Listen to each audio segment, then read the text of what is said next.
Yeah. That's the thing that happened.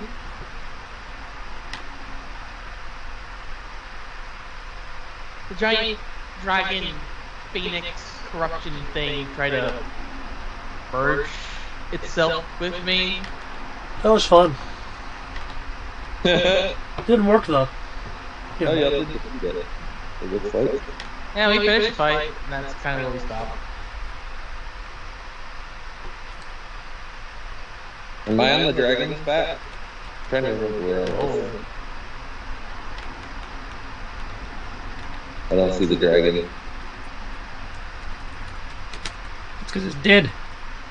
Unless you mean Eric, in which case he's just on the map as his normal character. He doesn't have a dragon token. Right. I could make it a dragon, but... And I was technically in dragon form. On top of the deck.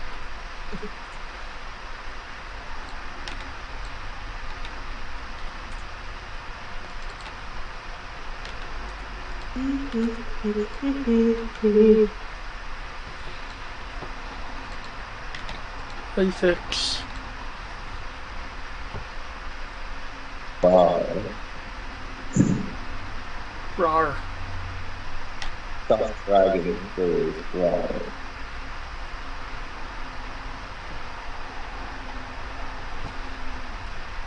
Okay. I assume then we are not in. What is it?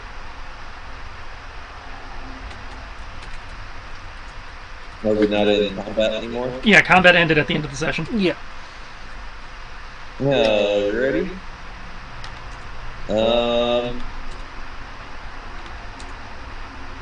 the dragon is dying. Oh, you have half your health. You're fine.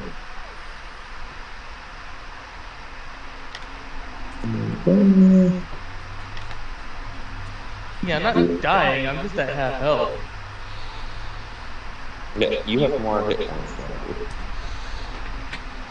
That's because you're a squishy little bunny person. Man, being a bunny has nothing to do with being squishy. It's because I'm a squishy little cleric person. Clerics aren't squishy. Clerics have more hit points than most other spellcasters. He has mad hops. Yeah, I know clerics are tanky, because Armoros is tanky. Armoros has 250 hit points. And it's only gone up by at most. Actually, strangely, I only have 6 hit die. Why do I only have 6 hit die? You shouldn't only have 6 hit die. Unless you spent them on something. I said, do you spend them and not reload them? I don't think so. Well, I'm looking. Give me a second. I don't think I can spend hit die on this character. Yep. Well, I mean, there's the normal hit die stuff, but... Yeah, I don't ever do that stuff. Well, that is weird. Here, let me fix that. Yeah, yes, please.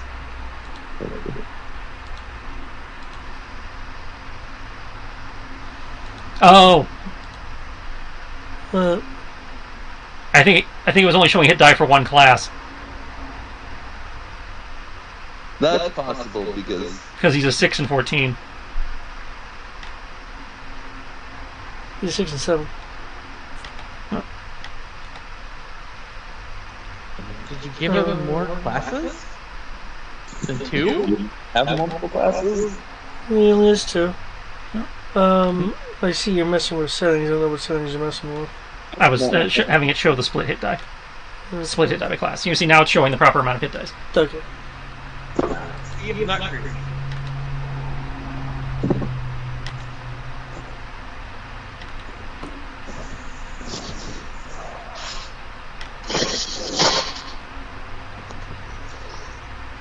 Stuff is good.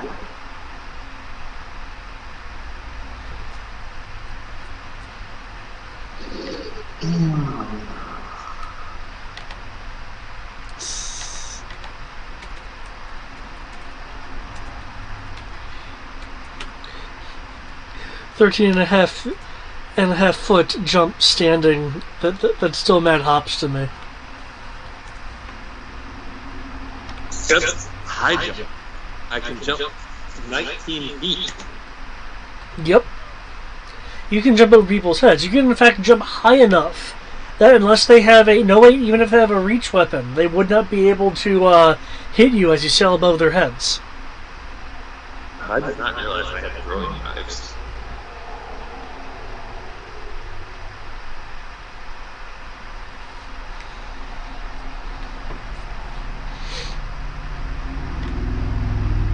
Okay. No. Are we ready for the last we left off? Yep. Yep. Never, but yes. Last we left off, the Star Rider was descending from the rather, for lack of a better term, demonic looking skyscape.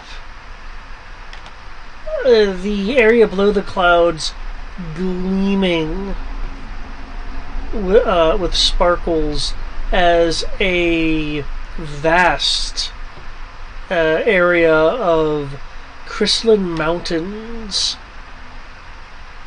comes into view, glimmering in what light is penetrating the skyscape.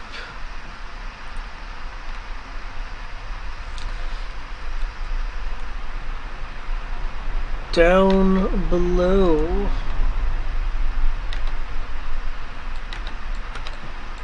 you can see the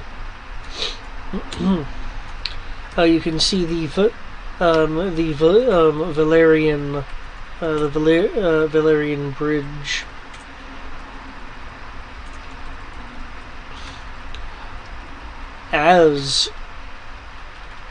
As you are descending,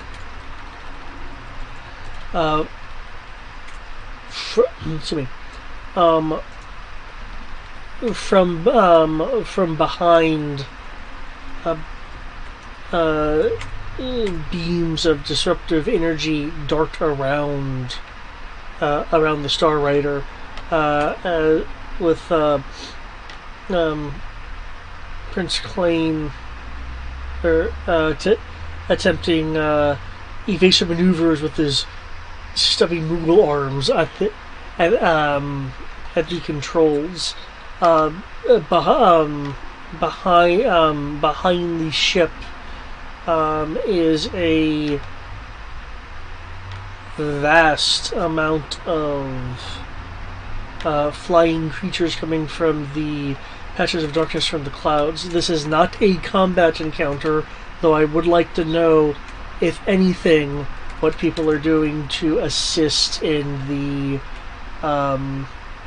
maneuverability, defense, shielding, protection, or otherwise of your ship as it's making its descent towards the Valerian bridge.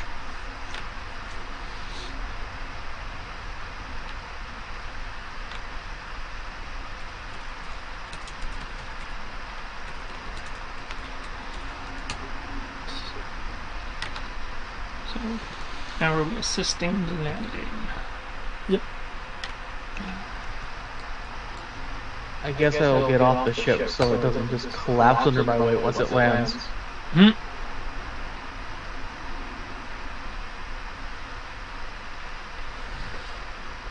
Well, you haven't made it to the bridge yet. Right now, things from the sky are shooting at the ship from a distance, causing your Moogle ally to attempt evasive maneuvers. And I was wondering if there's anything the party was doing to assist in safeguarding the ship for the descent.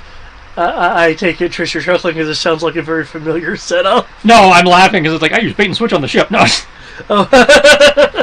because that makes sense. I don't do any of those things, so I will cast guidance on the captain several times over to assist with his maneuverability. Okay. And I am going to... Okay, yeah, this worked before. I'm going to pop the... Oh, sorry, didn't mean to cut you off. Yeah, repeating as necessary. Okay. Okay. While he's doing that, I am popping the Crystalla Prismatic Gem off my weapon, or wherever the hell it's attached, and popping it onto the hull, granting the ship a +3 force barrier. Why was I not surprised by that? Well, I mean, I did it last time to do some kind of force field shenanigans, so... Okay, so +3 force barrier, gotcha. And I will also be directing my shadow clones as necessary to take hits, if needed. Here's a question: are they magical projectiles or They're, physical projectiles? they're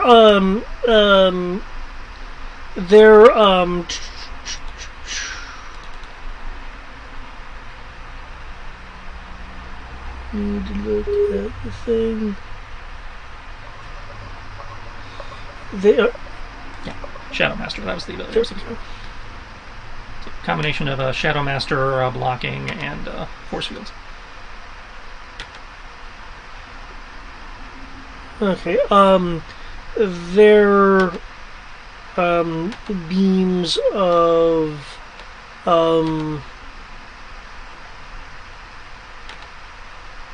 If you say beams of light, I'm going to go physics nerd on you. Well, even if they're beams of light, it's still magic. I mean, you shoot... I believe you have shot radiant beams of light yourself, so... I mean, technically all guns are magic in this universe. Well, no, the reason why I was going to say physics nerd is I am a amethyst... I'm a corrupted amethyst shadow dragon. I can still use my force, my gravity-related rep attack as a singularity point, and then just bend the projectiles out of the way. Which, with how 5e handles things, just means they probably have disadvantage. Okay, it's the beam itself is dual damage typed. It's fire radiant. Oh! In which case, instead of the +3 force barrier, I would like it to make a +2 anti-fire barrier, meaning that the ship has resistance in addition to +2 AC. Okay. I will stand by the fact that I will spawn singularities to bend it away.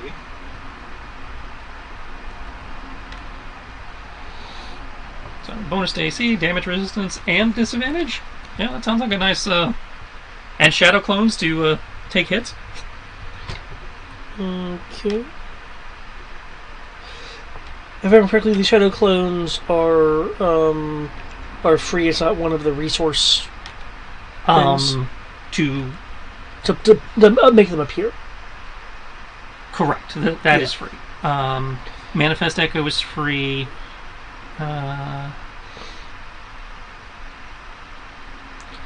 Okay. The Legion is free. Reclaiming Potential costs me points. That's where I get temporary hit points when they die. And the thing where I can attack, get extra attacks through them, costs me points. Okay. Funnily enough, they did not address in the mod Shadow Master, which is the one that allows me to take hits, which just says I can do it once per long rest. Or once per short or long rest. So I assume I still do that once per short or long rest, since that's not modified. I know there were a few things that said such and such stays the same, but there's other things. Okay, they call it Shadow Martyr here. And it is left as is. Okay. However, in this case, I don't know if I can get around the one-use reaction thing, just because, again, that's all they're doing is basically get ready to sacrifice versus me using a reaction to sacrifice. Yeah, no, you're throwing them in the way. Can I get... just popping the gem is... There's no real skill in that. You just pop it to go... I think that's called an action in the mechanics, but yeah, otherwise... Yeah. As for your... bringing your echoes in to take hits, can you make me a acrobatics roll to determine what level of threat shots they're able to kind of intercept. Let's see, I know Darius is doing the guidance as needed, which I have factored in here.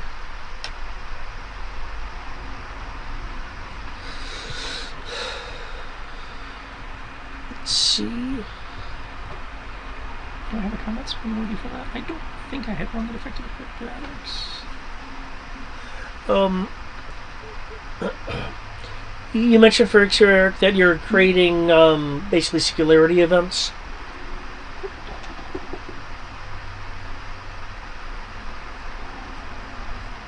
That is what he said, yes. Okay. You have...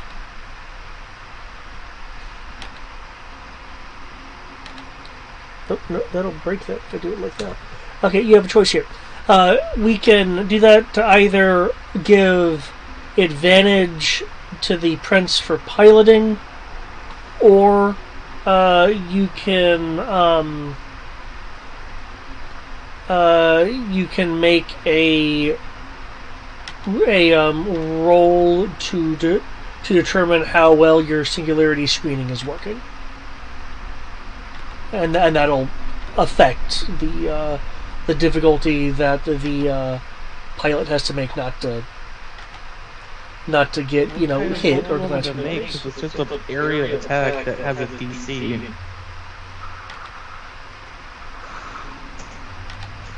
Well, you're using it in a new way, so maybe I'll roll based on the stat you use to make the DC. Well, in terms of what would be rolled, you said it's an area of effect attack.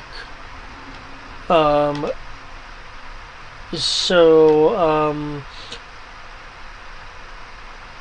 would be thinking if you wanted to make a roll versus just have it effectively be granting the pilot advantage, the roll would be dexterity based.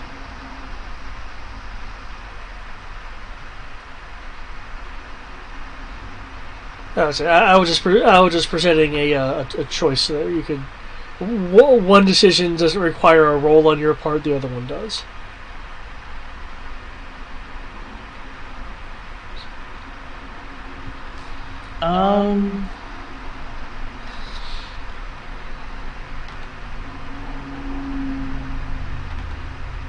It would probably be simpler not to have me do a roll. Okay.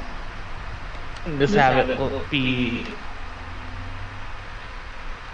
like what we initially thought, just giving it disadvantage to attack, or in this case, since the pilot already has advantage, reducing the difficulty. Cool, not a problem.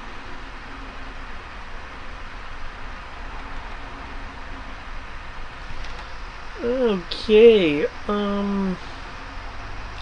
Sparlings isn't really doing that. Queen can't do anything, this queen's not here.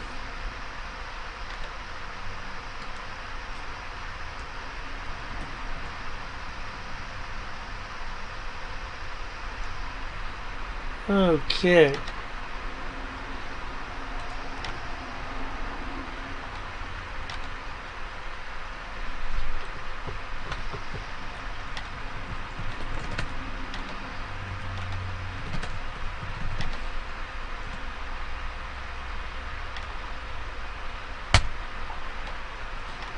Oh, what do I have? Oh, I know what I did. I know what I did wrong. Extra D there. There we go. Okay.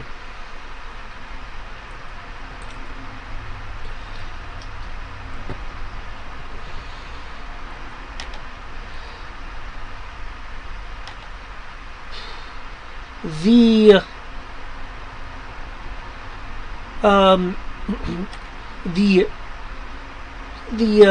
shielding and the gravitational laser deflecting many of the more ship critical blows, while Darius's guidance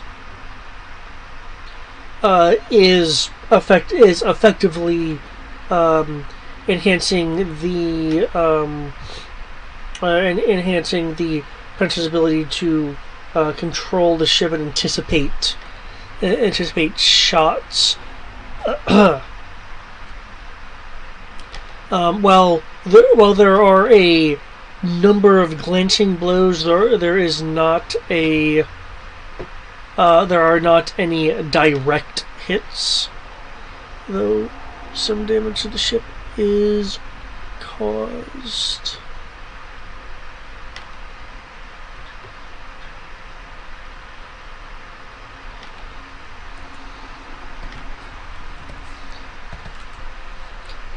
See, and you said it was fire resistance, yeah? Yeah, plus 2 AC and fire resistance.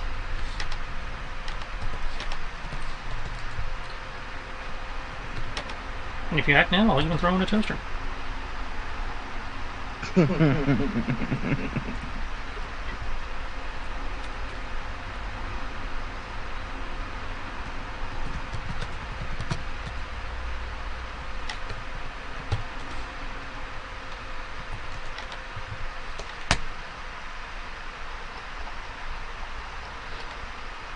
Okay, I did not have fire. I should have just put it in there, but let's keep.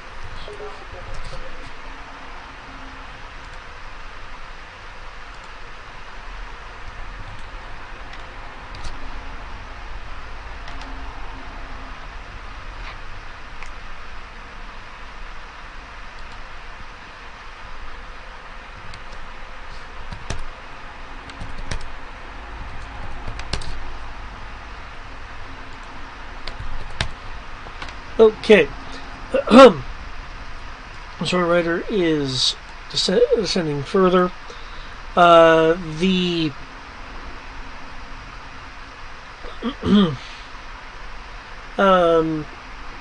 beings that are following you clearly have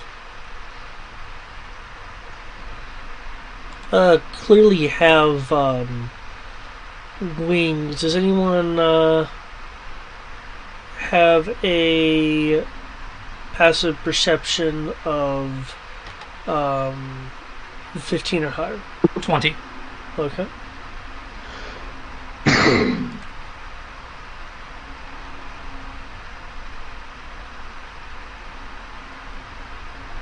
You said 15 or higher?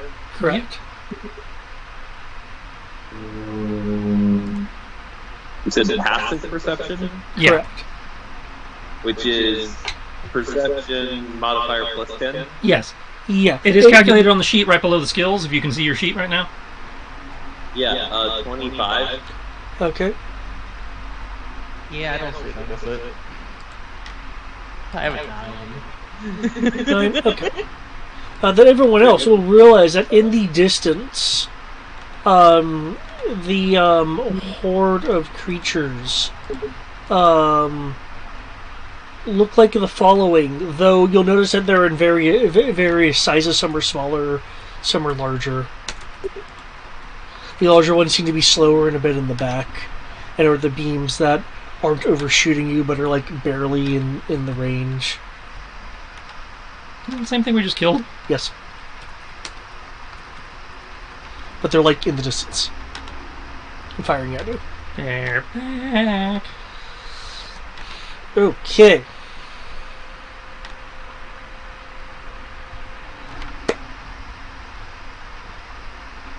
Okay. Are you guys wanting to change up your actions at all to assist the defense of the ship, as you are now going more into the crystalline mountainscape?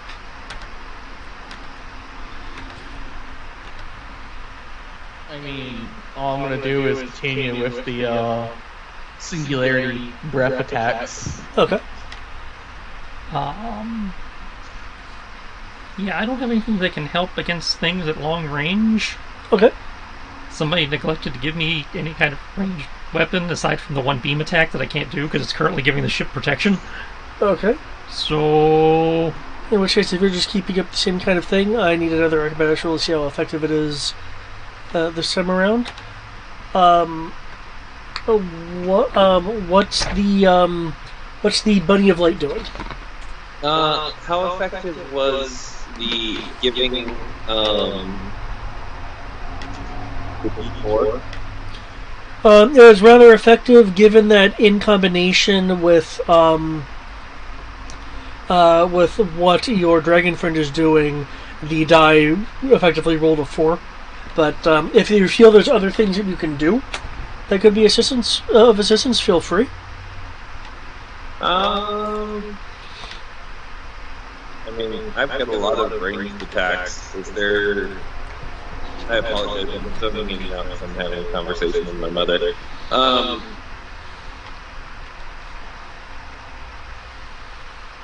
Is there something we're attacking? This is less of a combat thing and more of a kind of event. Can I use the cannon for suppressing fire, maybe? Given that your action wasn't used up, yeah. Cool.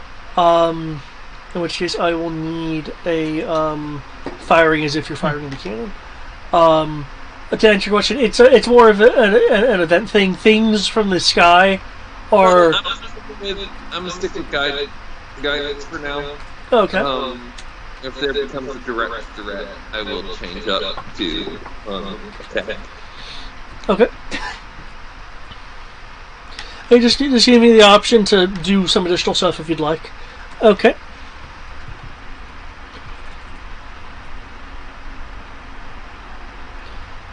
For the shield, that for that.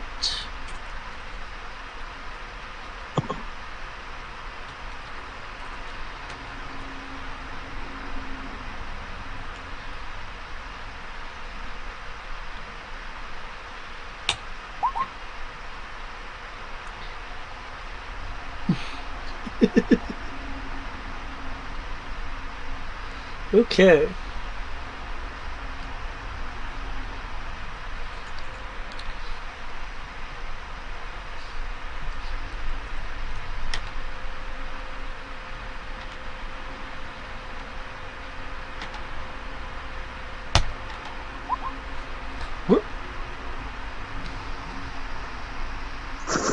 Really? I want you guys to check out that 10 roll and facepalm with me. Quick, Thomas, make him roll again. No. I would like to... Hold on. Blessing of Fate! Probably doesn't have that one. I don't have that one, but... Third-party cleric spell. Let's make a divine intervention.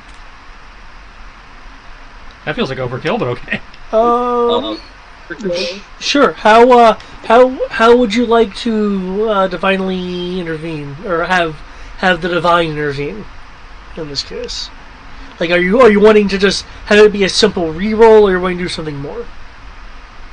It's going to be a simple reroll. That's what I was asked for, but I'm looking to see if I have anything else that would make more sense. Because, I mean, you can.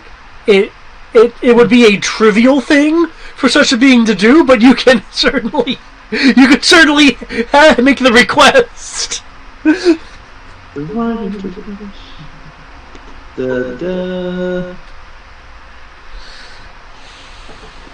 Force or electricity. Oh shit! I didn't even know about that. You guys are supposed to add my proficiency bonus to your initiative rolls if you're within 10 feet of me. Hasn't really come up. That is skill, expert, underground adapt, concentration, stormborn. I do not see anything else that I could use to... Wait a second. Powerful words! There we go. Words of encouragement and powerful words. Reaction to encourage them. Creature adds a number equal to the charisma modifier to their roll. And then they also add half my proficiency modifier rounded down. So that would be a total of the proficiency bonus is 6, so 3 plus 5, 8. Okay, with your words of encouragement, you psych the Moogle up, and with a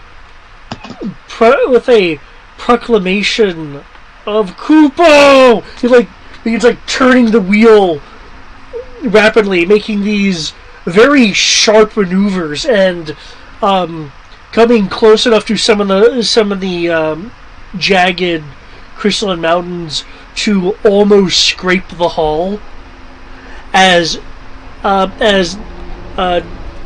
deflected or dodged beams hit the mountain, scattering its energy about.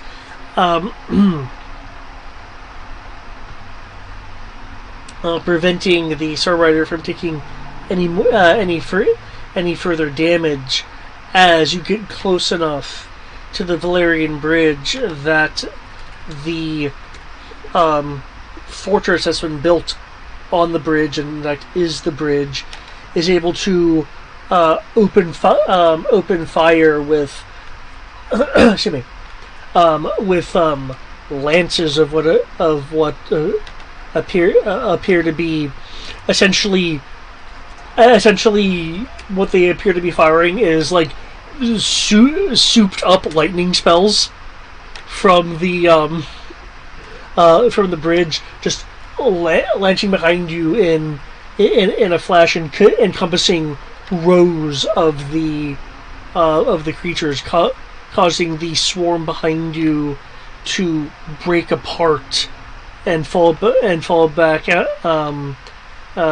of range. Some of the creatures just falling and disintegrating out of the sky.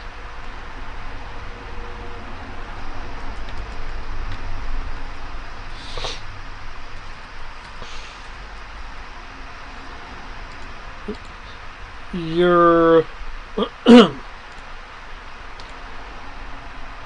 the sky around you now clear. You can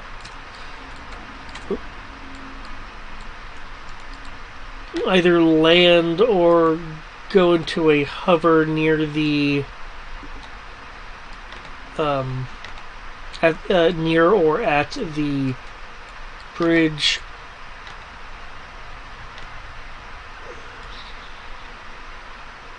Well, I presume we'd be setting down, since the guy flying the ship has to come with us.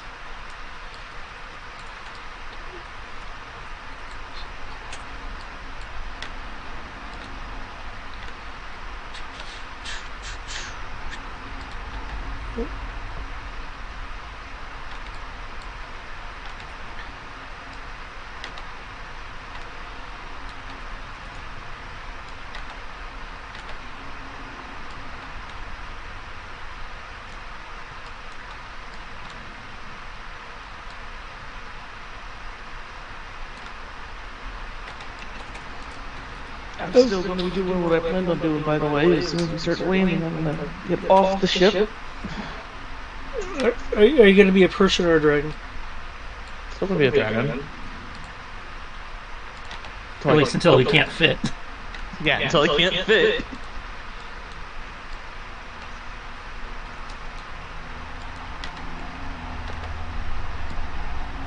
I find having almost infinite magical knight breath attacks to be entertaining. I have 9 level spell slots, which is 96, plus the 66 or whatever it is for the normal attack itself. That's like what, 15 or 14d6 worth of just once a turn. Here you go. Yeah, it's a crazy amount. The only way I could actually be doing it. Keep up with Taliesin here. Well, what do you want? I'm the fighter. I'm supposed to be doing fighter damage. Which is less than the casters. That's why I said I still think I need to keep up. Until I start summoning dragons from the Underdark. Apparently the bird is being mortared or some shit. No, it's firing its cannons in the sky.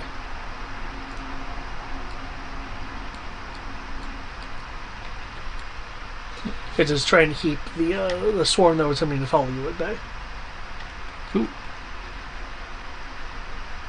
Okay. I don't know. Okay, like the swarm's following us. I mean, I could technically just set giant columns of singularity, which is a DC.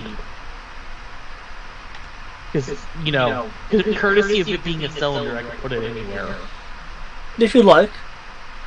I could technically have just been starting, as the swarm got closer, deleting them with, well, this is Armorous, I'm looking at Armorous, not Ixior.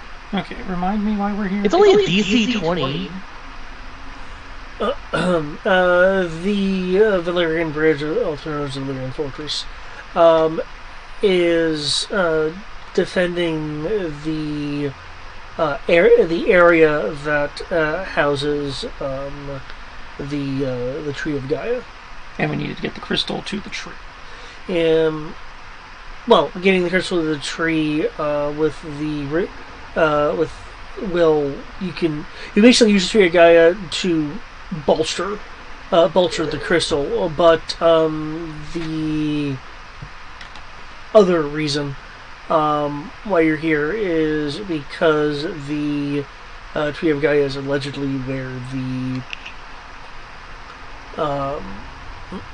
I was going to use the wrong name for them.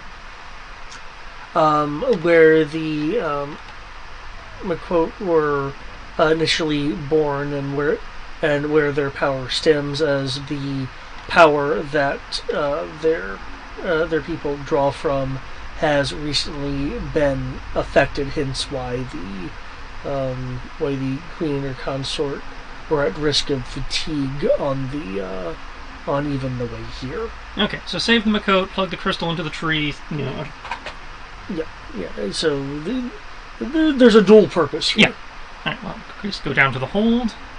Lasso the crystal to the back of the my chocobo, so I can get it to help me drag it out. Okay. I mean, I would have just carried it for you. Well, yeah, but you're busy laying down the fire with your, pillars of doom right now. My pillars of gravity, thank you. I'm making giant gore tornadoes. Right, you're currently doing something. But I could have been doing that the whole way here. How would the swarm still be alive after that? Because it's a large swarm, apparently. You can make an Arcana roll. You can make an Arcana roll if you want an answer to that. You're asking the dragon to do Arcana. That shouldn't be hard. You're fucking dragon. They're usually good at that. Oh, well, you're not a very good dragon. There's two things. Any of the dragons I've seen, Arcana is one of the few skills they give. It's usually Arcana and History. I have a 9 in History, a 3 in Arcana, and a 9 in Nature. Alright, well. Hops, unless you got something else you need to be doing, can I get some help moving the rock? Let's see. But yes, let me roll that quick Arcana roll. Just to see if I can answer that question. Oh, this one does not have 17. any transparency on it. I'm going to go with Boston with the dinner with Sierra, and I will be back in a bit. Enjoy the food! Okay, you said 17? Yes, so 17. Oh, so I ask him for help and he stares at me blankly and I'm like, right. Okay. But with the 17, it appears that they're either being conjured or summoned by the abyssal part of the oddly red skyscape. Yeah. They're just going to keep coming from whatever that thing is up there that we flew through. So I'll just help you with this. Okay, I don't know if Giant Dragon can fit. I don't know if Giant Dragon can fit in the cargo hold, but Technically, the giant dragon can fit in the hold. The problem is leaving the hold. well, that was my point. Like, I don't know if he can get through the doors necessary to. I mean, I'm pretty sure I can still have because it's changed shape. I still have the strength of a dragon to carry the crystal. You can check. You can. If it's the version that Sarah was using, your stats don't change. Yeah. Yeah. So I totally have a strength of 22. I'm pretty sure I could just go. Whatever. Yeah, I mean, 22 is not that high. It's lightly superhuman. Right, lightly superhuman. Yeah. It's a big rock. It was big enough we were having to have multiple people stand on it. For those wanting to move it, That is a fair point. That's why I'm assuming it's going to be you, me, and the Chocobo. I just want you to know the way until I have to go in the hole. The way I'm holding it is I'm basically vibing on it, and I'm trying to eat it. While hiding the fact that I'm trying to eat it.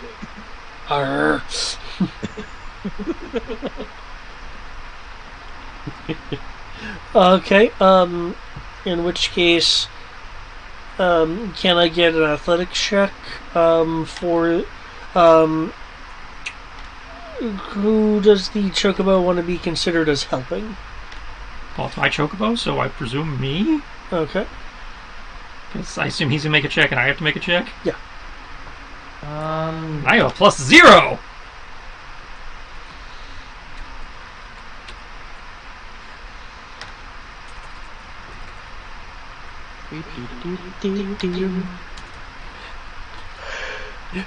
And all your echoes pop up and have a rope attached to it as you pull it.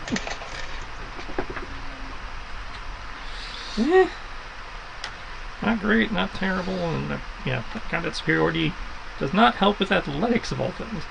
You think they'd have one that would help with like athletics and acrobatics, given when they started introducing ones that affect your skills? Let's see if they have it affect everything. Then a fighter can become a bard, and we can't have that, can we? Well, I mean, they've given it to help with investigation, history, and insight. They have one that helps with all the social skills, and then you have ambush, which adds to stealth and initiative. Yep. Physical shit is the only one they didn't give you a maneuver for. Yeah, I know. I read through them too.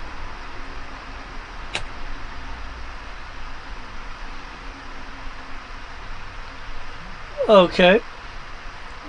I need to go collect the food. I will be right back. I assume it's food. Well, the dragon, as one would think with it being a dragon, is doing a large share of the movement of the strengthening of using the strength, or in this case your jaw, to move the crystal out of the hold.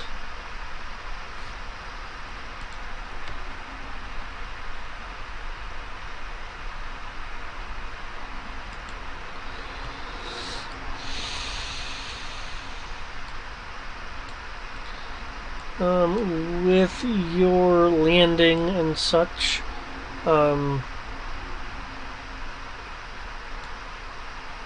there's a gathering of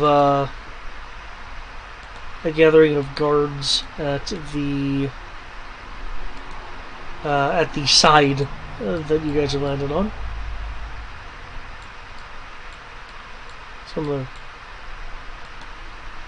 looking out, kind of wondering what's going on until oh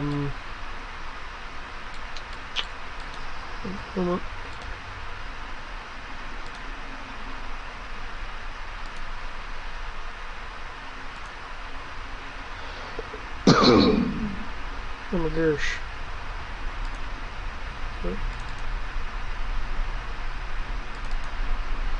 Until one of them will be moving through the kind of group of guards.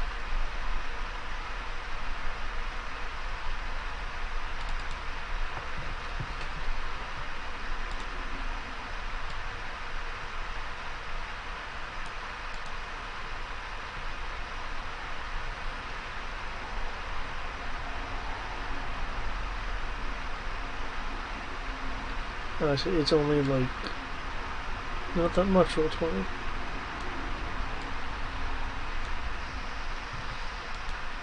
So there's this individual that's moving through the moving through the guards.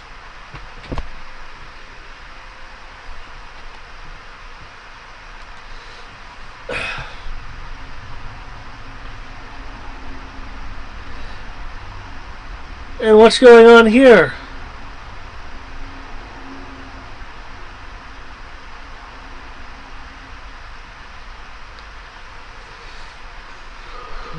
Is full of crystal. Narr. Can't speak.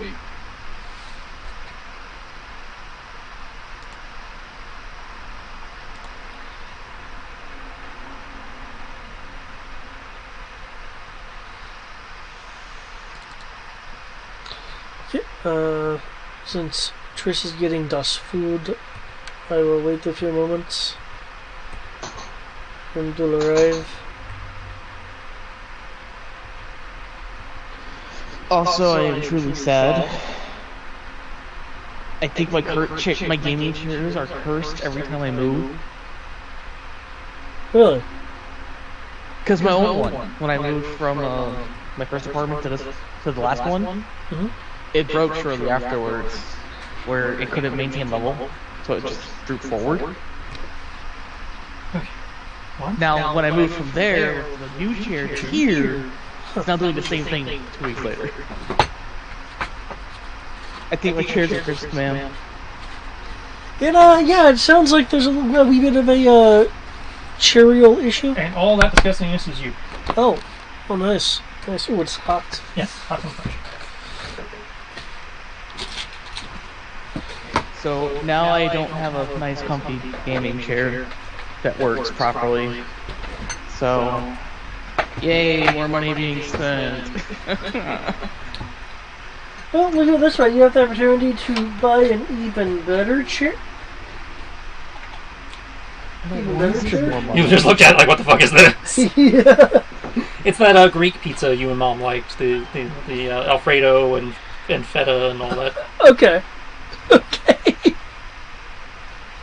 Like I said, that disgustingness is yours. I want nothing to do with it.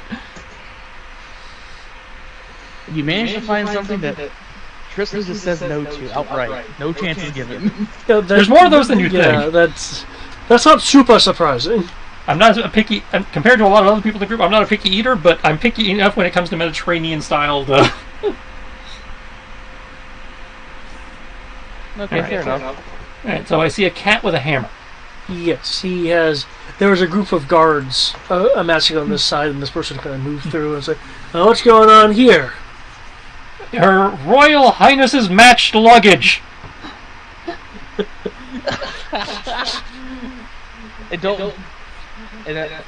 I will just say this telepathically to you, because I just assume I'm on it to you.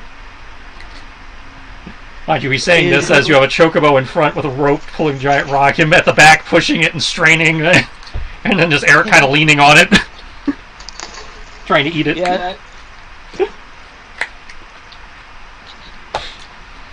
Hey now, I might be trying to eat it. I won't deny that. But I am at least making sure that it gets where it needs to go, as the other two struggle. I didn't say you weren't pushing. I included you pushing in there. Oh yeah, make sure to get my augment gem back. Okay. Yep, that is a good thing to remember. Seriously though, I'm trying to eat it, I'm not speaking. Besides telling you telepathically. Pretentious douchebag, maybe? Deal with him, please? I'm gonna keep trying to eat this thing. Alright, your queen wanted us to get this to the tree. to, help you, help us, help you, help us, help all of this. Just points towards the sky. Points to where she's staring blankly into space from the reserve party list. Her Highness seems to be very distracted at the moment. Perhaps being ailed by what's ailing some of us. Roll persuasion.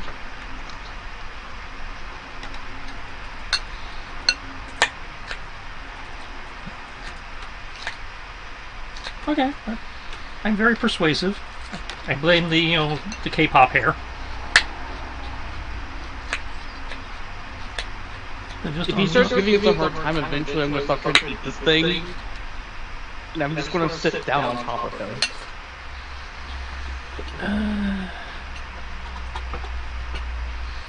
Doesn't tell me if I have to do it before or after. So.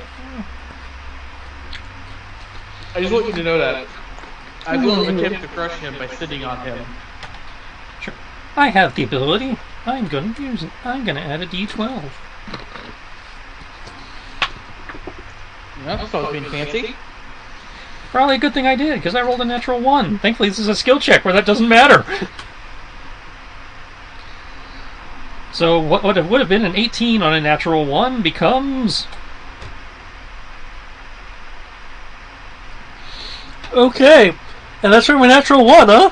Well, plus 17, so 8 would have been an 18, plus a D12. Yeah, no, that's impressive for a natural 1. Yeah, I'll tell you, that's my best natural 1. I only rolled the best natural ones. They are the biggest natural ones. They look like 23s. They are... I want to show you which their 20s. There are 21s. So many of the glorious. Okay.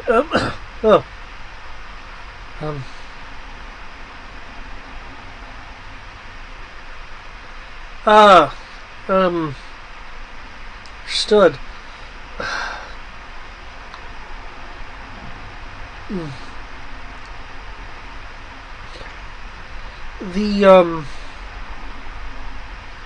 Is there anything that we can do to help?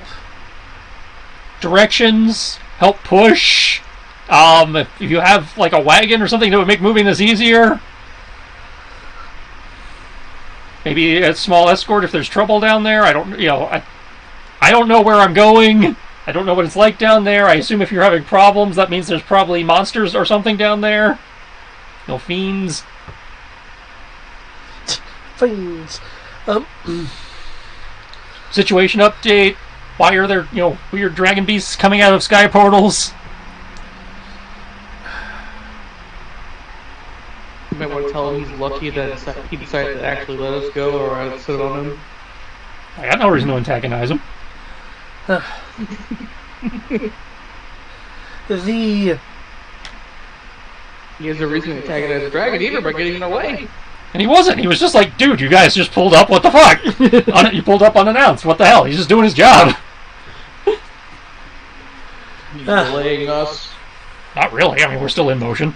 The sky has been this way for the last several days. But what's been more concerning, and he'll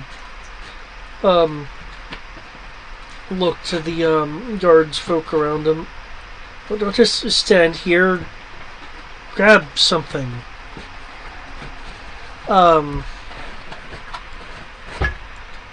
The quote will move over to assist with the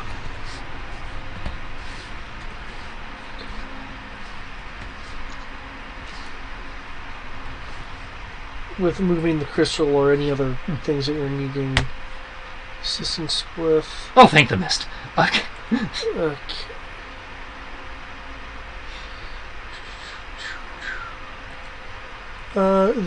That's kind of funny how it worked out that way. The two literally had the weight of the world on my shoulders there for a second. The two males look a bit under the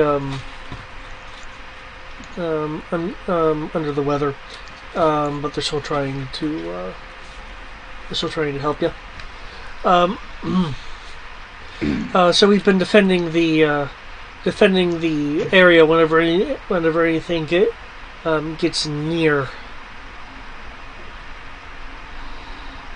It's the abyss, what I presume is the doing of chaos, has been creeping towards this direction. A number of our scouts has reported that some of the glimmering mountains have gone dark. No longer reflective of the light. Well, that can't be good. No, probably not. But it's not my sky quest, so I will be okay with it as long as we fix it eventually. With it, if it's creeping through both crystal and soil, there's only so much that we can at least do from here. Well, in theory, this is supposed to help with that. I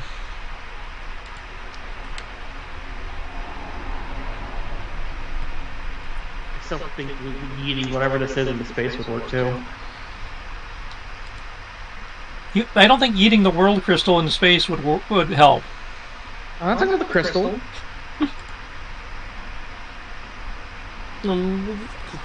The guard will speak of them. What are you referring to then? I'm saying this telepathically to him. My mouth's full. Oh, okay. This is a starting back and forth with an A&D conversation.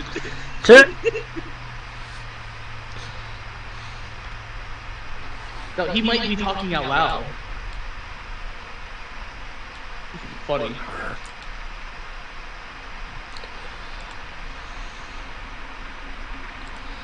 That's what Christian said.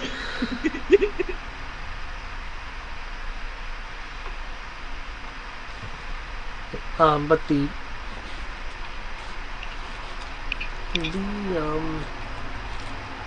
crystal particular area you're wanting to move the crystal to, or just I'll start with out of sight. So I guess in the.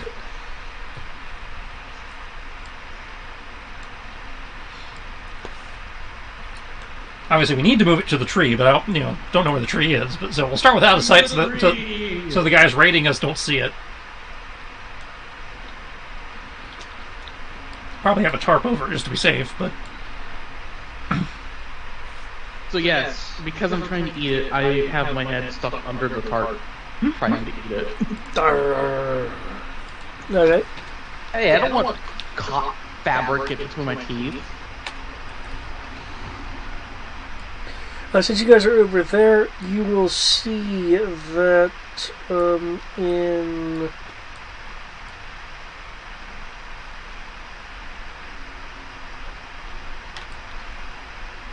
this area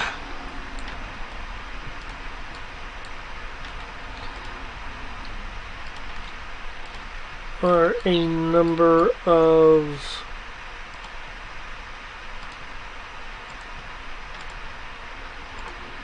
a quote which are looking various levels of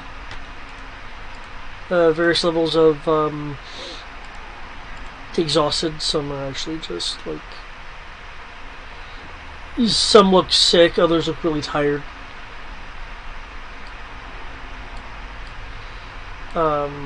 The area kind of having been turned into a little bit of a ward versus a dining area.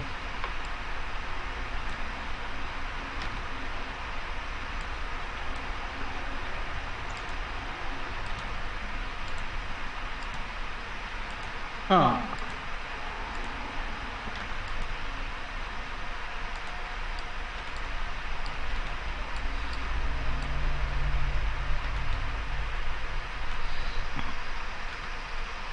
They don't look like, dead or anything. No one looks deceased. They just look, various degrees of exhaustion. Some again to the point of kind of being sick, but there's been no more. There's no mortalities that you can really see in that room.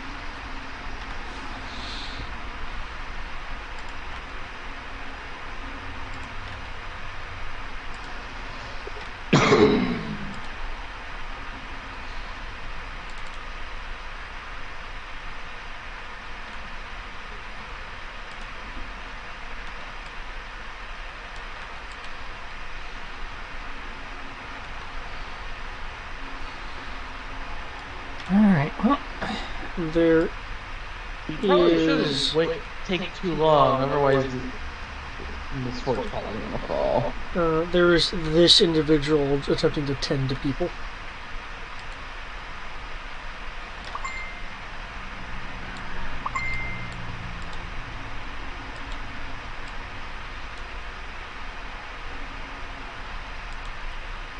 I'll still stand by what I said telepathically.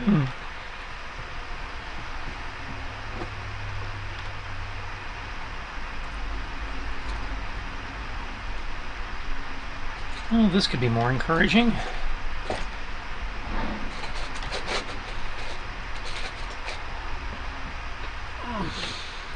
The guardsman with the hammer.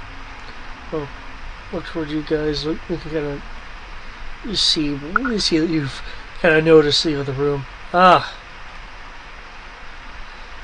yes, that's a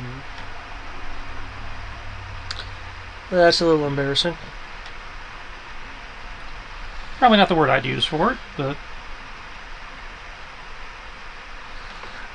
Well, for staunch defenders, you don't want to see people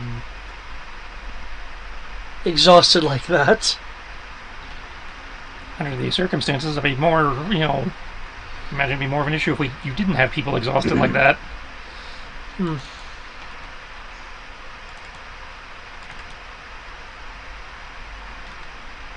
I mean, I'm still sitting here technically bloodied, I believe. Let me give that laugh, actually.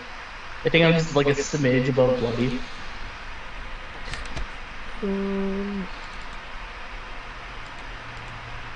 I'm at 169 divided by 3, 1, 3. I am at 0.530. I am effectively the equivalent of bloody. I mean, it's not like you guys haven't been dealing with a lot of shit. Okay. The person that's tending to everyone else in there will move towards.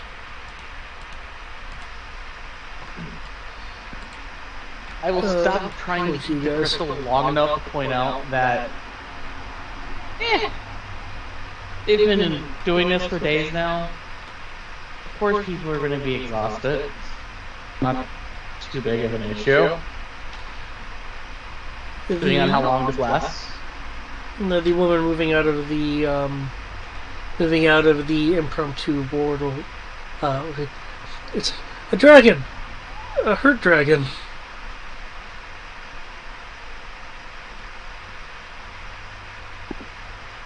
I will stick my head out of the tarp. Indeed it is. I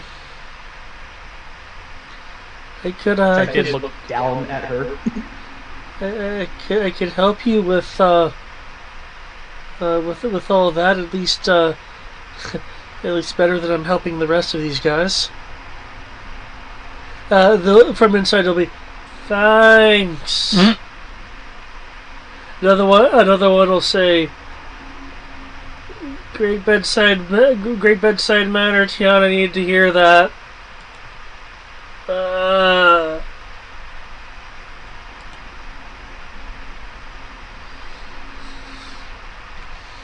I will not say no to being helped.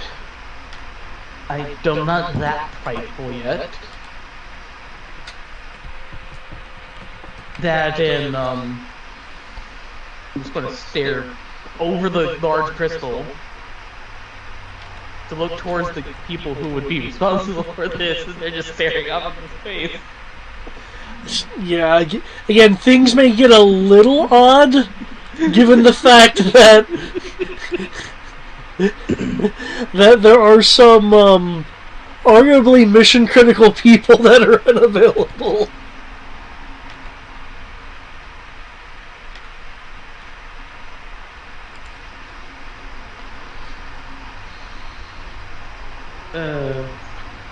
It is just funny. I'm not concerned about it. It's just like, okay, I'm at 53% HP. I'll be fine. As long as there's no more giant corrupting dragon things trying to merge with my soul. I believe we've already established there's a bunch more of them right over there, which means they're probably going to be in other places we're going to. Don't remind me. I don't feel like being corrupted yet. The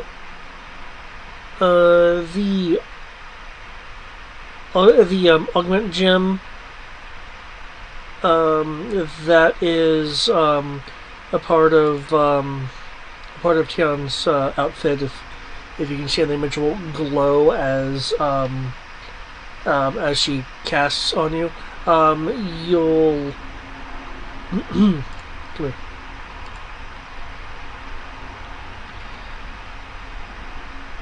here. You will. Oops. By the way, is Taliesin also okay, or is he also severely injured? Taliesin didn't take a lot of damage in that fight, mainly because his clones were taking the hits. 237 out of 258. Yeah, Taliesin was like manning a cannon most of the time. Hey, you forced attacks and just go through the ship. So that's why I wanted to ask to make sure. I was like, no, Talisin's, reasonably healthy. Again, it was his clones that were taking most of the beating. That's what the clones are for. And since the clones only have one hit point, anything is a beating.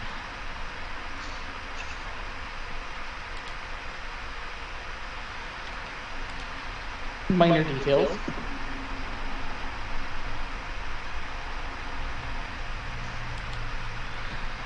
Yeah, for most of that fight, they didn't get close enough for Taliesin to actually participate, except via clone. So Taliesin is, again, 237 out of 258. Okay. You are healed to full. In addition, there is a lingering magical effect on you. Okay. When you this will only occur once, and then the magic will be expended. But when your HP reaches 1, so even if it blitzes past and goes to 0, it technically would have hit 1. You will regain 10d10 hit points. Neat.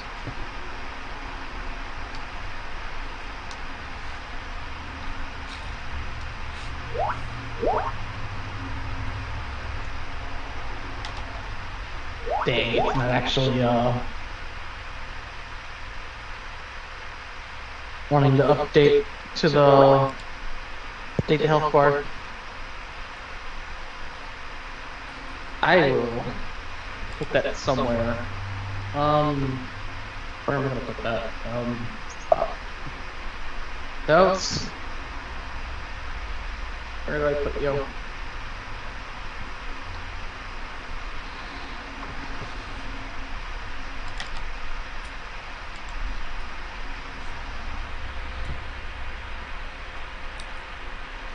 Oh, 10d10. Got it.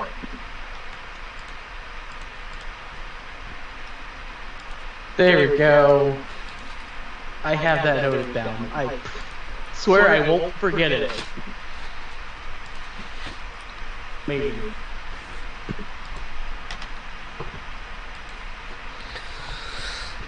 But given that I'm now in to hold, and I'm probably taking up a good chunk of space because I'm an adult-sized dragon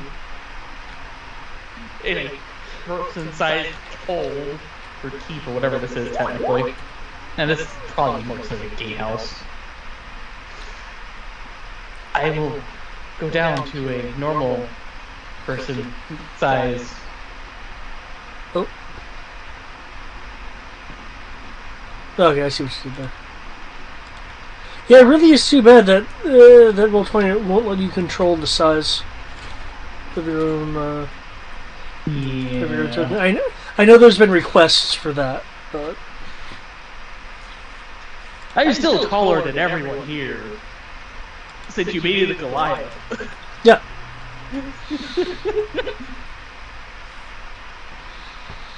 So I will then look to her because she healed me, thank her properly, and then just because I am taller than everyone, I'm just going to pat her on the head. You're welcome.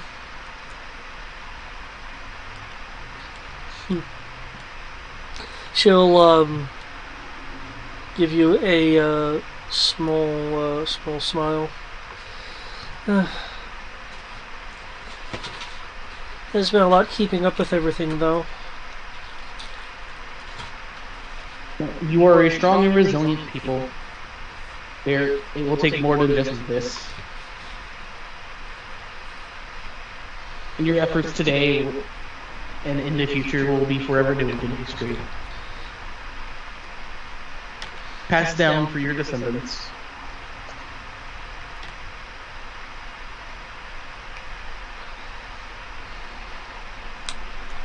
Can I get a insight roll? I think that's the one thing I can kind of do, weirdly enough, with my -1 wisdom modifier. Given where Taliesin is, Taliesin can also roll as well if you'd like. Is that insight? Yep. I actually have proficiency in this, so I have a +5 instead of a -1. Nani?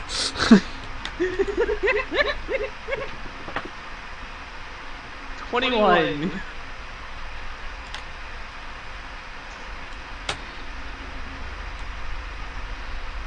Nice. Both of y'all's insights are pretty good. Superiority die. Gotta use it for something, okay, guys? Use your superiority die on this? Insights are usually important. Oh, fair. That is a fair point. We learned way too much with bro, reading between the lines of everything. And I had 15 of them to start, so... And that's every long rest, isn't it? Short. Short rest, oh my god. That's amazing. 20th level fighter. What? What about the short? I get them back on a short rest. The Kabutour thing says it's a long rest. Is it long rest? Did they change it to long rest? Because the original was short rest. I say, unless I'm misremembering. Either way, I get 4 back on when we have to roll initiative if I don't have any. Yeah, that I do remember. I remember that under Relentless. And I have an augment gem that lets me use my hit die as superiority dice. So you literally can't run out. Well, I can. I just have to really work at it. Well, what I mean is you can't run out within normal means.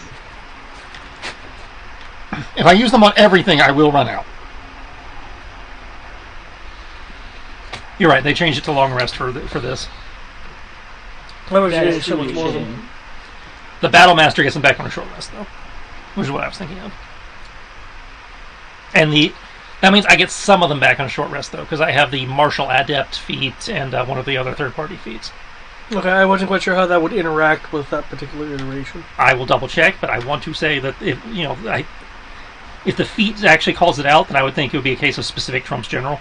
If the feat doesn't call it out, then I assume I get them back at the same time. I don't know which would be the long rest. But in any case, with both your rolls, yeah, okay. The Martial Adept feat specifically says short rest, okay. so I get two back on a short rest. All the rest of them I have to take a long rest. Okay. You can actually get around that by spending hit dice for the recharge on a short rest. Yes. But okay, anyway, as far as the insight goes, with what you were saying, despite the fact that, there's no one actively contradicting you, but there is a sense of discouragement among the ranks and a doubt that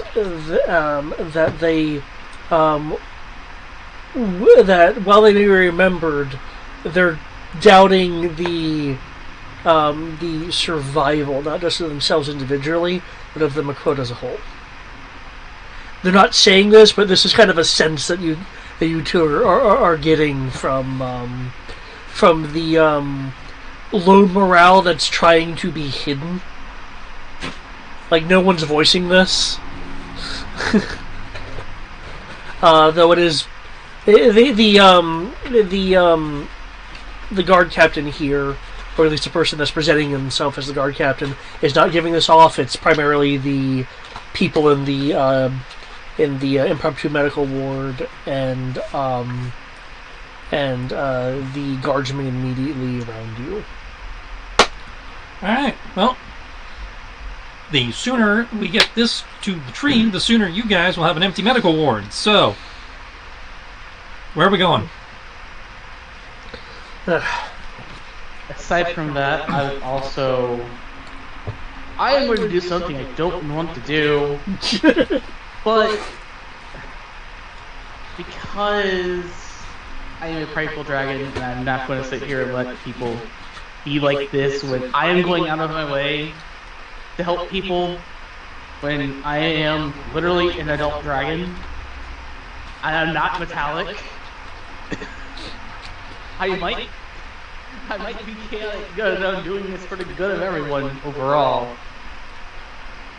I'm not going to sit here and not have people act like we're not here to help them.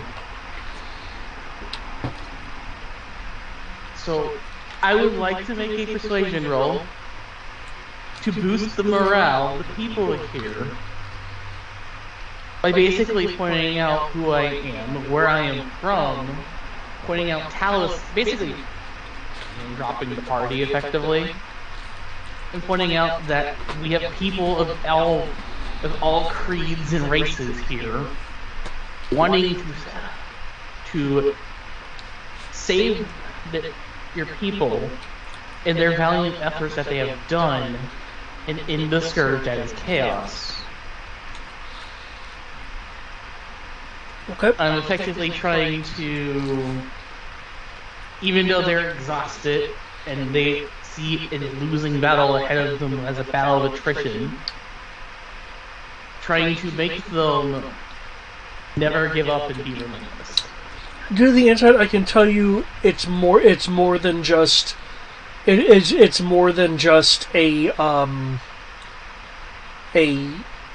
attrition issue. But as far as your persuasion goes, go right ahead. I will let you know the DC is on the high end due to the exact nature of their concern. But feel free. Because you are evoking essentially all of the, it sounds like basically the party and the fact that, you know, there are so many people willing to help, you can roll at advantage. Thank you. It's the highest I can get is a 19 before I spend character points. Character points now? Okay. Not character points, hero points. You know what I mean? Okay. Character points news to me, but okay. I'd like to see you try that. Hero points, but you get the idea. No, I understand. I figured you meant, you know, something when you said character points.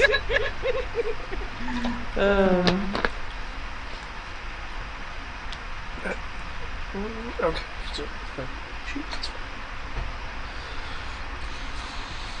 I am doing this from a slightly prideful point. Okay. I just want to point that out because, well, I'm a dragon. Yep. but it's also because my teaching is good. I do not want to do this, but I'm going to. That makes me sad that I'm doing it, but it's worth it in my opinion. Because it would be appropriately heroic to try to force this to roll well. Okay.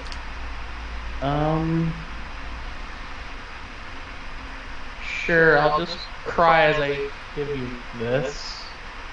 Read it.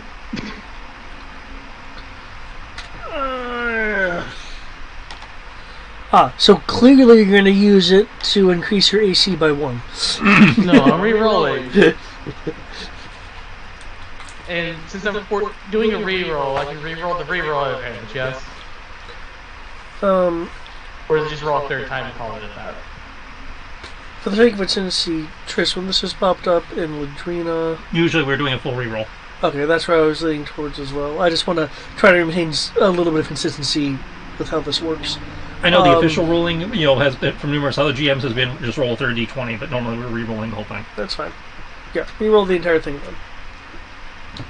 Cool, I'm glad you said that, because on the fourth roll I finally get a 20. Which means I have a 19. Which now means, because like I said, I'm a prideful person and I know this is appropriately heroic in trying to inspire these people, I know that hero points can be used for multiple things, and one of them is like adding a d6 or something. Yeah, you get to add a d6 to the roll. I will spend... I can only do it one per instance anyways, right? Once per skill check, yeah. Yeah, you can't like dump 5 of them and get 5d6. Yeah, and that's what I was recalling, is that it's only one. I will now do that. I now have a 25. Okay. That is the best I can do. I used the hero point of the card, damn it. Because I am trying to be heroically inspiring. Yes. Your words do hook in to the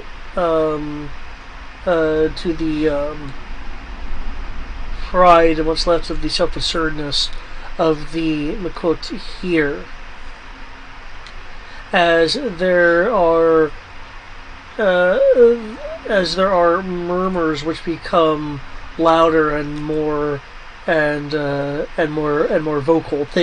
Things such as general sounds of agreement, to one of them standing up and going, "He's right, we can do this." Another one will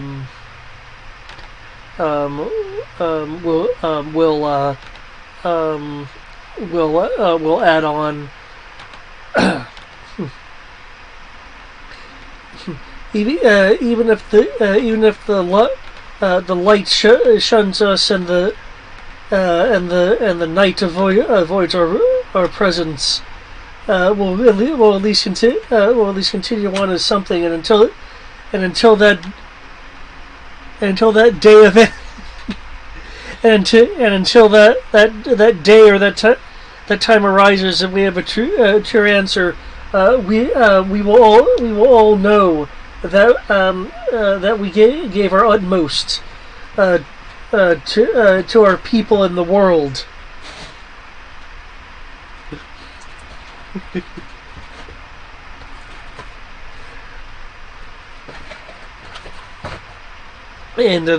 and such things. Congrats.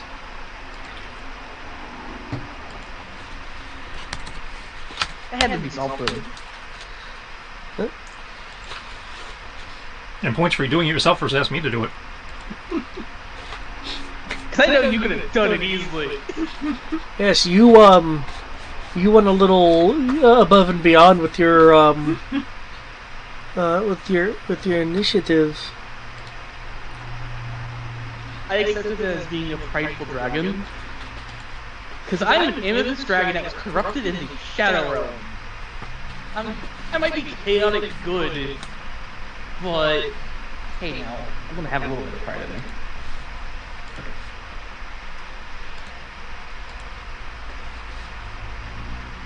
Because technically Shadow Dragons are evil, no matter what they were in the beginning.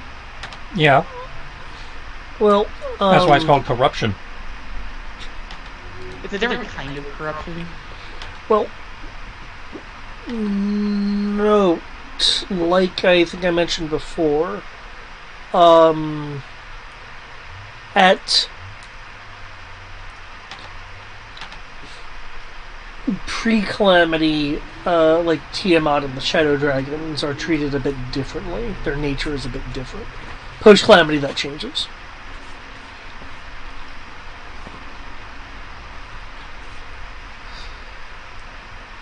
Yeah, it's just, oh, we went to a different plane and now we're like this. And Shadow Dragons are completely different from Tiamat, because even normal dragons that are chromatic. I think he was just noting that both of them change. Yeah.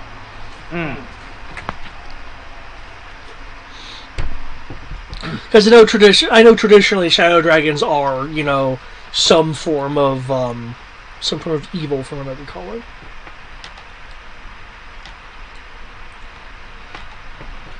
That's normally due to the sheer amount of torture that they went through as they were corrupted by the place they got sucked into.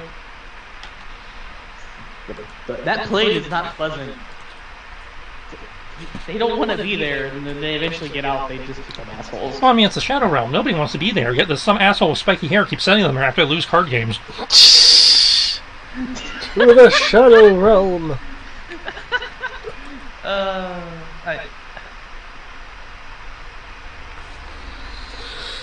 Okay.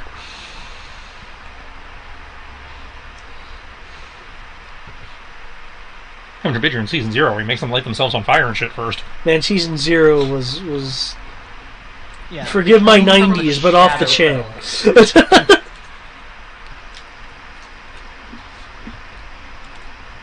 So, effectively, Shadow Dragons are either evil true dragons that were either native to the Shadowfell plane, or were transformed by years spent there.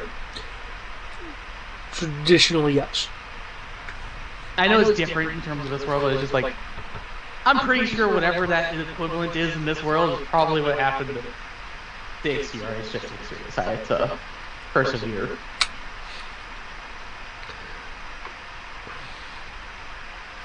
Still an asshole though. When he wants to be. Hell no, because I'm a kid. Well, I mean, Anyway, good that's a people tangent. can still be assholes. True. But that's a side tangent. Yeah.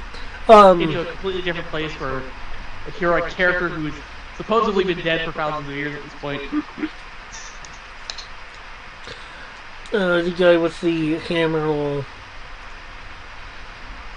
have a rather large smile on his face. Boy, we've needed that.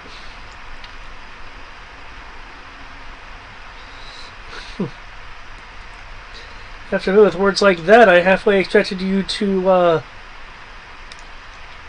pull out a loot or something. I'm a dragon, not a bard.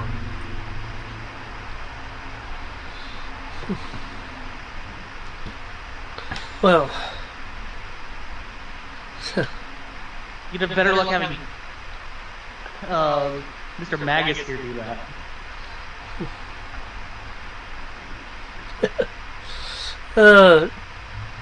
no offense, Mr. Magus, but you don't look entirely approachable. I mean, no offense taken, but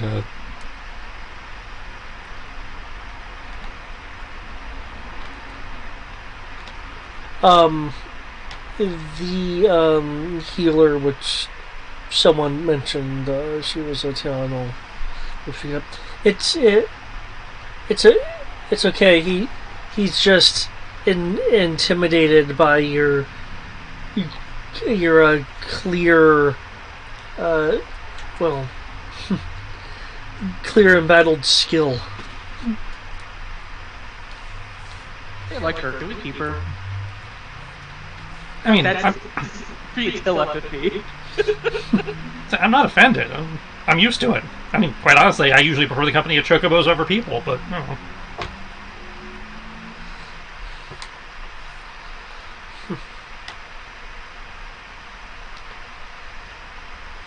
Avoiding question.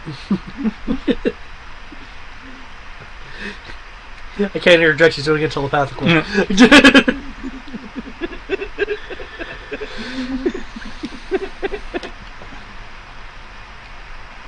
It sounds like the question's being ignored. So, Oh yeah, I know. It's like with the dragon's just going to stare at Talos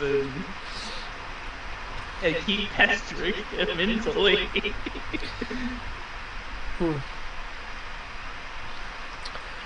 The guardsman with the hammer will go, well, we can certainly prep for your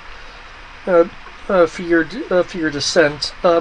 He'll gesture towards this area here, beyond the two large doors. This is a platform which descends down the chasm. We usually use it for deploying patrols and scouts. But it should certainly be usable enough for the large crystal you have there.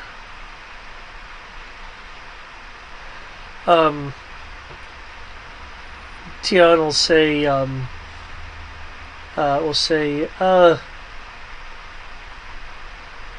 sir, and kind of gesture towards you guys, and then towards the rest of the fortress bridge. He kind of looks at her blankly for a moment, like not sure what she's getting at.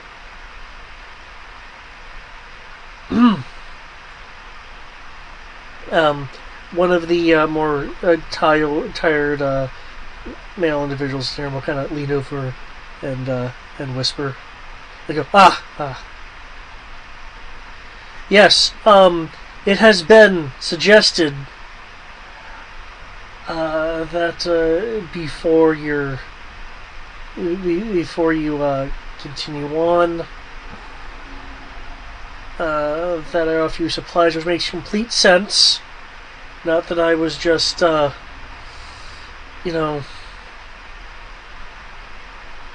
wanting to speed you on your way, given the importance and the Queen being here.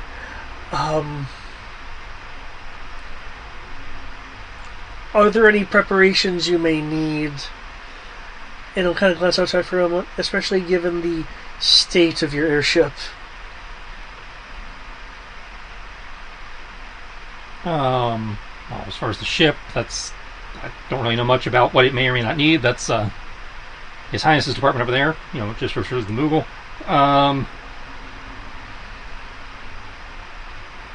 As far as us, I mean, I don't know what you can spare. I mean, potions and scrolls are always welcome, but given your current situation, I don't know if you can spare those. What in particular are you looking for that could be of help? Well,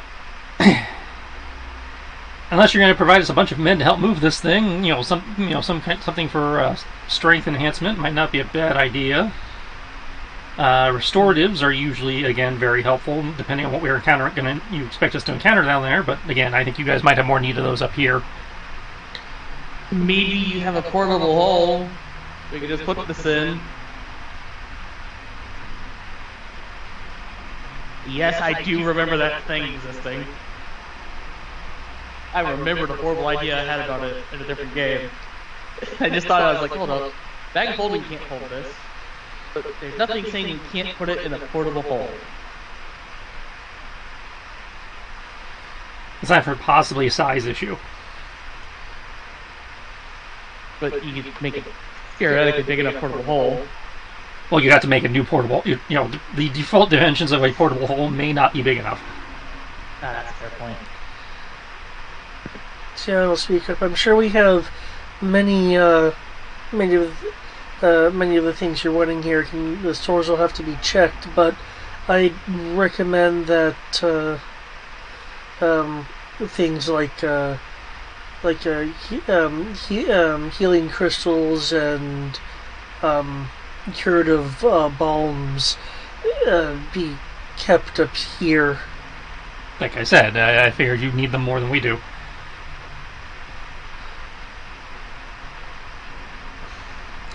As for things that you guys should be looking for, you can make it an investigation roll to kind of look through the stores and see what they have on a per request basis. Because I'm interested in the healing cat person because we don't have a healer. Part of me wants to say that, but therefore he's like, logically, I can't say that because it's more important for the healer to be here to keep the normal, non-heroic people alive. For the same reason of we can't really take the stuff that kills injuries. It's almost like I heavily implied people should have grabbed potions before. But we did. Yeah, you still have the healing crystals of the pool of healing. Yeah, but yeah, it's not like we're really hurting for healing. Like you mentioned, the portable hole. If you want to take a look, you can make an investigation roll to see if their stores have it. As a for instance. Investigation? Sure. I'll attempt to make this. Unless you want someone else to look for you. I will. I am sad that I could only turn into a Goliath. Because if I could have turned into like a smaller dragon, I totally would have done the equivalent of Puppy Dog Eyes and as one of the people who knows this place better. Because I only have 3 intelligence.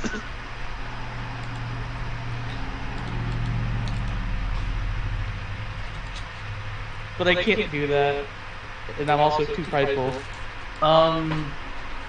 17? 17, okay. Given what you're looking for...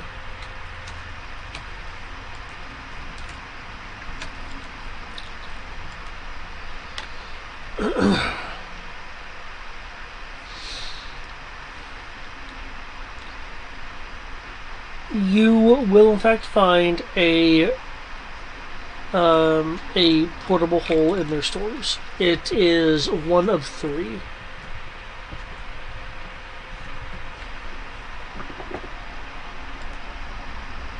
Wait, repeat that part. 1 of 3 of what now? You do find a portable hole in their stores.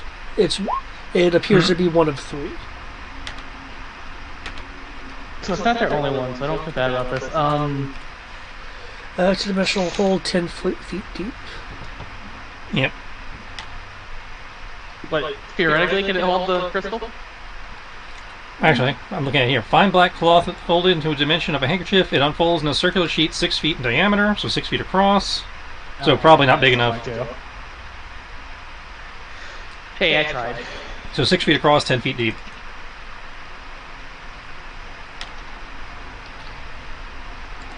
I have tried. The answer is no.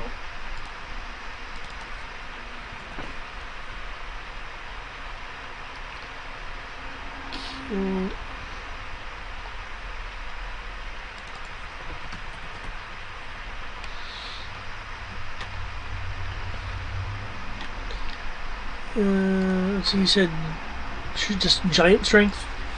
Any grade? They come in multiple grades. I wasn't sure if they had any at all. Okay, I'm not too hopeful on 11.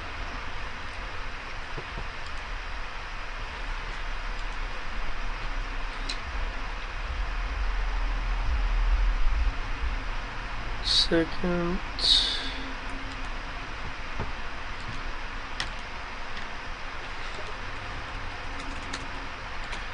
As you know, potions of giant strength. It's potion of giant strength, and then what type of giant determines how much strength you get. The higher the number, the more rare the potion. Yep. You find a potion of stone giant strength in their stores. Okay. Stone giant. Strength 23. Does their quartermaster feel they can safely part with it? Yes. Okay.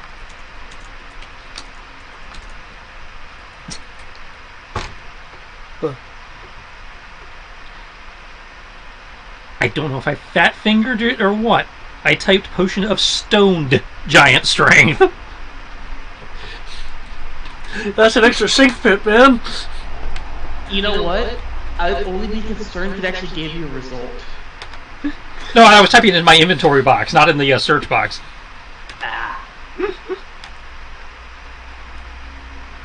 I know it's a thing because I've seen it. I can't remember if it was a D&D wiki or like an April Fool's post or something, but I have seen one.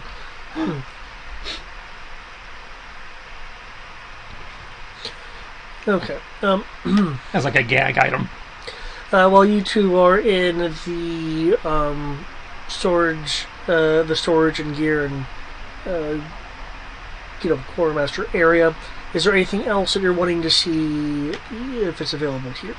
Well, looks like I'm pretty good on restoratives. Do they have anything that would help, the chocobo pull, like animal harness, yoke harness, load beam gear type? Because since mine's meant for riding, I assume I don't have that and was just doing it with a rope. Yeah. Okay. Make me an investigation roll. I have thoughts of how to answer that particular question. I imagine it'd be easier to find than the stupid potion.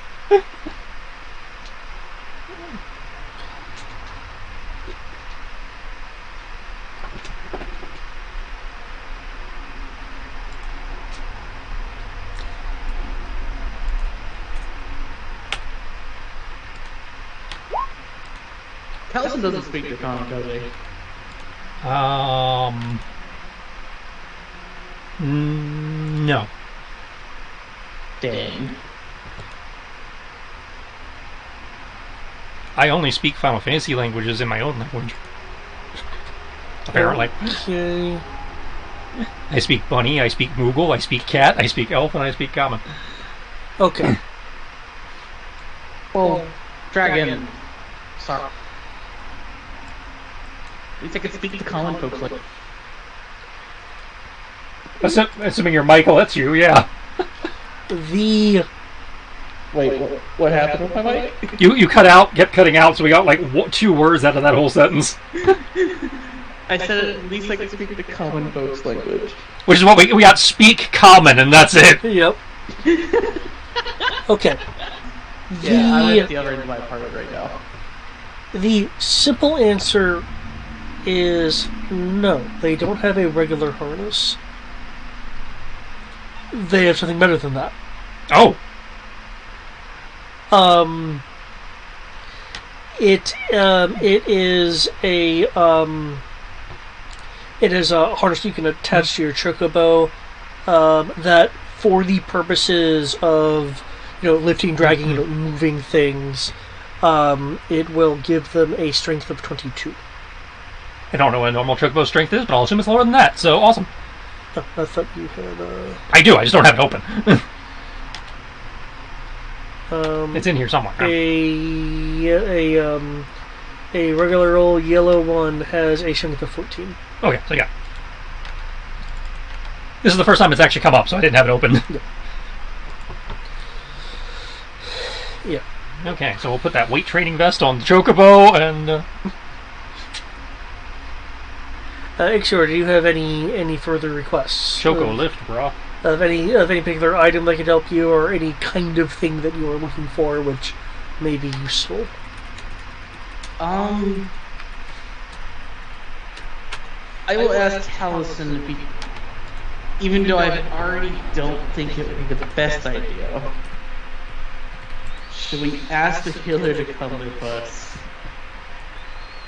given the current circumstances? Pretty sure their healers needed here, aren't they? That's why I said I don't think it would be the smartest idea. And I don't think we could, but I just wanted to get your opinion on that, and that's via telepathy. Because I'm not going to just ask that and then have them have to make the awkward conversation about it.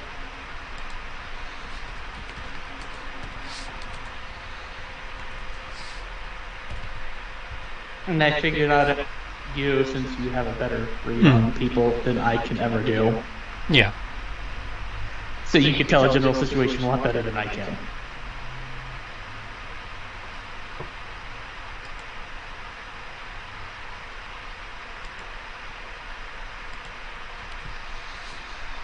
Because we only have a few healing crystals between all of us.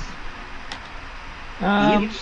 Let's see, I've got one of the mass healing crystals, 2 of the ones that give temporary hit points, 8 greater healing potions, 12 supreme healing potions, and a scroll of mass heal.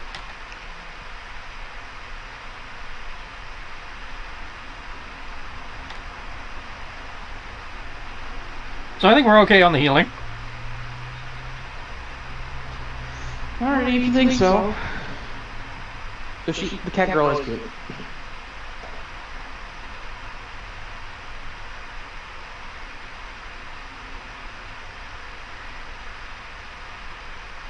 And it probably helped the queen be in a better mood, or at least pay more attention, hopefully.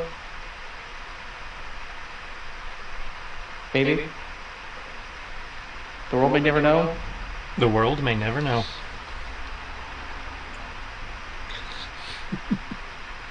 It's like, man, she's in orc mode. Nothing can shake her out of it.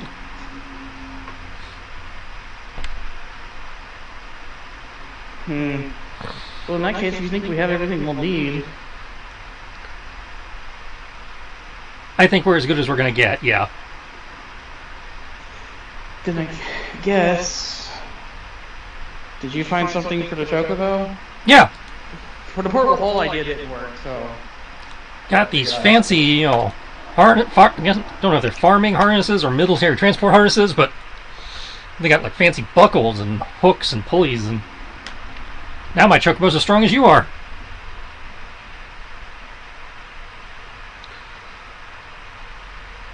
Quah!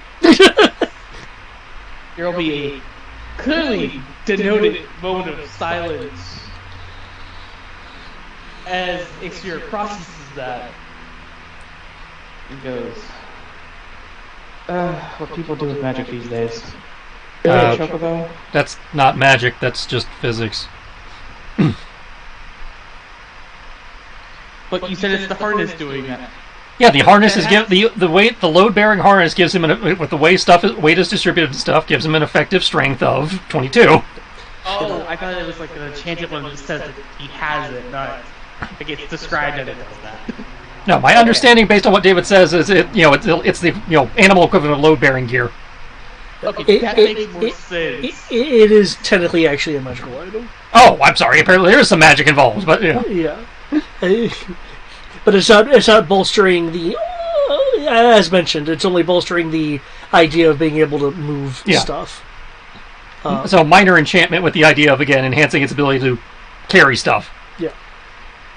No, that's fair. It's just like I said, like there are 2 very different ways that we've done.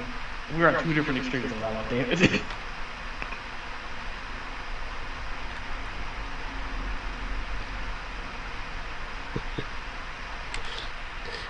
Things are always more powerful pre-calamity. Well, magic's a lot more common pre-calamity. Because to put it in perspective, he's thinking like it's the equivalent of a backpack for a chocobo. I'm thinking the chocobo has a strength of 22 now. Well, the strength of the strength modifier is not for like the hit or damage. It's only for the purposes of moving things. Right. No, I know. I was just saying when it was initially said, I thought of it as the chocobo now is actually literally as strong as the dragon is now. Well, he thought it's just load-bearing equipment to allow the show to do other things. You know, like putting the crystal on a buggy and then using ropes. And technically we're both right. We're both right. Just in different ways. That's great. Okay.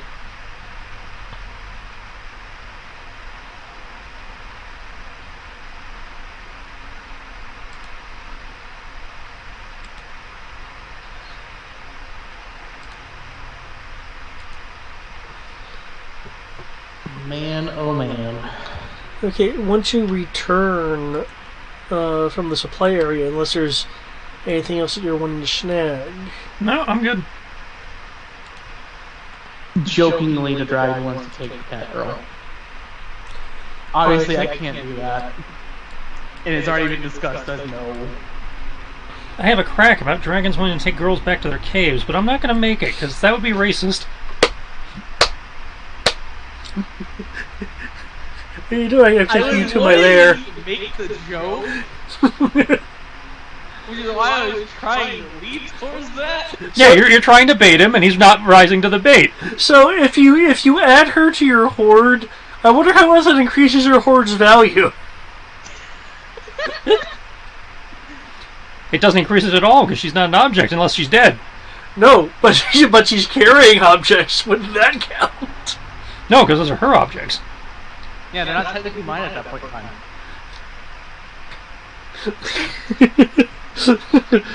But when you guys... I'm just glad that you realized that I was trying to bait you into making the joke.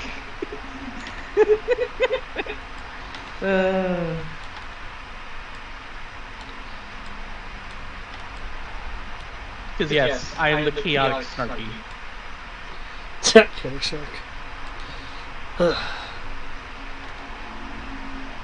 The guardsman with the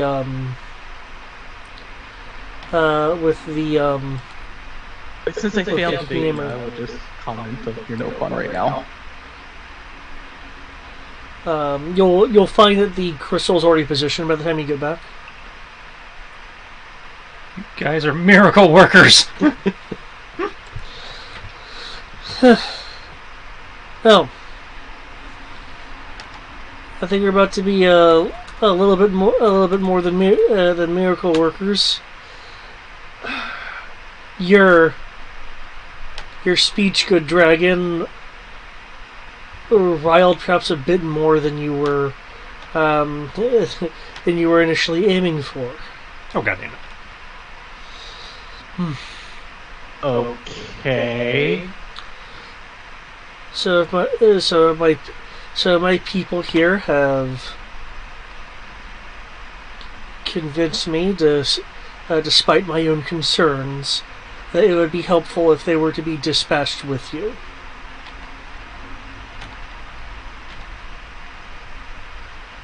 There will be a wild panicking dragon noise in Taliesin's head, as this was not expected. That's what you get for making speeches. Moving forth are these three individuals and Jan as they move on the platform.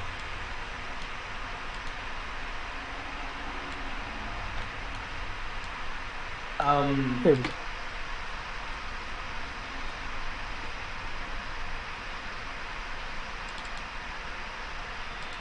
If you're just going to look at Taliesin, please say something. Why? Isn't this what you wanted?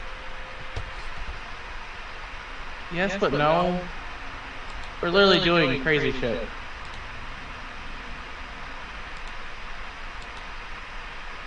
I can't just have everyday folk risk their lives for us doing things that may or may not work.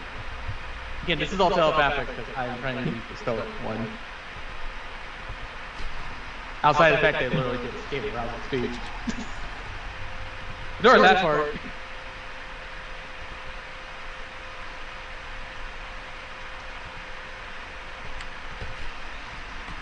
person that knows how to deal with people.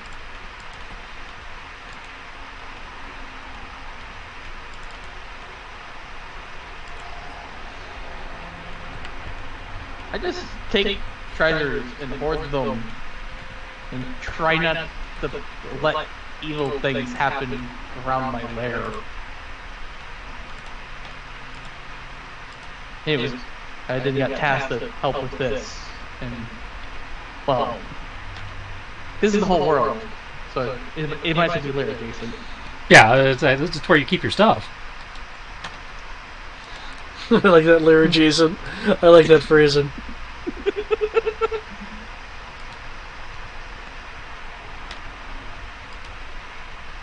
Hey, I got told by the gods, go save the world. I'm not going to tell the gods no. Why not?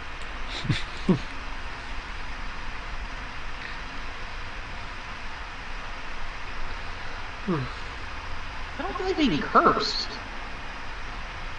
Gods don't curse, they smite. In the form of a smite can be a curse. Right, that just was like lightning bolts from the sky or something. I'm pretty sure they can do whatever they want with gods.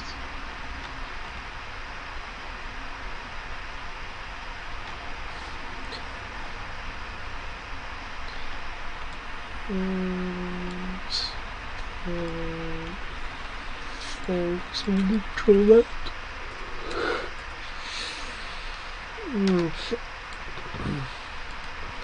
Well, the one with the hammer, 1 ounce. Are you ready to go down? As ready as we're gonna be. Okay.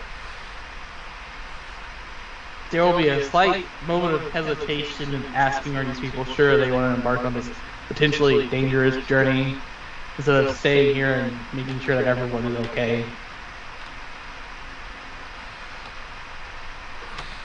Okay.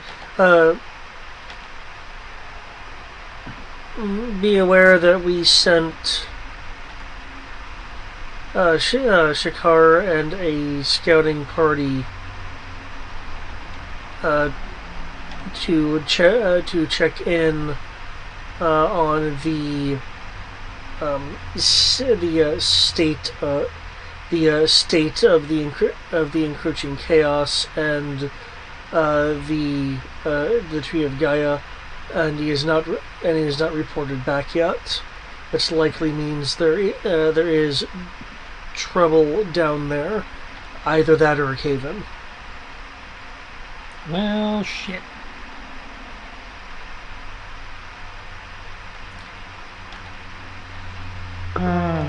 Okay.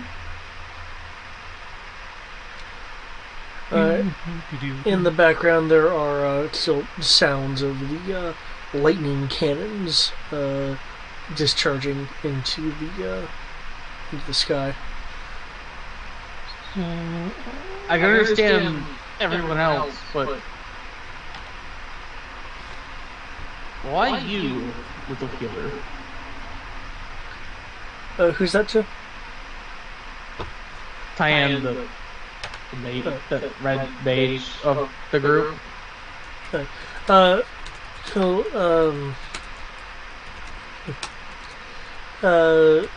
She'll look over to you after being kind of enraptured by the rather large crystal that was in front of her.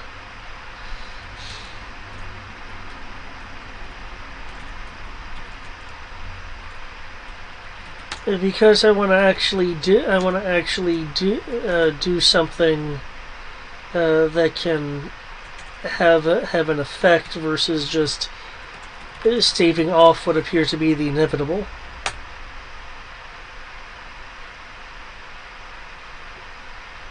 Oh my god, that is actually a really cool skill, Tristan. It's the same thing Ro does with Rosara, I just do it with a Shadow Clone. Nice. Oh, you... Wait, you have that... But isn't that like a mage thing? It's all part of the Find Familiar spell, which Ro has. Oh. But in the case of Taliesin, I can do the same thing with my echoes. Oh, that's actually really cool.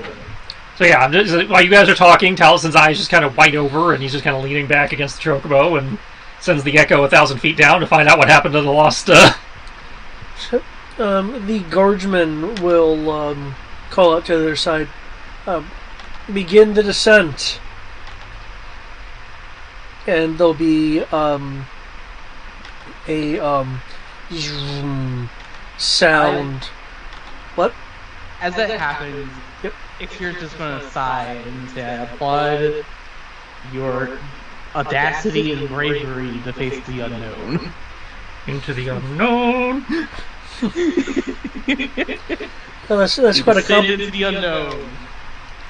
That's quite a compliment coming from a dragon. Thank you.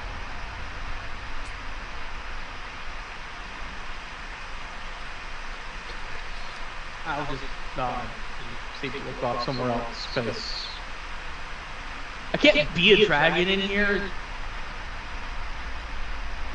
I'm just stuck as a Goliath. As the platform detaches and is lowering, we'll find that the four corners have crystals on them, and there are streams of light that stretch out from them to the part of the bridge fortress above. Basically, there's four crystal anchor points that are like magically tractor beaming and going down.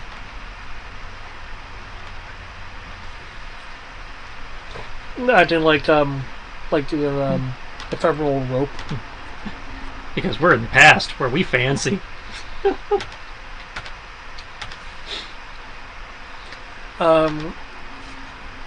There is there is also a soft protective shimmer around the platform as it descends. Oh, well, that's that force field to prevent people from falling off, because you don't need guide rails when you have force fields.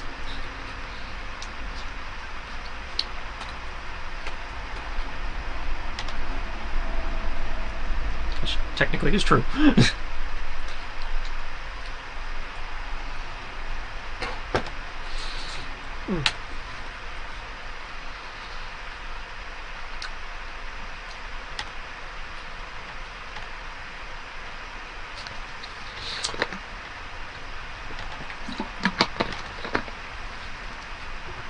As you descend, the guards are kind of keeping a lookout.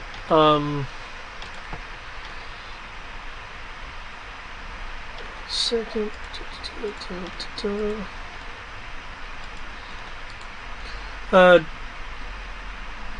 Tian goes back to looking at the crystal. She, reaches out and is kind of touching it. Clearly, while this may be somewhat old hat to you guys, it's clearly new to her.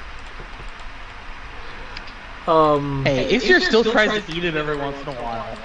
Arr. I can't do that right now since I can't be a dragon in an elevator. Yeah, that would be over the weight limit. I'm not concerned about the weight limit. I'm more concerned about the accidentally knocking someone off the platform.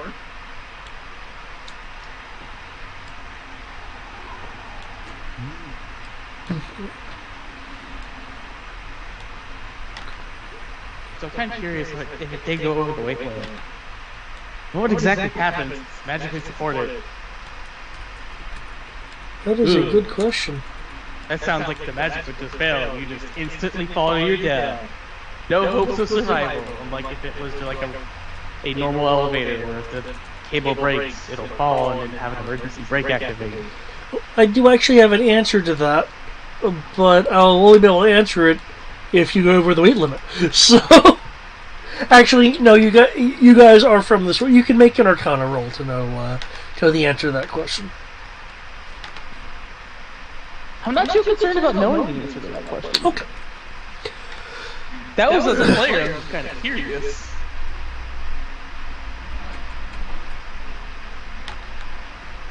He steers the dragon, he doesn't care. Even if the thing starts falling, he'll turn into a dragon and fly.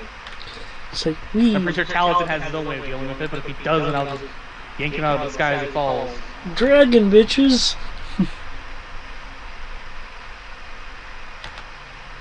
The issue is dealing with everyone else who's now falling.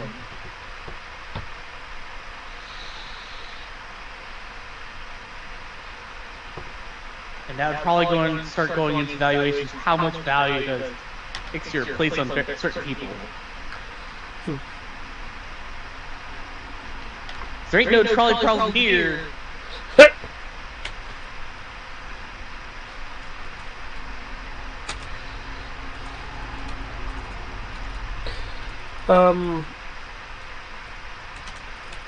As the platform is descending and the time of day is beginning to shift. It's taking us that long to go down? No, it's just by the time you got here. And We had spent a lot of time talking and supply gathering. Okay, that's fair. I was about to say, hold up. How far down are we going? Hopefully less than 1,000 feet. Otherwise, recon's, we're just kind of hanging in the air going, we're going to get down eventually, because I can stay at 1,000 feet. I am about to get to your scouting in a moment. The Makroks around you, you'll notice are getting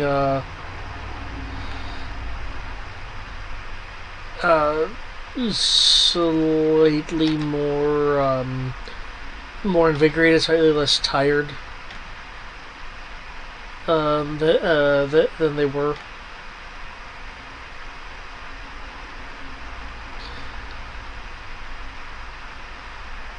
As for your scouting, okay, I think you're gonna try to project it like at what ground level for that would be. Yeah. Okay. And if it's less than 1,000 feet, that means he actually has range to actually go forward. Because it's a 1,000-foot spherical radius. Okay. You'll find that you're at the edge of your range, but because it's a sphere, you do have some amount of maneuverability.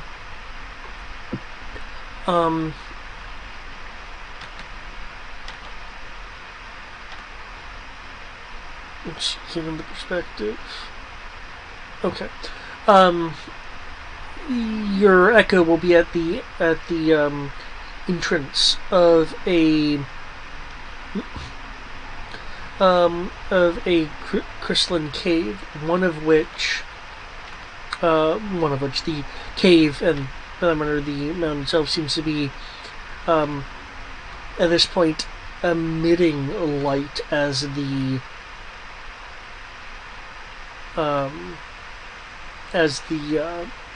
sunlight begins to fade. It's as if the mountains, or at least a particular mountain, has like perhaps stored energy and is just kind of releasing it as illumination. You can of course make an Arcana roll to get an exact answer versus just a off the cuff summation. Don't know anything about Arcana. Probably. Oh, I actually do have Arcana. Okay.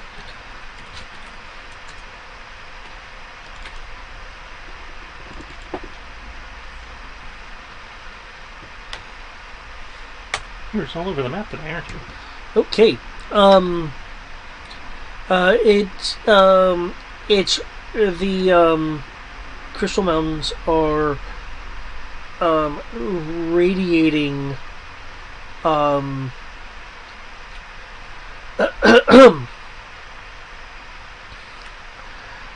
stored radiant magic that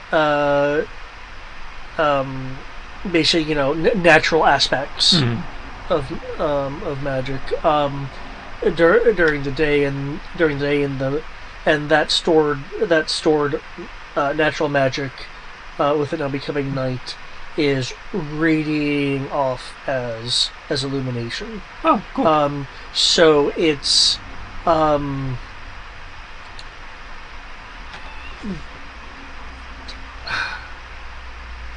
it's like just a byproduct Mm-hmm. of the kind of energies that it was absorbing during the day. As a reminder, especially since you rolled this, as long as you're within, at least by default, within the Hysteria mountain range, when you take a short rest and roll to gain spell points back, Mm-hmm. the value rolled is doubled.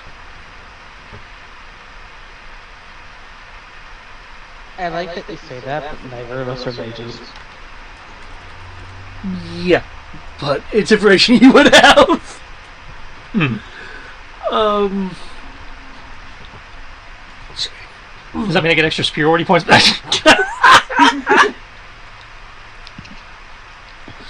No.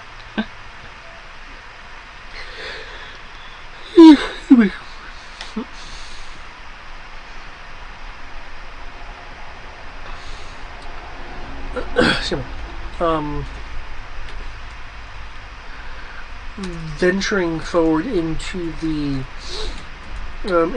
cave area with your echo, because I presume you're going to do that if you have the ability to. Do what? Go forth into the mouth of the cave. Yeah, as long as it's within range. Yeah, I'm sending Ghost Me ahead. If it wasn't for the amount of the amount of light being emitted, you are fairly certain that you would be able to see through a certain amount through the crystalline balls. But unfortunately, the illumination is preventing it, so you're just seeing a kind of prismatic, cave wall. Mm-hmm. We're seeing the Illuminati. Got it. You do occasionally notice. Looks like roots that are going through into some of the crystal area, and the radiant energy appears to be feeding whatever this plant is ultimately connected to. Is there anything through your echo that you're particularly trying to keep an eye out for, or are you just relying on passive perceptions? Well, he's definitely actively searching because they said that the scout team went down ahead and they hadn't heard back from them. So Right. he's explicitly looking for the scout team or any hazards that may have taken out a scout team. Okay. You can then either make me a perception or survival roll. You can also make an investigation roll if you'd like. No survival, I think, because Okay. I have perception and survival. Don't have investigation, but since this is kind of more of a tracking environmental sense, I'm going to go with the survival. Gotcha. I will assist you with that. Wait, no, I can't assist. I was like, how would you assist that? You're not even. This is Echo Tells. Hey, I caught myself. I mean, it'd be great if you could assist. That would.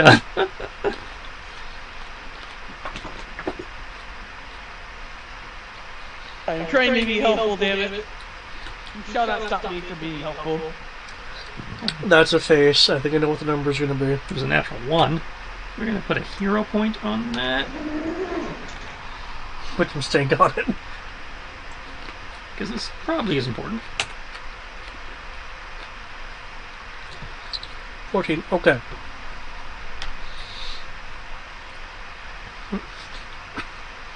In the on the ground, you are seeing traces of soil that contrast the prismatic flooring. Mm-hmm. indicating that someone had clearly walked through here, and this is like stuff left from their boots or fallen off their outfit. Unfortunately, it is diverse enough that you can't tell group composition beyond people have moved through here. It is enough for you to kind of keep your eyes on and follow for a bit, even without the general hunter's ability of going, it's 5 people of such and such, bearing such and such weight, and things of that nature. Following it through and around, you'll see where the cave splits off into various branches. One branch is collapsed.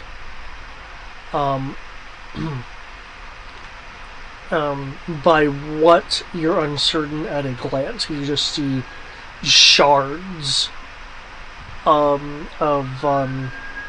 the crystalline cave that, much like a regular cave-in, is just kind of like, piled. Unlike a regular cave-in, some of these shards are in fact sticking into the ground. Kind of like a dagger or a sword that's been thrown into a surface. So a cave-in here could be a bit more stabby or cutty than a regular cave-in.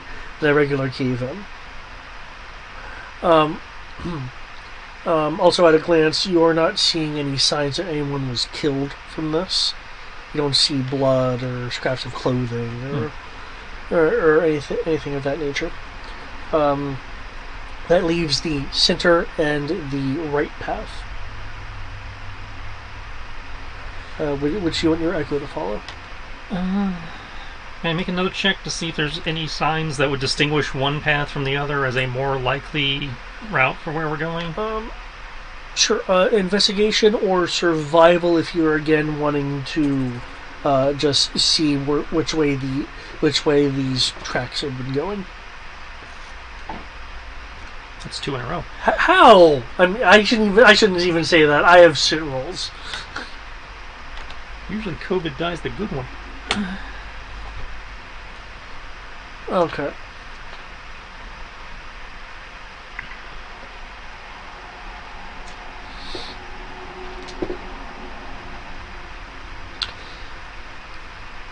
I wasn't sure if you're going to modify it with anything. No, that I did use a hero point, which is how I got 12. But. Okay. COVID died. You'll Why see. must you forsake us? You'll see that the tracks move down the right path. The right being the eastern path. That being said, you do notice that the non-cave particulates are diminishing as it goes, likely meaning that that their boots or whatever it is that is the source of the material is no longer falling from their clothing, but you do see that it goes down. Well, so we're following them. We will follow the tracks, which says go right. Okay. Sorry. Going down the right path, you will see that there are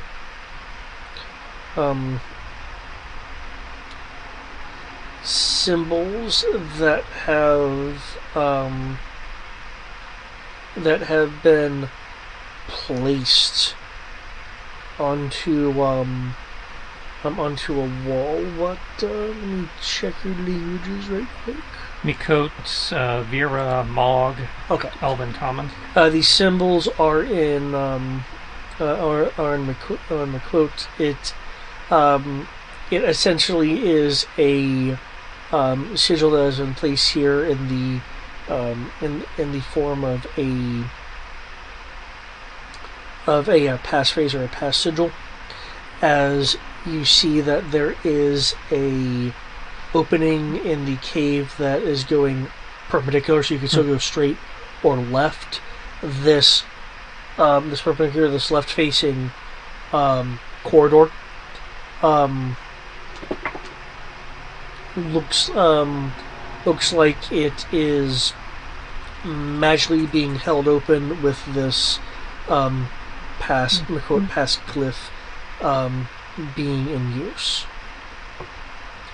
I'm going to... it's probably safe to presume that if they have a pass cliff there holding something open, they probably went that way. But, just, doing my due diligence. Okay. Holy crap, 24. Okay. You will see disruptions in the...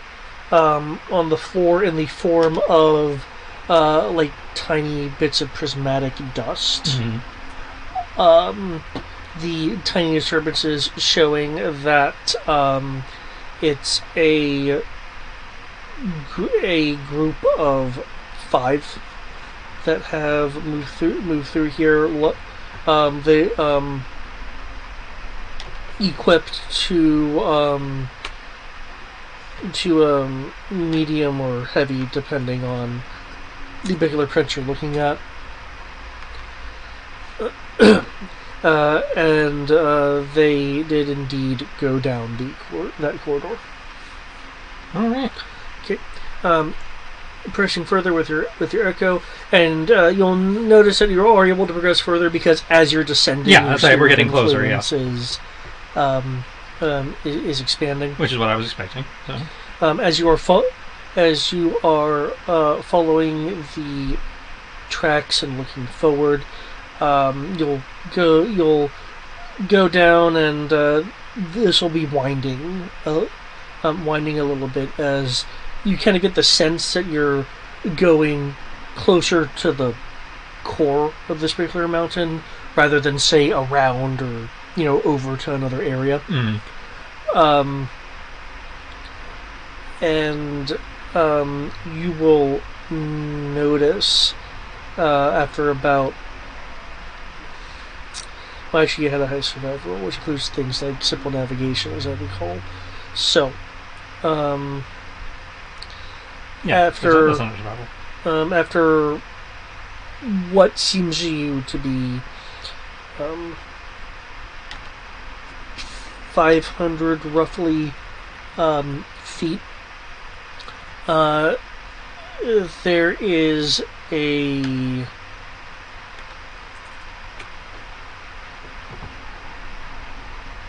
I was going to say dim, but really, given how this cave and illumination is working, a patch of darkness in the corridor.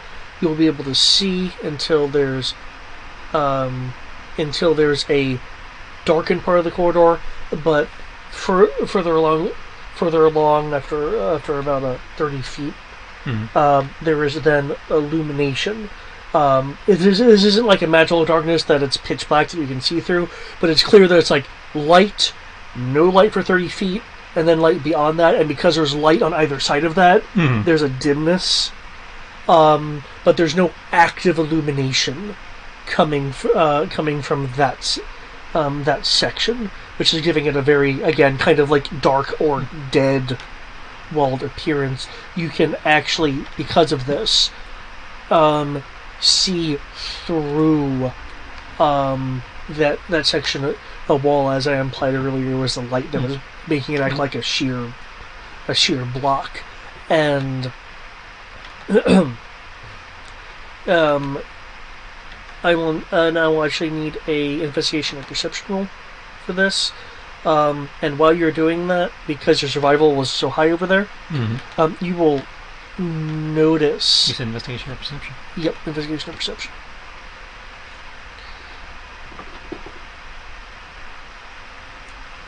And I'll wait for it, that way I can give both.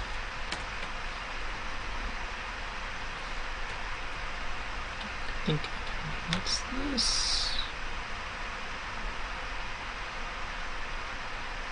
Social. That's social. No, tactical assessment does not apply to. Okay. you will notice from the survival standpoint, and I'll give it the perception in a moment, that the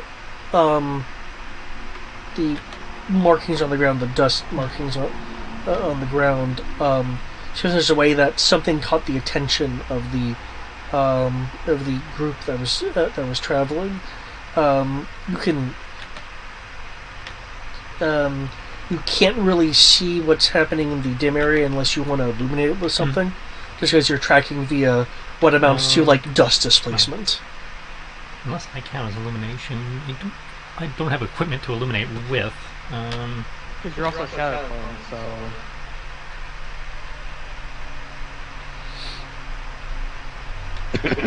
I don't remember if you can like maybe cast through. Well, that would require me to have spells. Duh, sorry. Magical translucent gray image. So yeah, it doesn't count as light. So Okay. yeah, just using my dark vision. Okay, so you can't really see what happened in that dim area, though you can notice with your keen senses the other side that there are there are two pairs of footfalls of disruptions missing. So the group of 5 has dropped to a group of 3. As you look around with your perception, you will see in the you know how crystals have like this like fractured lattice that can go through it. You will see in the dimmer walls. This isn't on the surface. This is more deeper in.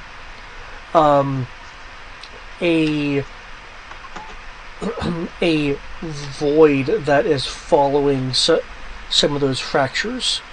It's the same kind of absence that you noticed in the clouds and blotching the stars when you were in the prismatic crystarium.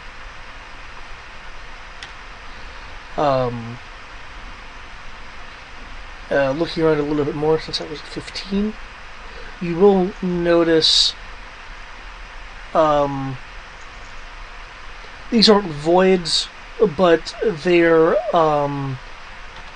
unlit masses. One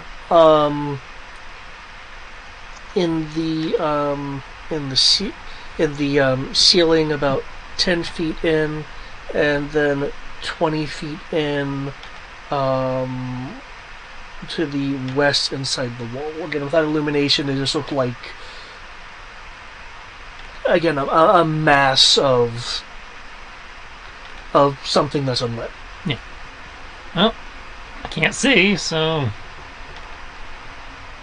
I'm trying to get closer, float closer for a better look. But okay. If I remember correctly, the echoes are essentially you from the standpoint of if it well, I guess it doesn't really have like a con check as a for instance or save. There's a note for if it has to make saving throws.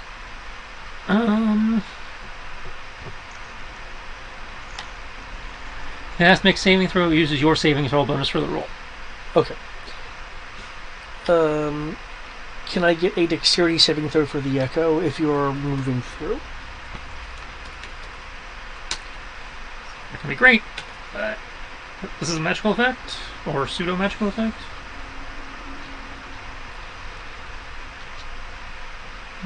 Given what it's doing, it's not a magical effect from the standpoint of like a slow or anything. Well, I have a spell guard gem that says I gain advantage on saving throws against spells and other magical effects. I wasn't sure if that would apply here. You know, given the nature of what this is, I'll say sure. Oh, nice. Nice. Okay.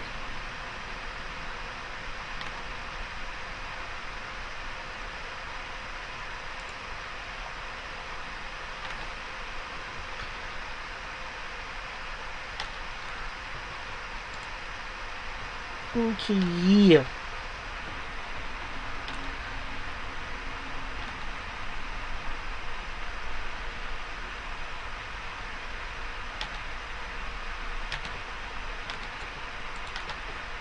Okay.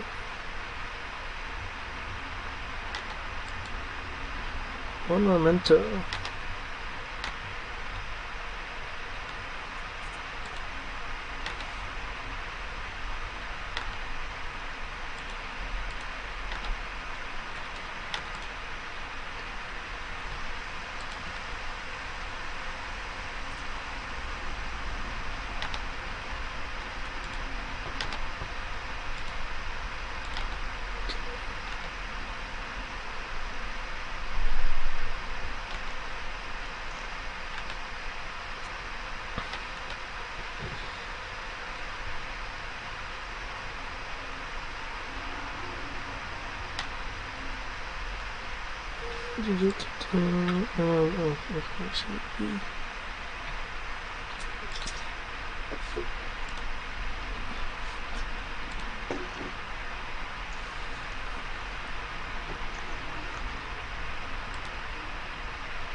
Sorry, wait a second.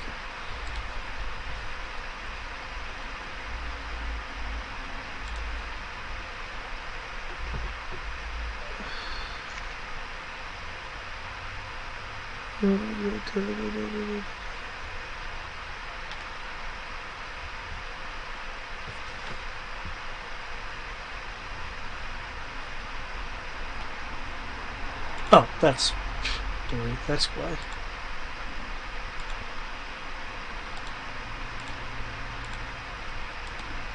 Calculations.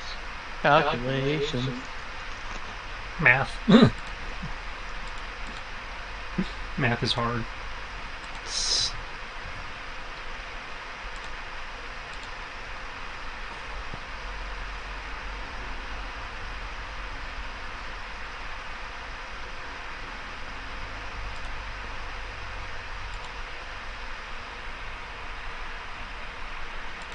There we go. Reverse that. Yep, there we go.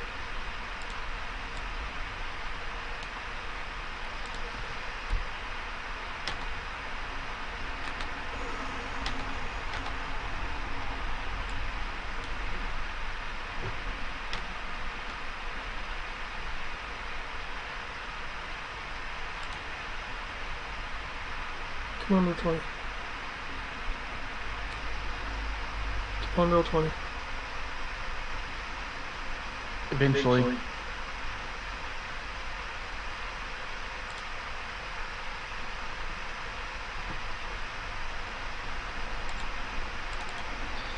Okay. She does that, so I will have to do it like this, which is perfectly fine. Shooting past your echo from one dim, dead lit crystal wall past you, because your echo was able to move real quick, so it shoots in front of you and moves into the dimness of the other wall. Is that it's in the Roll20 chat. Oh fuck. It seemed to shoot out of the wall, trying to maybe grab you, but didn't. You're not quite sure because you moved out. Your echo moved out of the way too quick, and intersected and interpolated with the other side of the wall. So it's not physically here in front of you. It's like it tried to jump scare attack you and disappear into the other side of the wall. Well, figuring out what happened to the recon team. Or some of them. Or at least some of them, yeah. So, No, I can't actually hear you to respond because no, you're doing telepathy. I can hear you with the telepathy, I think. It is my sight and my hearing that is gone. Yeah, he's speaking to your head. Yeah. You can hear that. No, he's speaking to my head. It's like, Yeah, so the recon team got jumped by a... What do I roll for that one? It's kind of a weird flesh beast with hands coming out of its feet and no eyes and fangs. And... This would be... Most of these are Arcana, usually. Not everything. So, I know a lot of them here's go to what I can Arcana. do. You may speak telepathically with each other. As an action, you may proceed through the senses of your bonded creature. Or, obviously, if they leave this creature. I'll say Arcana or Nature. We're going with Arcana, because I don't know shit about nature. I'm not that kind of elf. And, Wow. It's one of those days. so, here's what I can do with this. I can speak telepathically with you. I can spend an action to proceed through your senses. Or, Point down. you can use an action to proceed through my senses instead. So as you're saying, you can still see this thing, right? Mm-hmm. Yeah. As you're Again, saying didn't say, just went... He's saying it, he's trying to describe it. I'm gonna use my action to see through his senses, which are currently linked to the familiar. So I would see what he's seeing through the familiar. Okay. Then yeah, you can give an Arcana or a Nature roll yourself then. I actually do a nature roll.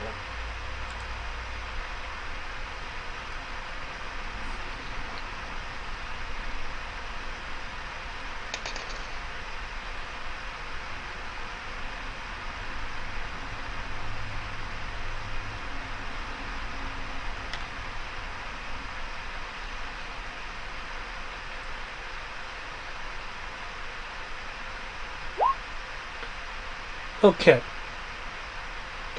For Talus and Arcana,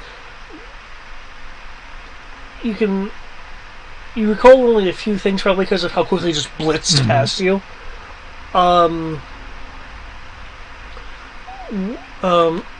Excuse me.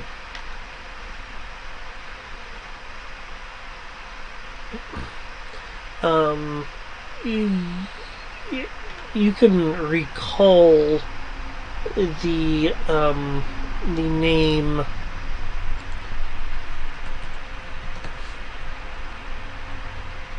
Oop, I misspelled that.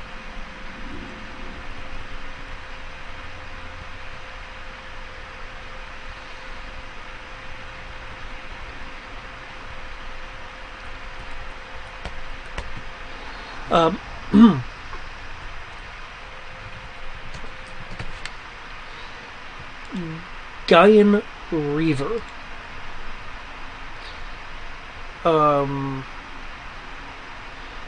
But you're not remembering the origins at the moment, primarily due to its face or lack thereof. You do recall that it doesn't use any regular senses to see. And that it is believed that its sight detects detects that which is a part of the mist, or otherwise known as life in the living. Though there are some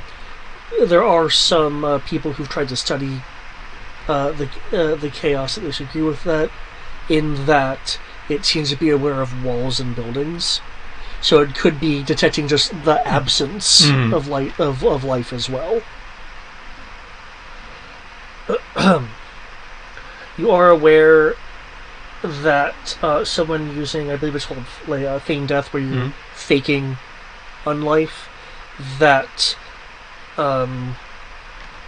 that it tends to not so much avoid, but pay no mind to beings under those effects. Though it does seem to pick up on unusual things, so like like say if you were to try to attack it or something, well, you may at first catch it by surprise. It would then probably recognize your absence as a threat and then react accordingly.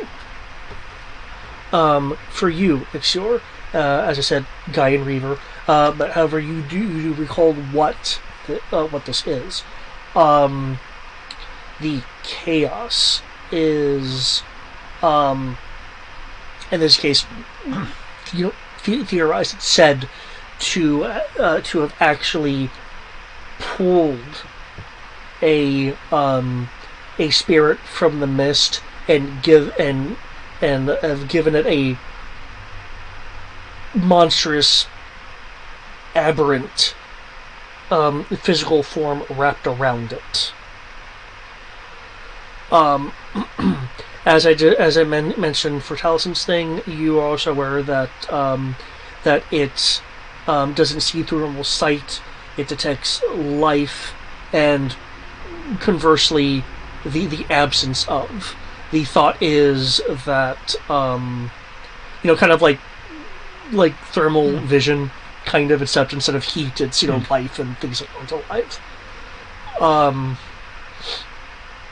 They usually appear in hordes, though from what you saw through a Talison's Echo, it just appeared to be one that kind of like blitzed by in an attempt to either grab or attack and move into the other wall. You are also aware that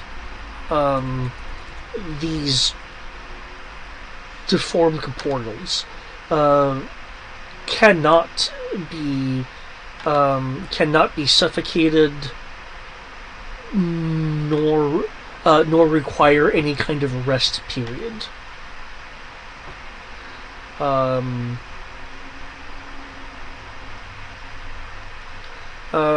They are also highly coordinated when acting in groups, i.e. pack tactics. They do pouncing maneuvers, and have the ability to corrupt living upon touch. There's an aspect of necrotic damage,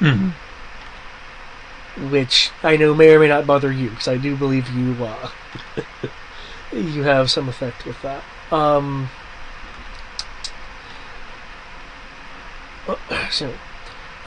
It itself, due to its nature, is less affected by any kind of life sapping effect, as the only thing that is considered as life that it has is the monstrous flesh that it has, and it doesn't appear to be able to be affected by any kind of poison.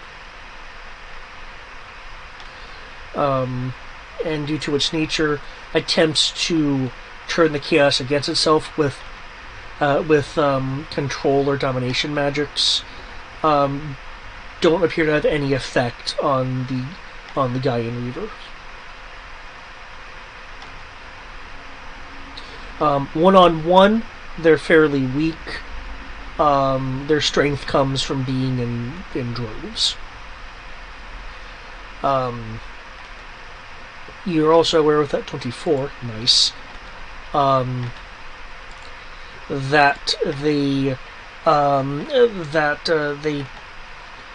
these tend to appear where the chaos is particularly strong, due to the fact that, again, these come from spirits that are ripped out of the mist and given a malshapen corporeal body. Just as a note for the people post calamity, the corruption and fallen and stuff like that have so far not exhibited any ability to just rip spirits from the mist. Mm-hmm.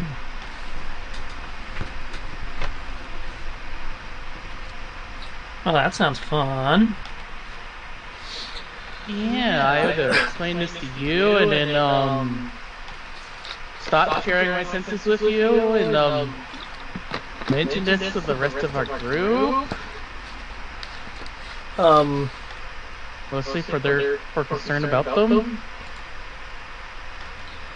Tian, like, visibly shivers at if you give the origins.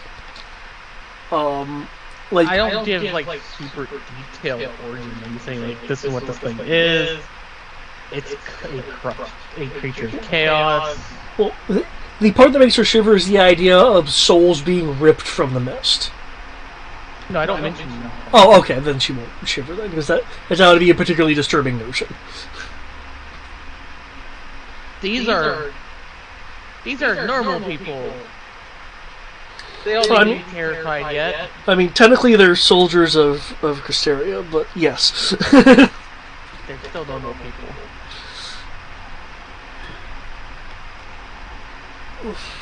They at least get a pass on having to know the terrifying reality of the situation we're in.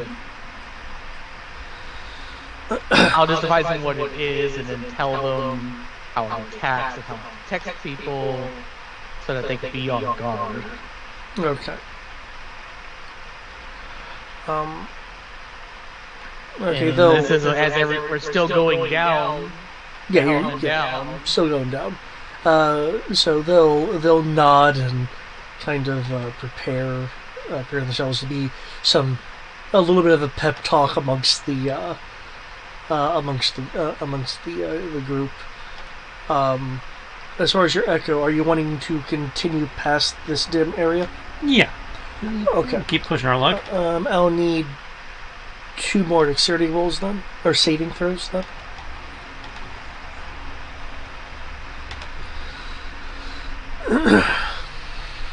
Somebody's that.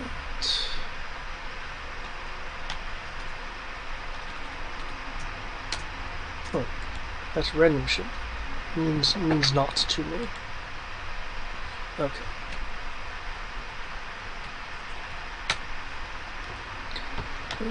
Okay.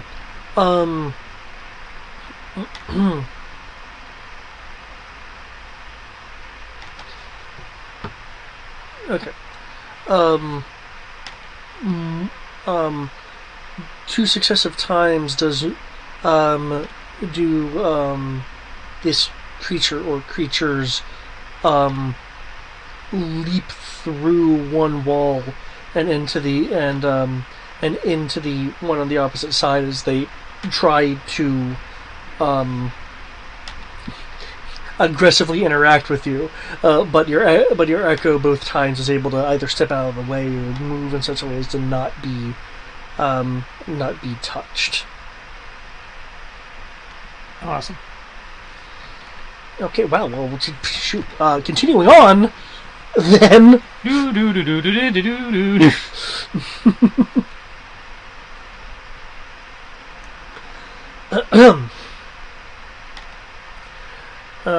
You will find a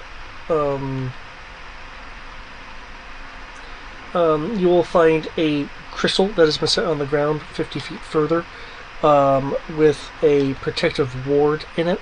The barrier it produced has since been exhausted, so you can just keep continuing on.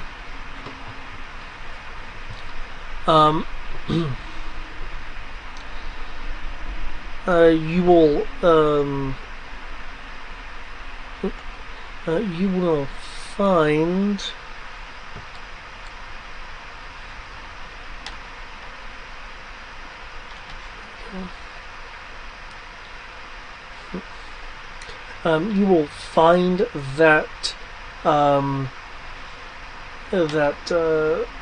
they're further down. There was another area that has been opened by a quote pascliff, but before that, you will see destructive signs on the ground. When I say signs, I don't mean sigils. I mean disruptions in the dust and such. You will also see some markings in the wall indicative of weapons that maybe had missed something and clipped clipped the wall. The footfalls keep moving towards where the past cliff and the new opening is. There is a bright light coming from that area, and due to how the light is bouncing around, it kind of gives it an image of a visage of a door that opens up to a shimmer of light. You're sure there's probably a room back there, but the optical illusion is from the light refraction and stuff like that, and reflection is making it impossible to determine what's beyond it, and lets you. I don't think you have true sight or anything. No, just dark vision.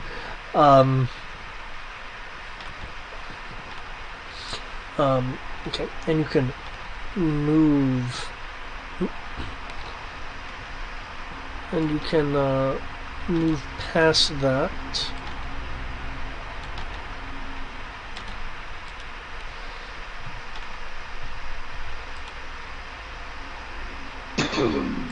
Into a room that,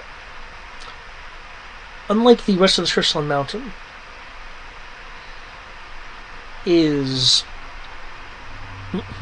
has greenery in it, and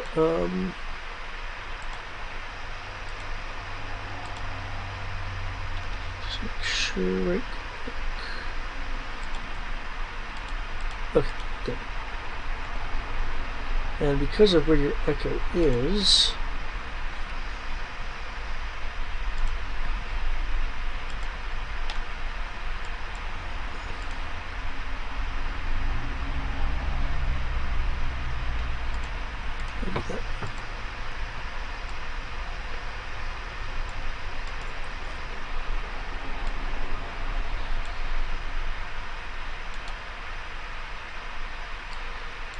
you'll find yourself in this, again, kind of greeny room.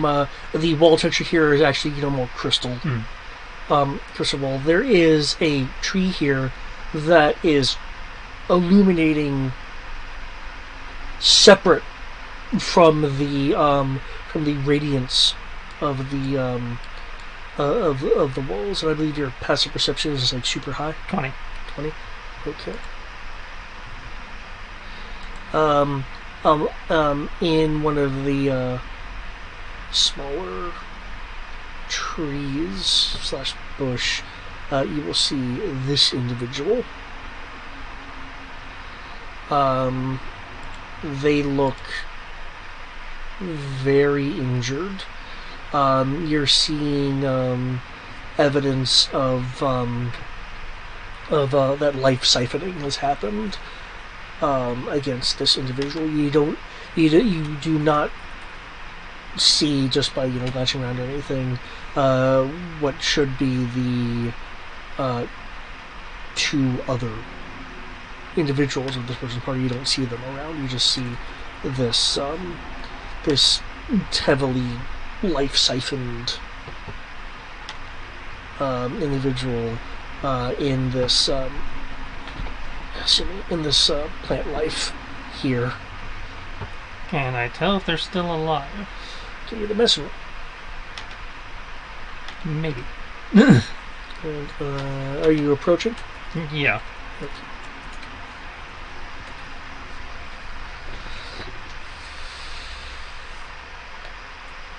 Guess you deemed that one important. Not 20. Okay. Excuse me.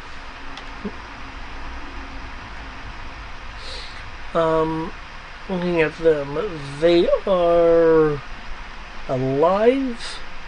However, the life siphoning damage does slowly appear to be spreading, despite the fact that, there's no, at least, creature that you can perceive doing any kind of, active damage. Alright. Well, I got one survivor. I don't know if they'll make it till we get there, but...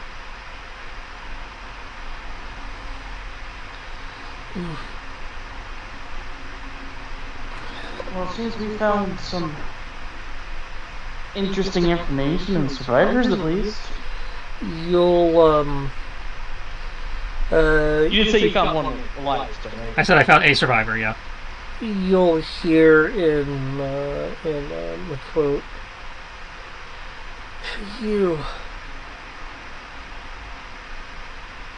are you actually there?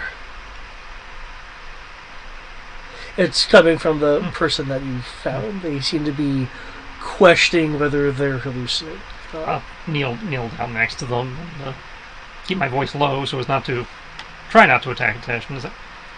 Technically, no, but I'm on my way. Help will be here soon. Good. I'm just the scout. So are we. Yeah, you didn't report back, that's why they sent me down.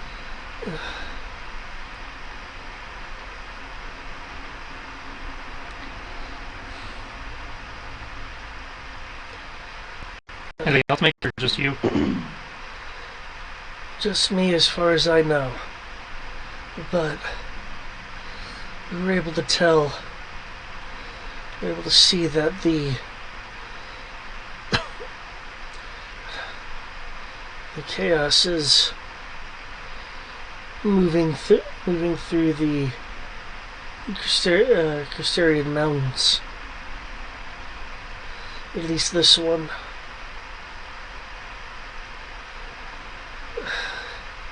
It's also... It's not just moving through, it's siphoning the magic as it goes. That's why, if you actually get here, you'll see some corridors that just aren't emitting any light. It's draining the natural force as it goes.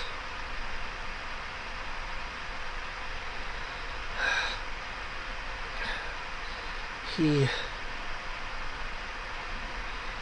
thought it was for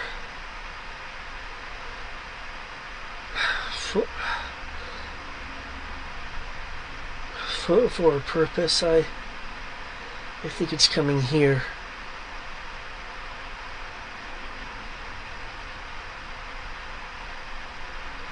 He'll point towards the literally glowing tree.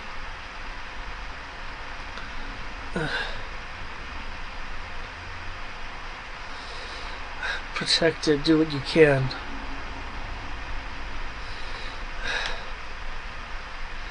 If something isn't done,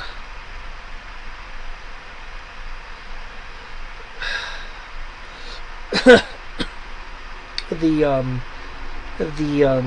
necrosis on the skin will spread a little bit, kind of webbing out from where some of the initial damage is coming from. We will lose our connection to the sun and the night, and maybe more.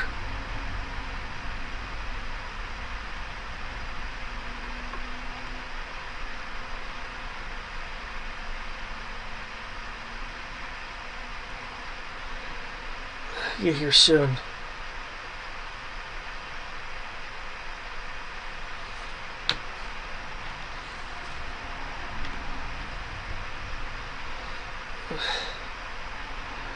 Unless you have any particular questions for this person. No. Okay, at the moment they seem to have gone back to just kind of resting and conserving energy. Alright.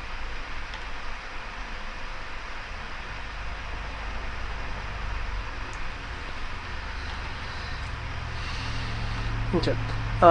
Is there anything you'd like to do? Are you when you dissipate your echo, having your echo just maybe just stay here for the moment? Echo's going to stay with him. Okay.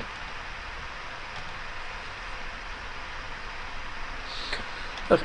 In which case the excuse me. The platform will eventually reach the bottom. Though for those that can see that are on the platform, I would like a perception roll that represents paying at least halfway attention during the descent. Since you were sharing senses, you of course. I'd say I can't. My eyes are down. I have no senses on the platform. I'm just going to be half distracted. Okay. How fast is the platform moving? So, because I'm probably just going to be a dragon at some point, because there's no walls for this platform, right? There's the force fields that keep you from falling off. There's a shimmering there's a shimmering perimeter. Did you want to? And there's also probably a weight limit. Do you want to test that on the way down? Or? No. Okay. In terms of how fast it's moving. Well, it doesn't matter at this point because they can't get off of the platform. Okay. It's moving at a fairly decent clip. If you want exact numbers, I can derive them for you in a few seconds. But because effectively, what I was going to do is just let myself like pseudo fall / glide, just next to the platform. But can't really do that. This looks awfully familiar. But have I used this map before? I don't think so. I don't think you've used it directly, but it seems awfully familiar.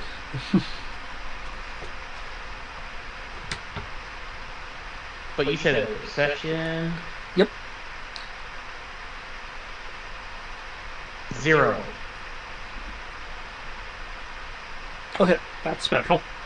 No, it's because of the. I'm sure. Obviously, it's because he has a minus. Yeah. Nope. Okay, that's fine. The platform will reach the bottom. There will be a glittering cave opening.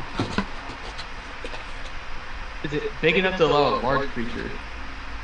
This portion, yes.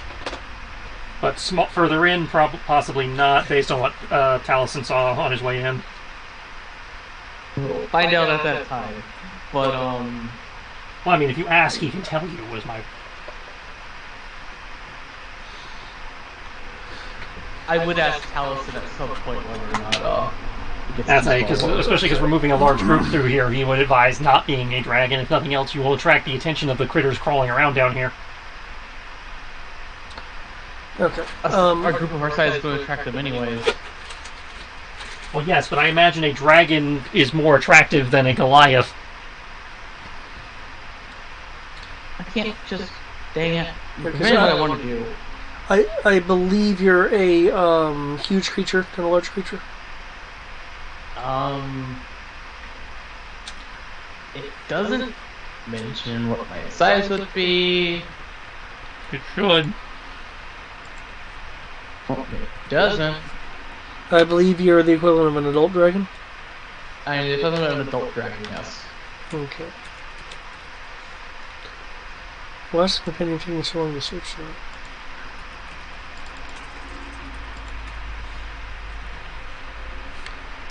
You're right, it's probably huge. But...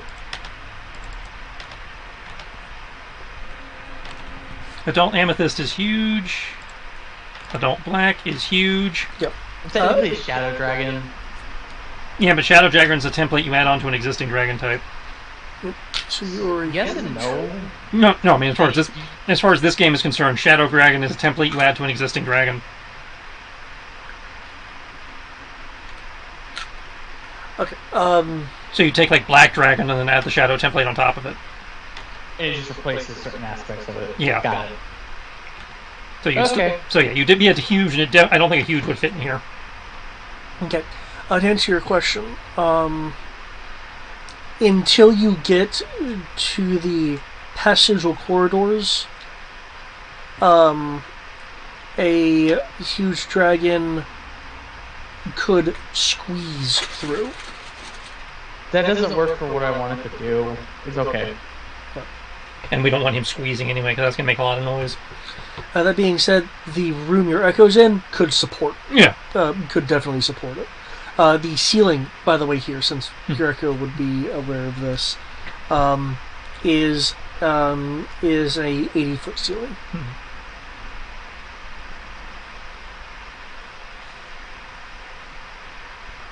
By the way, to give you an idea of what I was going to do,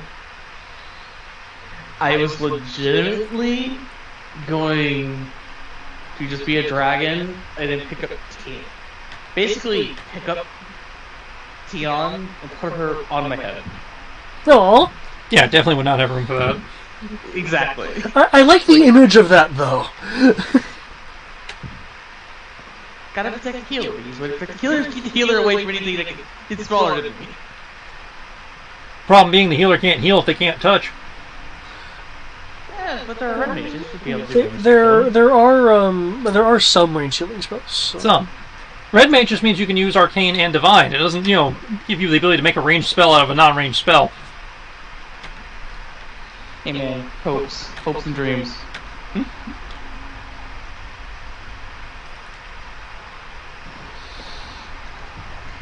Okay. When in charge of departing the platform, what about Taliesin Prime? Taliesin is hanging onto the Chocobo, and the Chocobo is in theory following the group. Okay.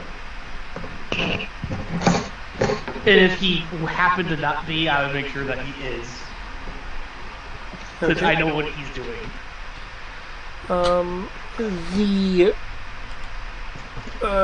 The soldiers, with the exception of Tion, excuse me,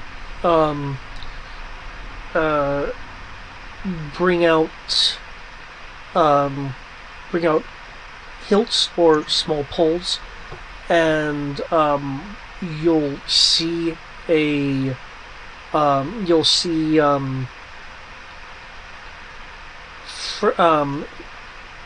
fragments detach from the from, in the case of the swords, the hilts to move along where a blade would be, eventually solidifying the fragments into what looks like liquid crystal blades, or in the case of these short pole shafts, axes.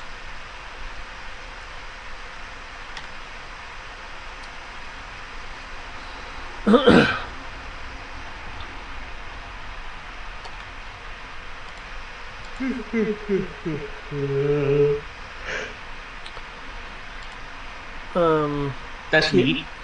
That's all I have to say about that.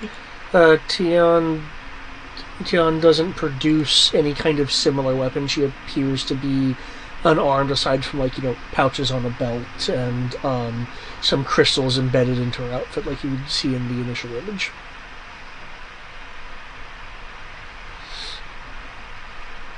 Yeah, I just actually double checked it. It is only up to adult, which is huge. Just guaranteed in the class itself. Personally, I think it'd be cool if it could let you be ancient, but that would probably be the equivalent of epic level dragon class kind of stuff. Mm-hmm. That'd be going past level 20 at that point. Yeah. There's literally ancient dragons like 1 and 22 and so on. Okay. Considering that this is actually a neat little workaround that you've been able to do, because usually with the echo/familiar thing, communication and direction would be a little bit of an issue, wouldn't it? Yeah. Yeah, so I would literally just go I would be able to speak to them, but I'd have no idea what their response is. No, you would know what my response is. No, because of what you're doing, I know what your response is. But I said normally. Yeah. So, Telepathy! Let's go! I presume Taliesin is giving Directions? Yeah. Okay. I say, okay, went this way, went that way. Okay. Following through as I described the Taliesin initially, you'll reach a three-way split in this illuminated cave. The west looks like it suffered some sort of cave-in which some shards have stuck into the ground, indicating that again any kind of cave-in would be a bit more deadly than, say, rocks bludgeoning you. This is where I went right earlier. Yeah. Okay, well, I went to the right earlier, which is... I'm just gonna follow your directions. Let's go. Well, I can't see the change in environment for somebody to correct me, so... Well, you actually can if you want to look through my senses as an action. If I do that, I'm not looking through my echo senses to keep an eye on the guy. True. Pretty sure I can only be in one set of senses at a time. Going down the far right, the eastern corridor, you will eventually reach a point to where it continues on or breaks off to the left with a slightly smaller corridor, which Tiana recognizes the Passcliff 4, and she does note it's probably this way. The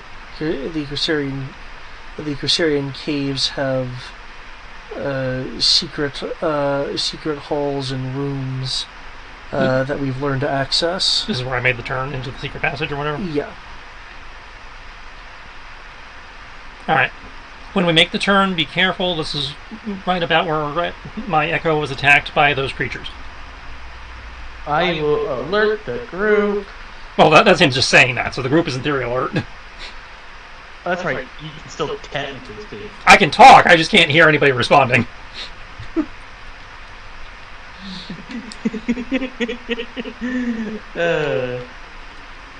I'm basically being your walkie-talkie. Mm-hmm. Okay. Moving down the Passcliff, Passcliff corridor, it winds a bit and shifts around. After about 500 feet, you'll see this area of dead illumination, where the light stops and then 30 feet later continues on. The dead illuminated, the dead area of the corridor, the non-illuminated area of the corridor, is an area due to the faint light you can actually see through the depths of for a bit. If you see any dark spots, that's where the creatures have been because they consume the mist, which means they consume the light.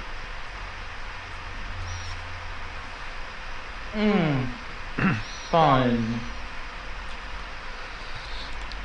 So we basically have the magical equivalent of termites.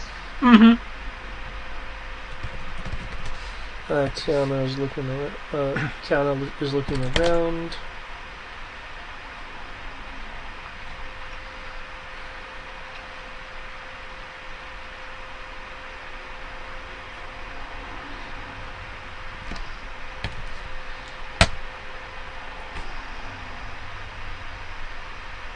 What does Cloak of Iridescence do again? Cloak of Iridescence. Makes you iridescent? Can I click show all? Will you let me click it? No, fine. I'll read it myself. I'll do it myself, Roll20.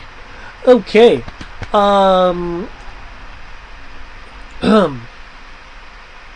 While in an area of bright or dim light, you can pull the cloak shut over your head, causing the scales to glimmer and shine. Each creature within 10 feet of you can make a save or be blinded.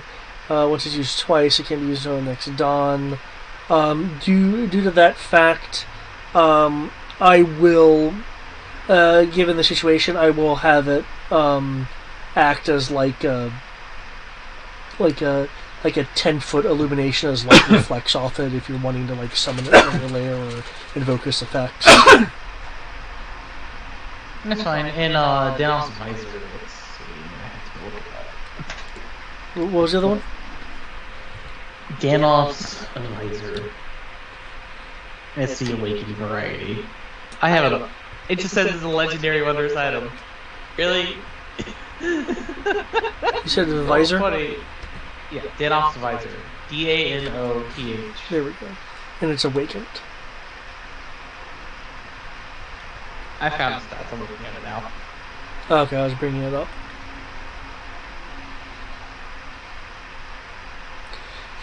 It looks like an artificer device.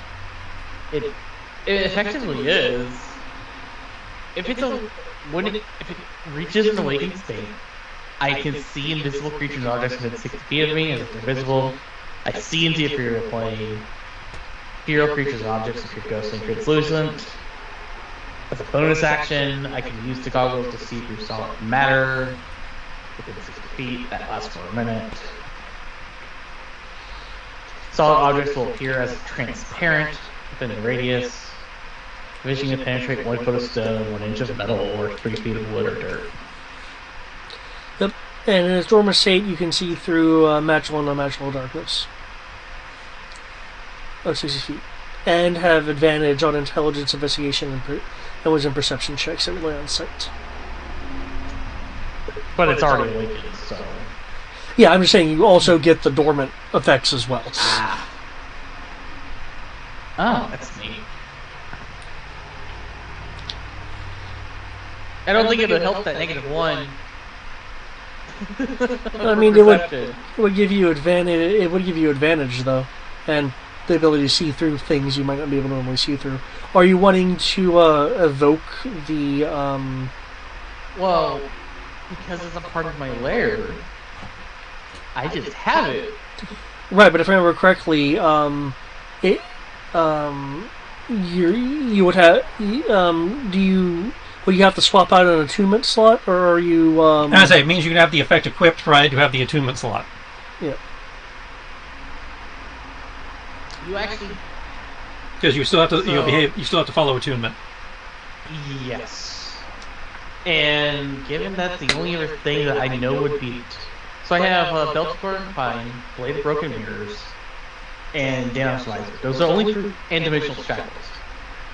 The other medical items that I have listed here say they don't require attunement. Okay, that's fine. So I don't believe dimensional shackles are a thing that you need to be attuned to. I think they're just effectively... You might have to attune them to the creature they're attached to. I'm just double checking that part right now. Dimensional shackles... Yeah, do not require attunement. Yeah. They don't require attunement, you just put them on someone and then they act as manacles that prevent extra-dimensional movement. Keep in mind, there are some things I just threw in your lair from the standpoint of you're a dragon, you just collect things. Cool. But I need to know what all these do, because technically I can cause them to happen. Yeah. By the way, you didn't denote if the Blade of Broken Mirrors is awakened, exalted, or dormant. Okay. Ooh, you've got a vestige. Yeah, I got several apparently. That's cool. Yeah, like I got Danos Visor and it's awakened. I have Blade of Broken Mirrors. It's the sentient chaotic evil blade. Yep. So I don't know if you want to, actually mess with that, but it's in your lair. I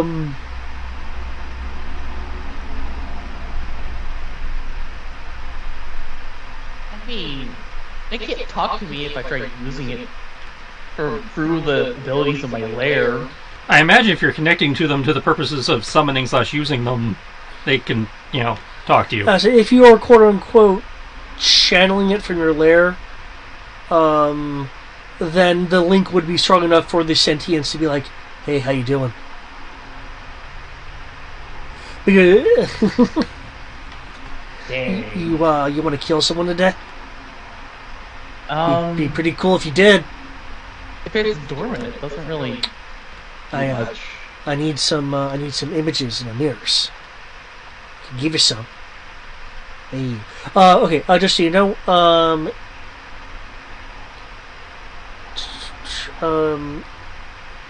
it is in the awakened state. Okay, so that's that. Holding a weapon, you can use action. Get on falling spells. I mean, technically, because I only have 3 things that I can actually attune to, I guess I would technically be attuned to it, be able to use it if I needed to. Stab one of these guys. Except that one. That one doesn't look nice. It doesn't mean I'm actually trying to invoke it right now. Oh. But you're attuned, right? If you're attuned, it can speak. That's the point. I probably would be attuned with it. No! It's a chaotic evil thing. You wanted me to stab things, but chaotic good. Oh, that also means I have a constitution of 19! Because Belt's dwarven kind. Yep. Okay, but your, the Dennis Visor is attuned, yeah? Yeah. Okay. In that go on. Yes, I see things. Yes, in that case, you see,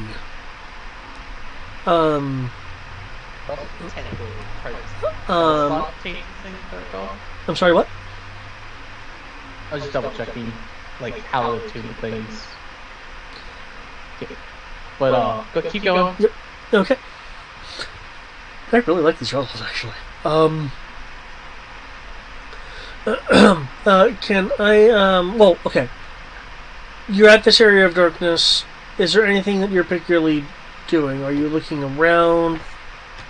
Are you, Of course, I'm going to be on alert and searching, and, in which case... I can see visible creatures and objects within 6 feet of me, and I'm not concerned about seeing through walls right now, since I can see through the walls without it in this case. Yep. Okay, in which case, can I get a perception roll? And I need gravity 20 again.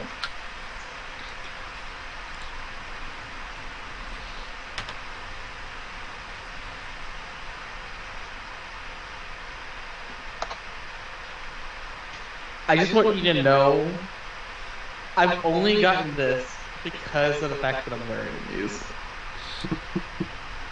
And 19. Nice! Okay. Looking around, you will see in the dimness that,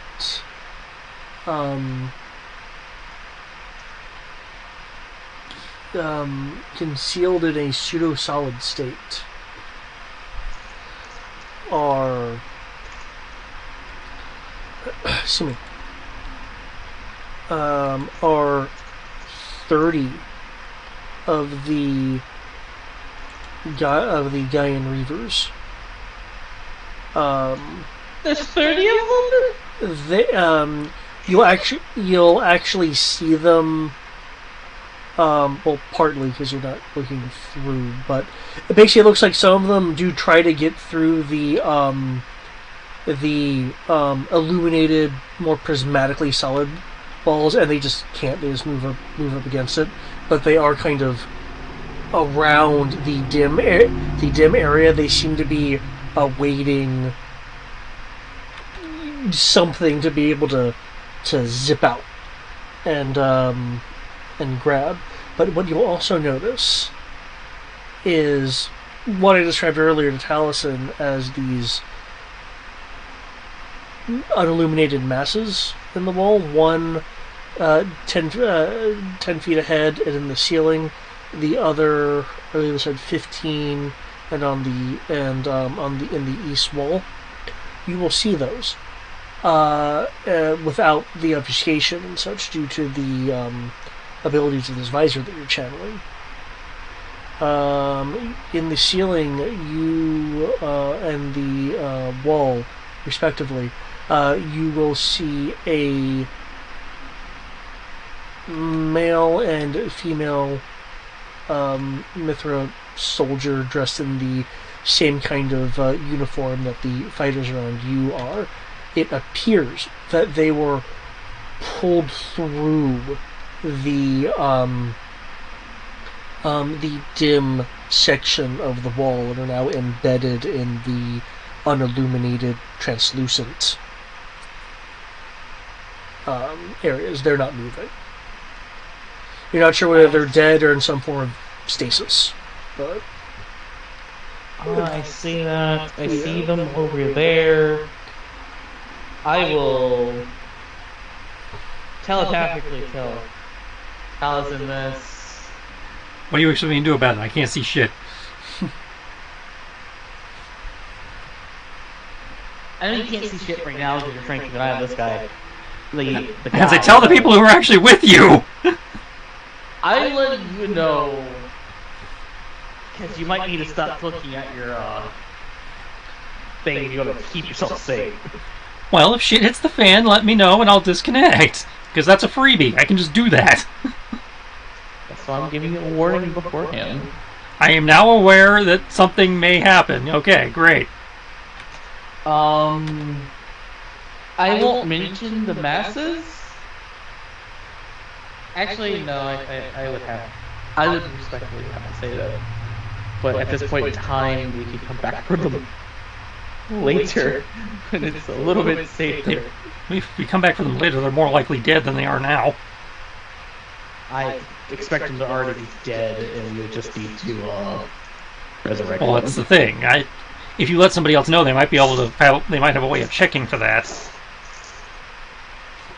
Because if we don't check now, they're guaranteed dead. If we do check now, they might still be alive. Based on this one guy I found here. Fair enough. I will quietly lean over Tyann and whisper this in her ear, letting her know the state of two of their companions, and that we have 30 of those Reavers over that way, and keep an eye out on it. And after I give her the proper details, I'm just going to let the other people know that we have a group of them that way. Shh. Be quiet. Well, not really quiet, but be aware. They like coming out of the walls. She'll have a small gasp, and then her eyes will predatorily narrow and in a bit of anger at the news that some of her compatriots have been essentially pulled into the walls. I would suggest checking to see if they're alive, because if they are, I might have a way of getting out of said wall. I don't know if I actually have a way of getting out of the wall. Now that I think about it.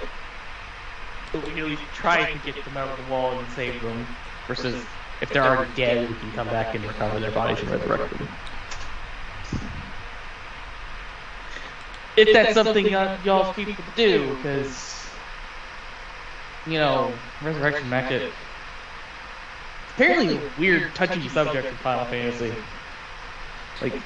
Because they don't have resurrection magic in Final Fantasy usually. Yeah, it's technically you don't die in battle, you faint. And then you have the Phoenix Down, which brings you back from KO. Because if you die in Final Fantasy, you stay dead.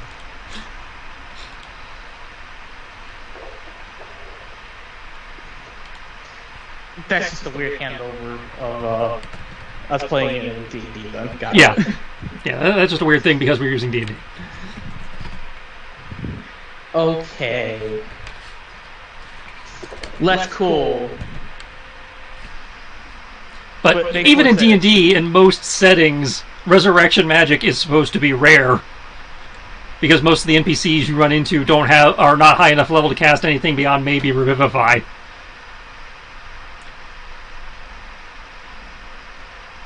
These people are well beyond that one. I'm not disputing that. I'm just saying that, resurrection magic in most settings is rare because otherwise death would be cheap. Yeah, 500 gold. Well, technically, 500 gold worth of diamond, which isn't exactly cheap, because diamond is itself rare. Yeah, it's cheap for us because we're using the house rule that lets you just turn gold into the resource.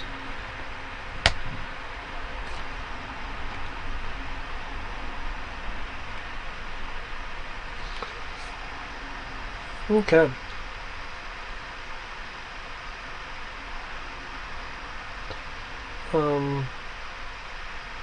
John will tug on your arm since you're taller than her.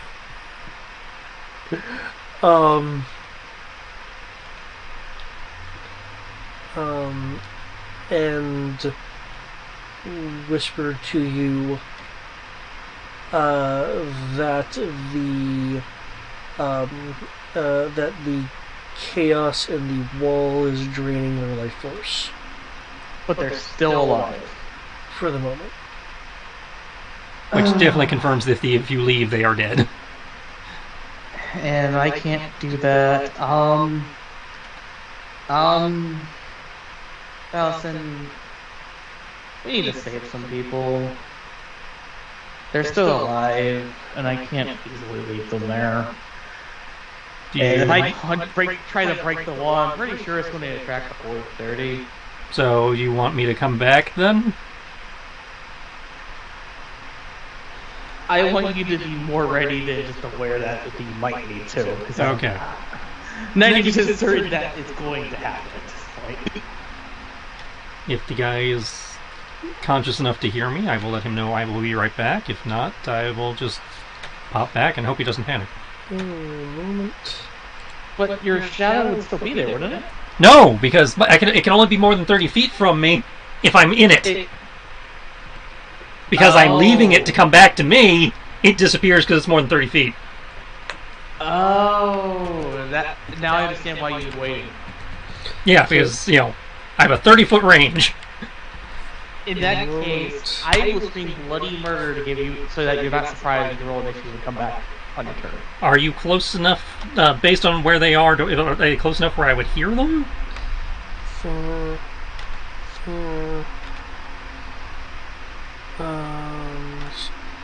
They are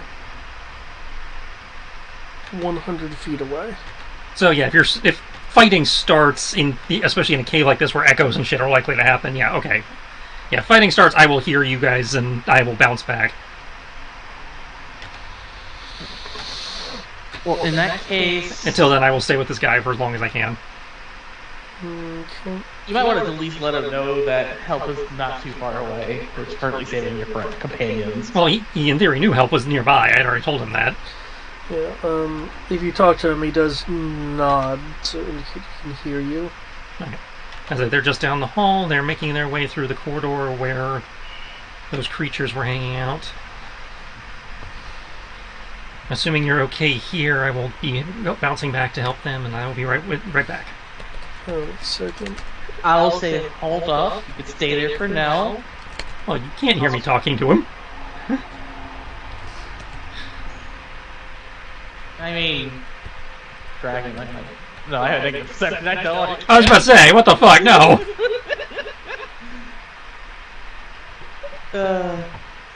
But looking at the way this wall is, what I need to do to pull them out of it.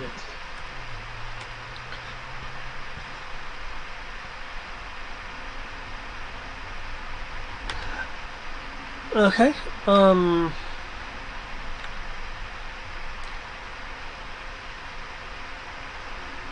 Because the way I look at it, I'm effectively going to have to just use strength to pull them out of it, and effectively kind of partially break the wall in a sense. You can give me an investigation and a Arcana roll if you're wanting to think and generate some ideas. I will do that. Okay. Taliesin, you're still in your echo right now? Well, I just told him I was coming back, so I'm coming back. But... Then he is. You can before you leave. Because it takes a moment for you to. As I'm giving him a moment to respond, just to make sure that he's, because I did ask him, unless you need me here, I will be. You'll see in his body language that he'll shift his his ears will perk and he'll he's noticed something. Don't push yourself. And he's trying to point in a direction. I will look. Okay, can I get a perception roll? No. You said Arcana and investigation is what it was for me? Yes. Don't want to. I will not promise that some ideas I will say are ideas, but Now you made me all paranoid. Let's get another hero point. Damn it. 18. Okay.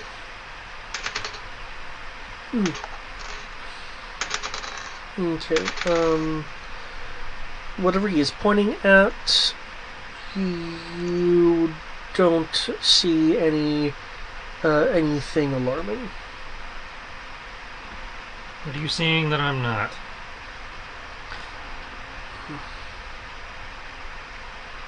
Probably just stay with him.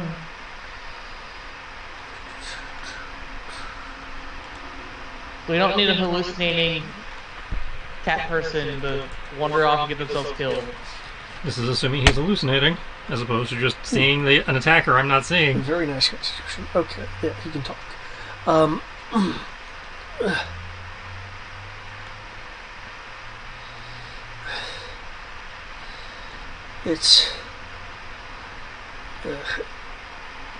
It's getting closer to here. I can feel the light in the crystal being siphoned. Where he pointed, he didn't see any dimming, but... Alright, well, let's go check this out. We're wandering towards where he pointed. He was pointing upward towards the ceiling. And? Oh, right! Because he's incorporeal. Well, you can be incorporeal and still have to worry about the ground. Incorporeal does not necessarily grant you a fly speed. Okay. No, I just mean that you can go through the wall and you have a fly speed. Are they intangible? I know they can defy gravity.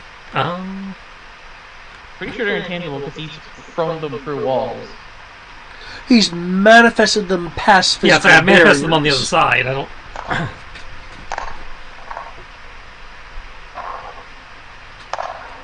I'm pretty sure it's just the dragon, the colossal one that's wanting to come down here. Okay, I can teleport it. Attack through it. Yeah, no, it doesn't say it's incorporeal. Okay. Do you still want to go up to the ceiling though? Yeah. Okay. With that, I can give you another perception roll. On top of that, please roll defense. Yeah. I would like a reaction dodge. Okay. I'll reaction dodge. Comment didn't get anything. Dang. Yeah, it was a internal laugh. You will see, since you're close enough to it, that there is areas of shadow fractured along the ceiling, as if light behind this initial curtain of light is being siphoned. So, something deeper in the material is consuming the light, but hasn't gotten to this skin surface level that you're at yet. Okay. Is that the tree, by the way, that's right there? I presume so. This tree right here? Yeah. Yeah, that is the tree of Gaia. Yeah.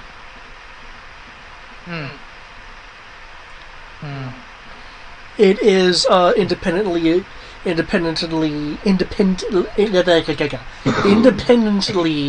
casting off lumens. Whatever that thing is probably trying to eat its way down to the tree.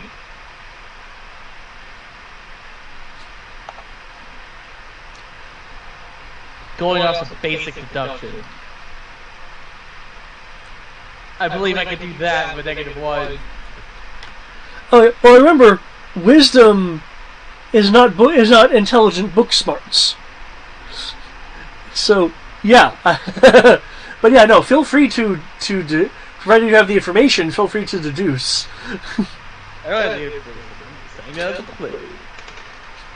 Because I expect this is the origin story of the fucking corrupted trees.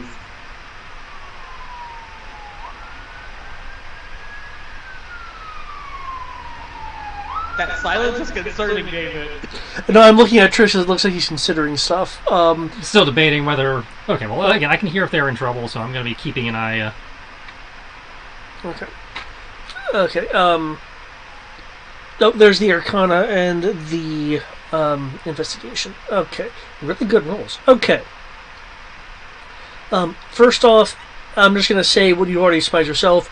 You could try just straight up busting through the material itself to try to get to them. However, some other thoughts.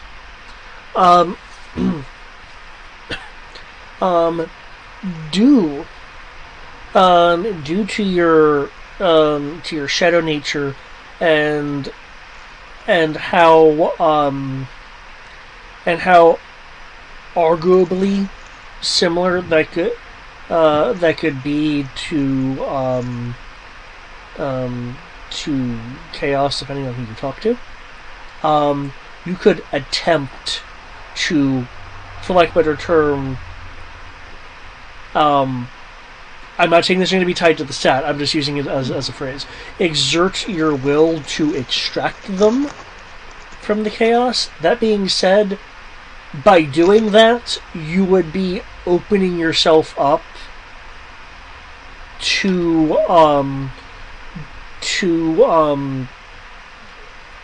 interacting with the chaos on some level, so there'd be a high chance of some form of backlash or effect on you by using your shadowy nature to interact with the nature of chaos.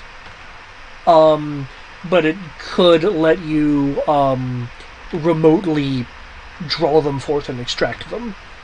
We're going with it. Doing it live. Oh, you doing that? Okay.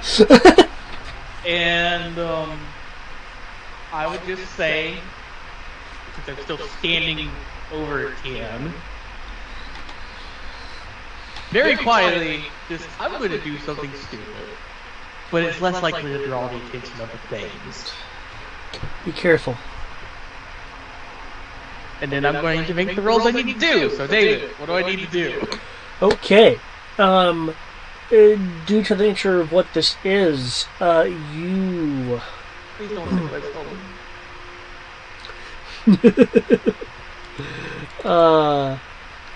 Do not say wisdom, do not say medicine, and I'll be okay. Or perception. You will need to make a charisma check.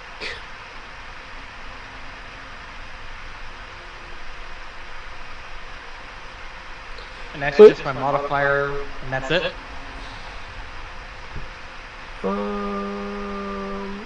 Yep. However,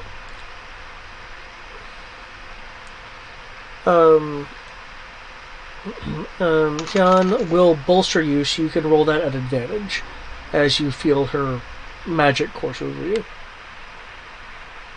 I am glad you said something, because this would have been very poorly.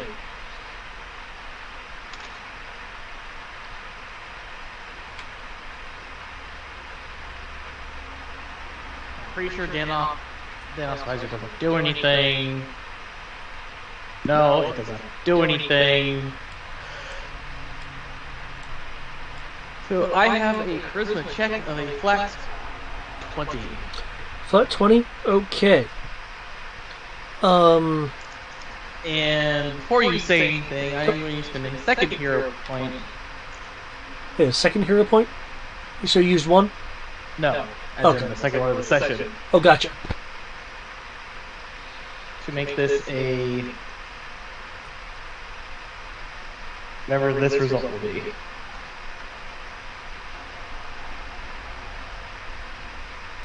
Okay. There will be a shimmering of the part of the corridor that's dim, as there'll be a tide-like lapping of the where the light stops and then light resumes, a lapping into the darkness area as the prismatic walls of light around you coming in through the crystal kind of wave in to the darkness and then recede back to the perimeter as the dead area of the corridor is being distorted by your exertions, and the let me quote, I keep wanting to say Mithra, and that is wrong. Same difference. The McQuote's bodies being extracted from the walls. With your enhanced vision, you are noticing that inky threads of abyssal chaos stretch and break from them as they're being extracted from the excuse me, from the walls. As this is happening, and as they are physically exiting the dim parts of the walls, I will need a excuse me. I will need a you know what? I will need a Constitution save. I'll do it. You saying what's happening? Also, Yeah, I'm quick and a Constitution saving throw, as this manipulation of the chaos energy due to your nature as a shadow dragon. There's some kind of feedback effect happening that I'll describe a little bit more once the save is rolled. I'm so glad I said I attuned to the bell. But also, I'd like to make an athletics roll to catch them so they'll just plunk onto the ground. Okay. Doing so would put you within the dead area of the corridor. Just so you're aware. I'm still gonna do it. Because they were 10 and 15 feet in, respectively. Okay. I'm still going to do it. Feel free to make that athletics roll then. And I will need a dexterity save as well. Some of the soldiers will say, wait, or huh, or what are you doing, unless you tell them what you're doing, as far as they're concerned, you're just rushing forward. I would have let them know that I'm doing something in the state and lit area for the time being.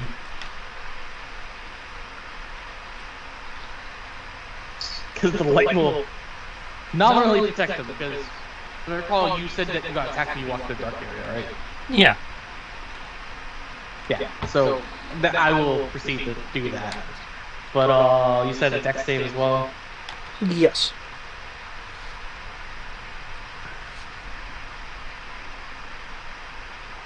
expected to save? It's that. There it is. So you're level 20, so that.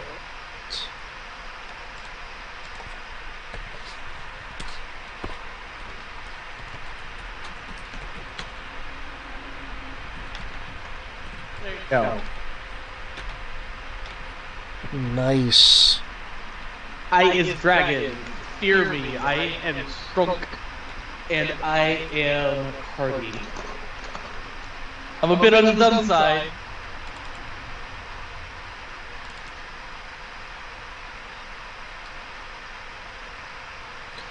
Okay. But I can at least take a beating.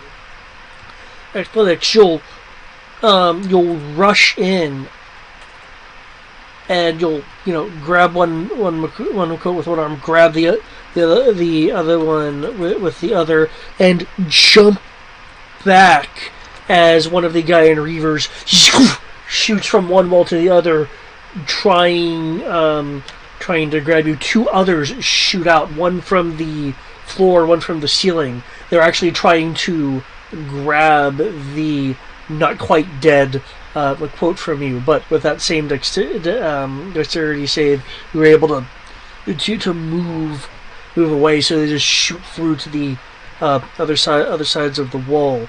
However, this is when the feedback hits you as your body is momentarily shocked with a life-draining pulse. And are you immune to necrotic, or are you resistant to necrotic?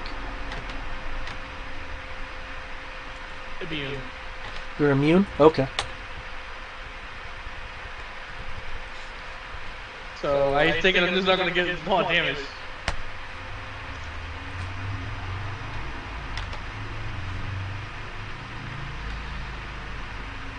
You take half of 18d0 of necrotic feedback.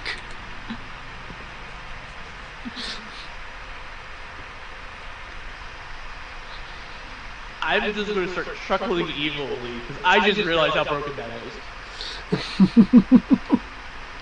It's like, you just successfully saved for half, but since you're immune to it anyway. No, you don't get what that means. Shadow dragons are the answer. We need to find the shadow dragons again.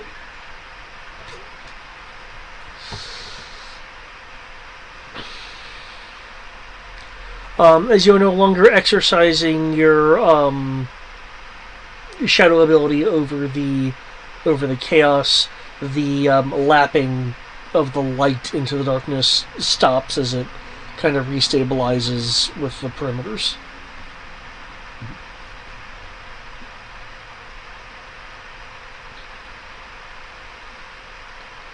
I'm just gonna very slowly walk back to Tian, carrying these two nearly dead cat people.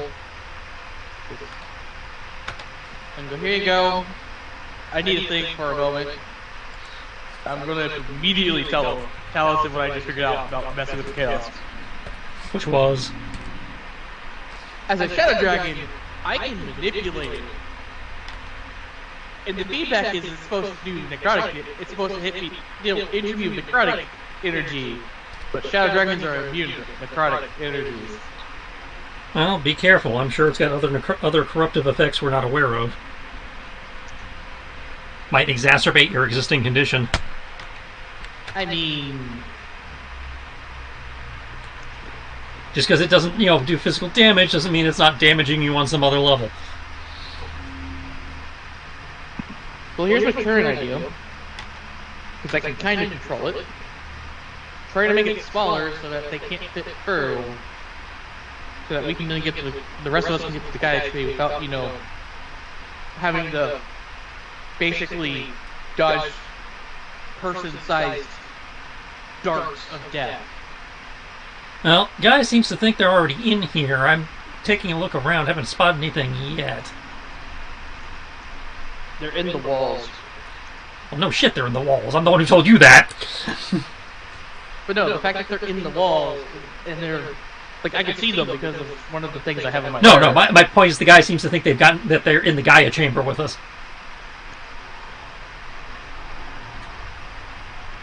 But when you looked at where he, did you notice anything when you That's looked at what where he said? I'm taking a more careful look now. Hmm.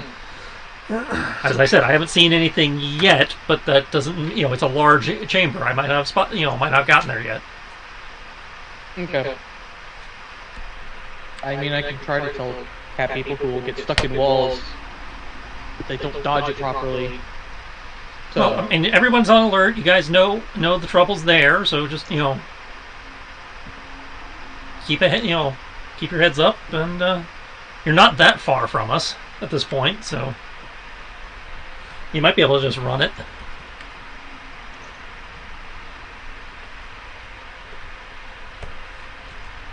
that's Or fair. since they're attracted to magic, if somebody can drop something really big and magically tasty to keep their attention.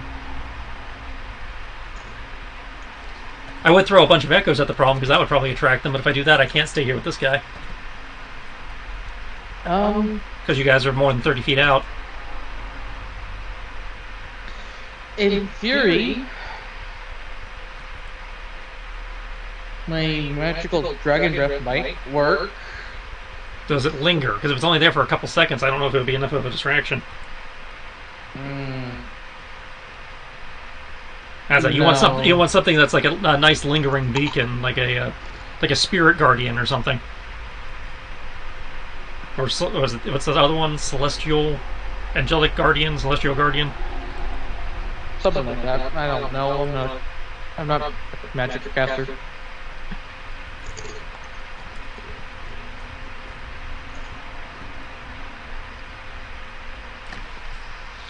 See, it's 20 But in that case, Now, if you have a sufficiently powerful artifact or something you don't mind leaving behind for a minute, you could probably just throw that behind you.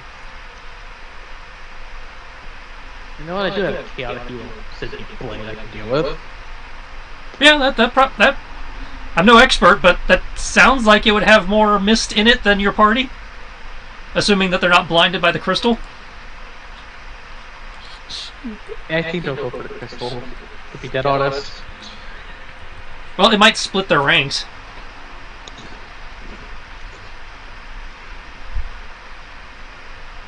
I mean, the crystal's under a tarp, so maybe if you guys are stealthy, they'll be more attracted to the sword. I don't know. I hit things.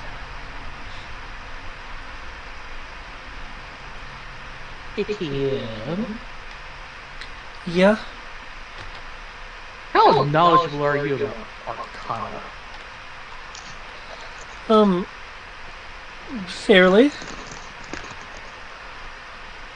These things are attracted to life forces and magic. So they're attracted to us or to our magical objects. We need to get from here. Well, through technically, your this sword tunnel. counts as both. I mean, the sword counts as both. It's a sentient, so it's alive. So, here's my thinking. I have something that might be sufficiently distracting for them so that we can get away to the other side where the Gaia tree is. But I'm concerned whether or not that would actually work sufficiently enough so that we would have enough time to get the world crystal over there. Now, what are your opinions on it?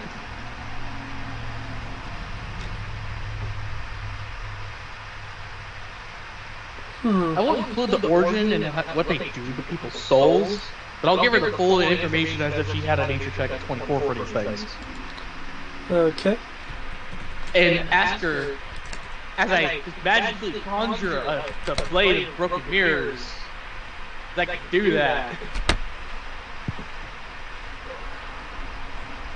If I throw this blade, sorry blade, I'll come back for you when you're less of an asshole.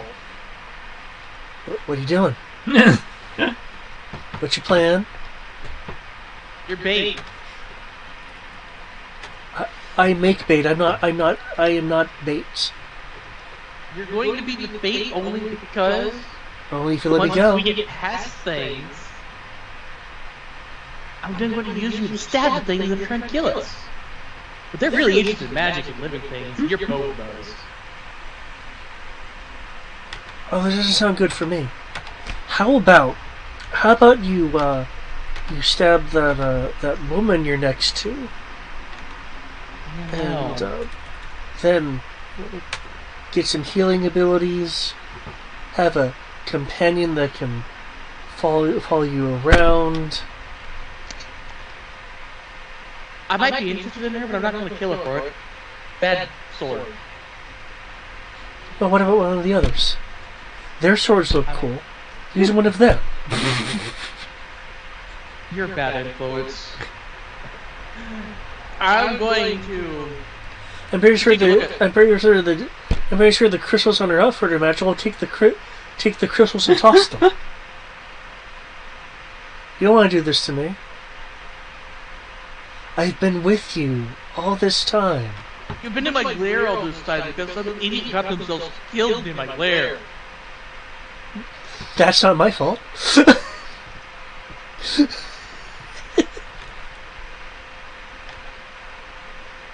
have a choice. Freaking A. You know what? Blessing of fate. Hey, somebody's got it. You're going to help me. Or so help me God, if I put you back in the lair. I'm going to bury you under everything so I never have to hear you again. Ooh, I hope an adventurer finds your lair. In your defense, you did tell him you were going to come back for him. You just, needed him to do this right now. Not like you're leaving him to die like you could be.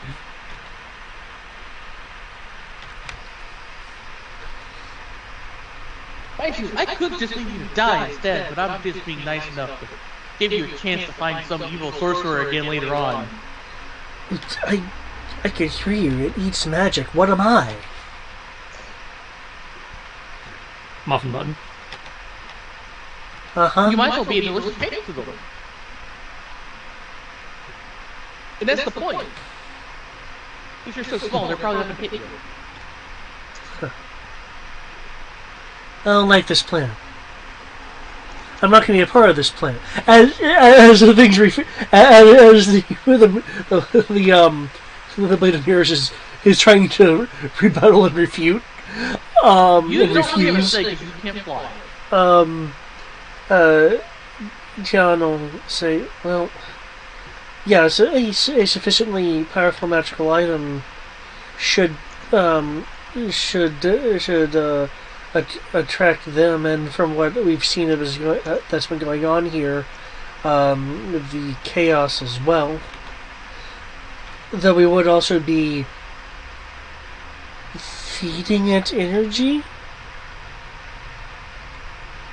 Well, I'm not planning on leaving this thing here. It's too valuable. And it wants to stab people, so whoever picks it up will probably get influenced by it. The fact that I'm cursed. Oh, I see what it is. You're just hoping that you leave me here long enough to where I'm not going to be so pestery, and you can choose my abilities without the evilness influencing you. If that could somehow magically happen, I wouldn't say no. But I don't expect that, so...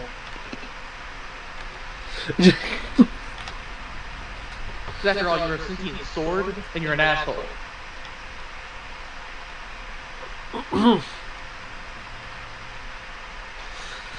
And by the way, this is totally a verbal argument.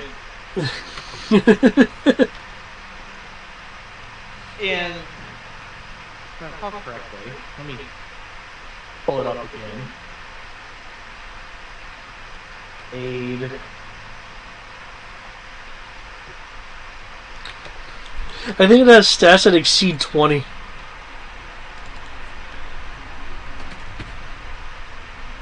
The Blade of Broken Weapons is a sentient chaotic evil weapon with an intelligence of 21, wisdom of 24, and a charisma of 24. And it has hearing and dark vision out to a range of 120 feet. Oh. It can only speak telepathically. So I'm arguing with it telepathically, I guess. Yeah.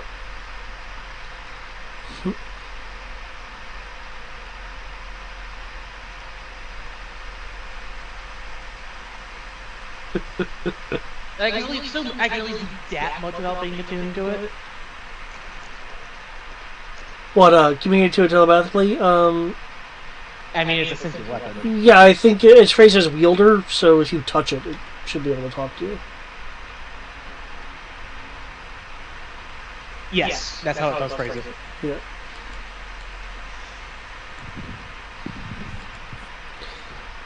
But yeah, John thinks it'll, work. Oops, 3. But there's a very expressive argument happening right now between the Goliath and the dagger Yeah. that they just don't hear. That might be a good thing for them. One of the soldiers will speak up. So, you have a plan? No. I mean, we could just run through there. You don't think you could dodge things that were moving as fast as they were when they jumped out of the wall towards me?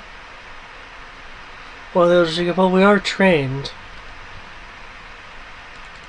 Do you want to end up in the wall like these two were?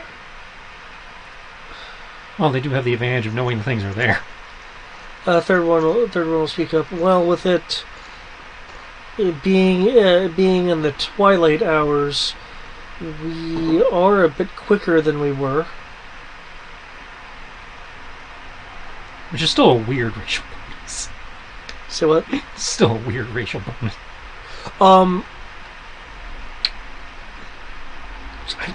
I don't know if I actually went into their stuff with you guys, because the opportunities to do that have been kind of fleeting.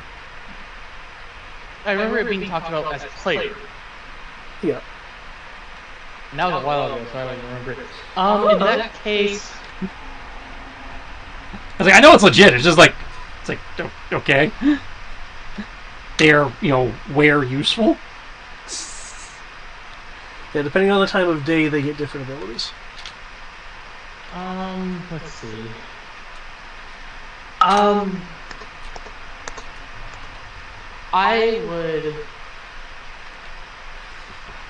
will make a deal to help him find a new owner if he's willing to do this once.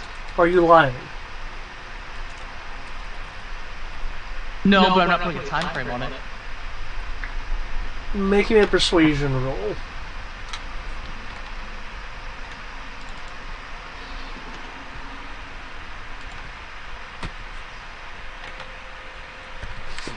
Why are all these powered?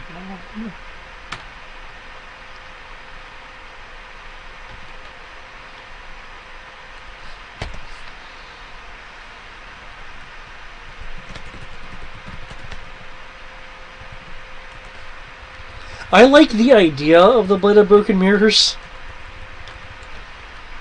It's only good for someone who's evil. Well, no, I just mean the idea of because it's a a magical mirror blade. People you slay, you can then take the image of. It's a neat gimmick, yeah. Yeah.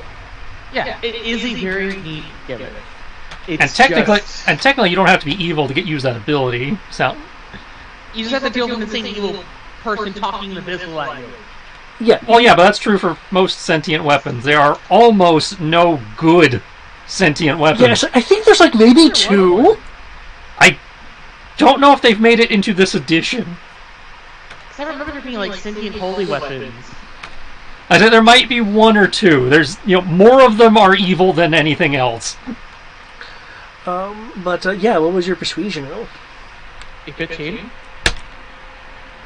Oh!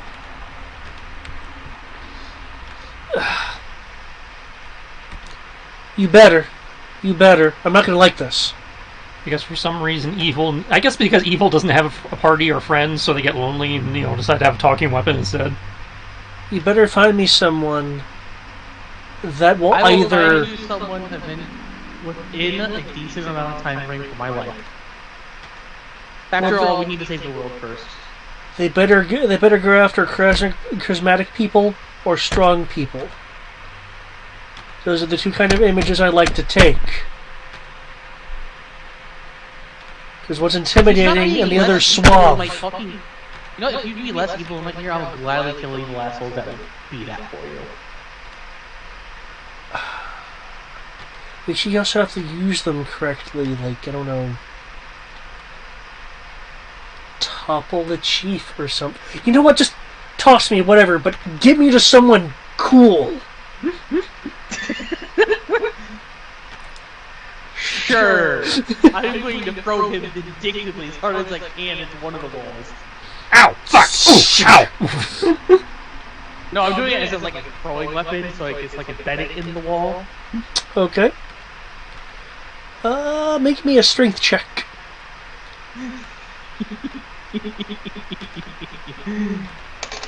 After all, I want to give him a chance to stay there long enough as we run past everything. Because it's a corporeal object. It's a corporeal object that isn't... Well, no, it's technically not. We might have to technically pour it into the wall, but... whatever. I will roll a strength check of nat 20 plus 6. And I assume I don't get to have proficiency. No, it's just purely a check. So 26. 26. If you want to make an athletics check, I can get at 12. It embeds to as far as the guard on the hilt will let it.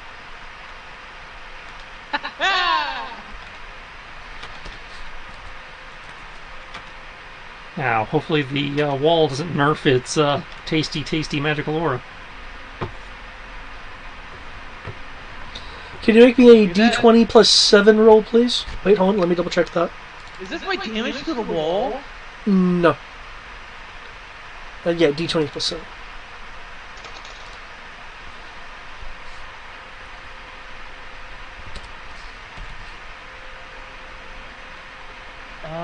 D20 plus 7.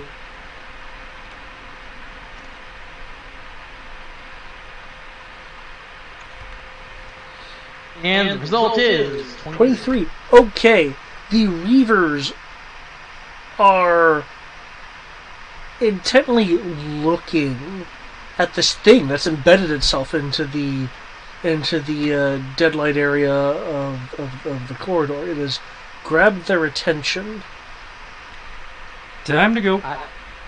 Please, everyone run as fast as you can to the other side. You can see the you can see parts of the as you're moving through. You can see parts of the dead corridor near the kind of at the top of the ceiling where the blade is. You can see part of the wall begin a web of fractures, which the abyssal darkness is following, and as it gets near the tip of where these fractures are coming from, it'll web out further and follow it. These webbing of fractures, and they're like tiny fractures, not fissures. They're just tiny fractures on the inside of the wall that are heading towards the blade. Well, as I said, I told everyone to run as I threw it, so that way to distract it. Okay. And just because I am super strong and I am just going to do this because I'm pretty sure Tan wasn't prepared for this, I'm literally just going to Princess Carrie, pick it up, and just start running in it as I run past. Grab the knife. Okay, from Tian, you heard, whoa! Because she wasn't expecting you to pick her up. Because she was beginning to run, and then suddenly, whoop! Because I would have been probably one of the last people to go to make sure that everyone else is passed with the crystal and whatnot. That way I also have a chance to react and save people. Okay. They will, of course, grab the sentient blade, so the sentient blade is safe. Okay, I promised it after all. I'm not evil.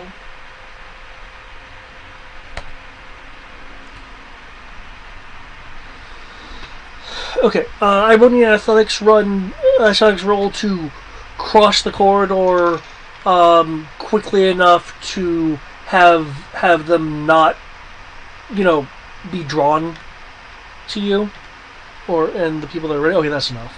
As for getting the, excuse me, as for grabbing the blade of mirrors, to see whether you or the webbing fractures of chaos get to it first. I will need either an athletics or an acrobatics roll. Totally athletics, because I have a plus 12 on that. Okay. Hey, I'll take this.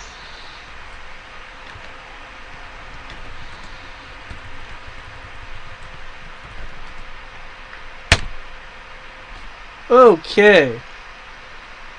Gosh, I'm gonna be really quick, but you are slightly quicker.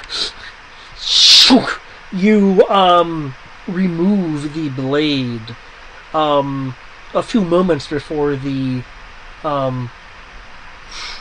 fracturing gets to it. Oh, it's about time. Come on, man.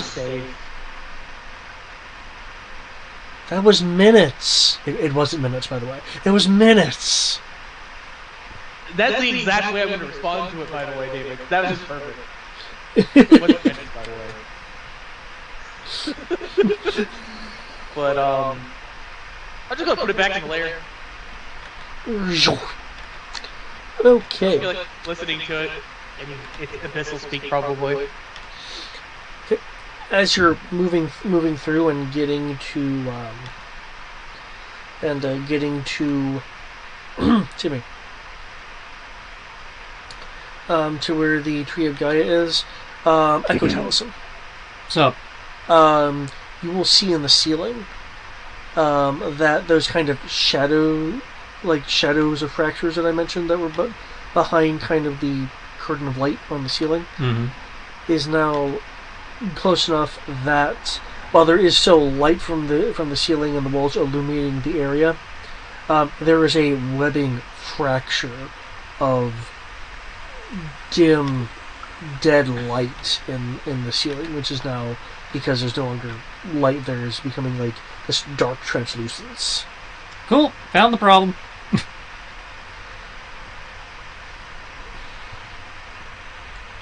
They What are. are we going to do? Probably. They're not in the chamber yet, but they definitely will be in a momentarily. Not sure what they are yet, but It's probably those things we found. possible. But given our experience with the last few places, it also could be their the big mama. Or whatever we created the first one of them. Yeah. Okay. Mildly concerning, but okay.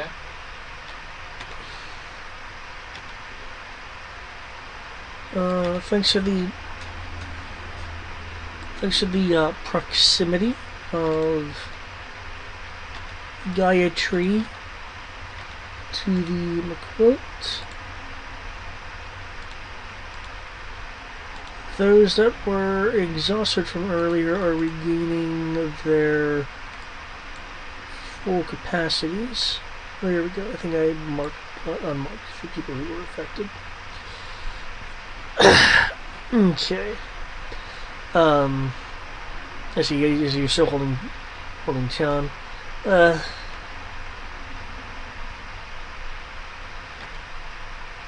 She lightly, she's not saying her, she just lightly pokes your cheek. Can you set me down now?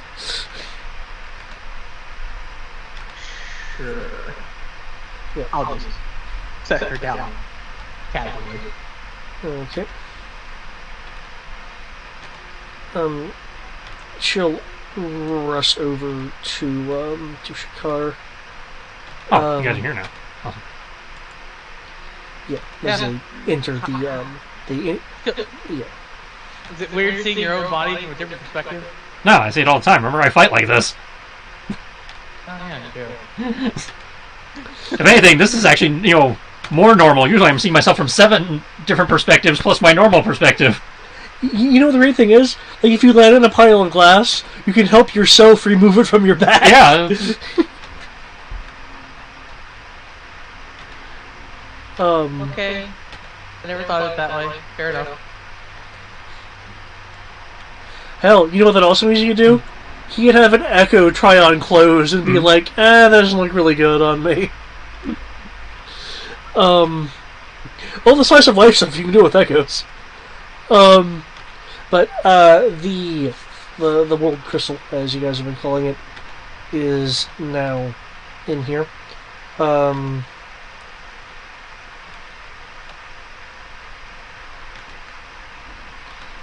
You can actually see the Tree of Gaia get certainly brighter.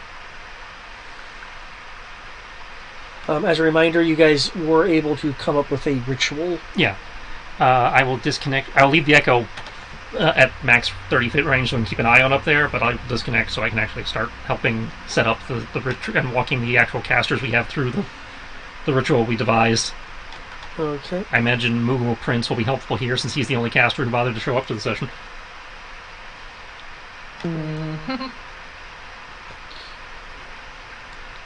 Also, I would like to take a look at the one survivor. Yeah, in theory, what's-her-face is looking at him. Yeah, but you can look too if you want. Yeah, that's not disputing that. No, No, I the reason why know, I'm wanting to I take a agree. look is because I believe it's related to chaos. And I could probably get the chaos out of him. I could be an exorcist of chaos. Okay. Okay, Chaos be gone at are- 1-800. are you wanting to... Is your attempt to draw it into yourself, or just to draw it out of the body?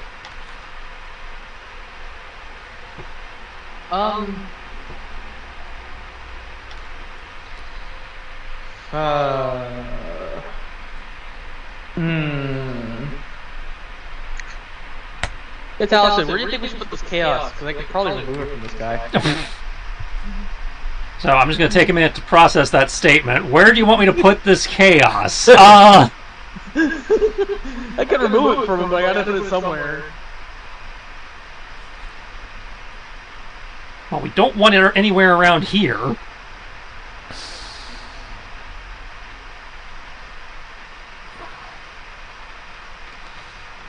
at least I'm crazy enough to try and do it since I can strangely manipulate it.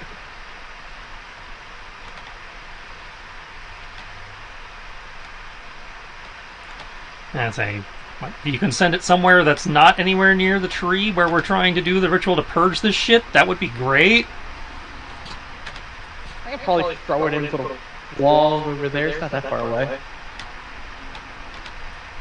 That would be something feasible I could do since I could control it, right? If you want to attempt to displace it from Shikar to one of the crystal walls, sure. I don't know if we want to infuse it into the chamber, which is what that would be doing. No, I'm talking about like down the tunnel. Down the tunnel where there's crystal walls. Remember, all these walls and everything. It's all connected. Is all the Crystalria mountains. It's not like you're dealing with rock. Everything is crystal, except for this area that has nature, and these gray walls are supposed to be crystal.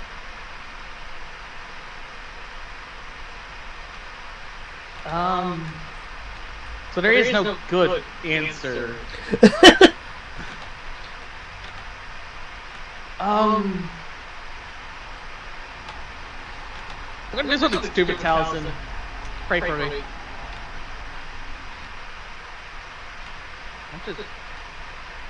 I'll just take it and contain it for myself since I can manipulate it until I can get rid of it later. Okay. No, actually... Make the roll. That is the GM going, you dumb fuck. You know what? No. He wants to be a hero. Be heroic.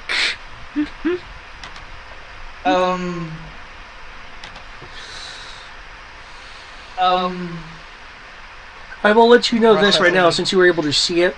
When Tian tried to use a healing crystal on him, it was only half effective.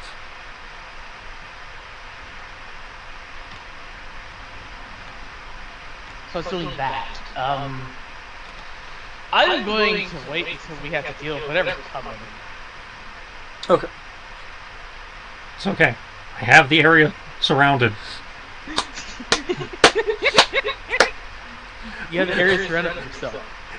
For a second, I was like, Oh, who else would flying surround V? it? I mean, yeah. But, Yes, I'm making the illegal hockey play.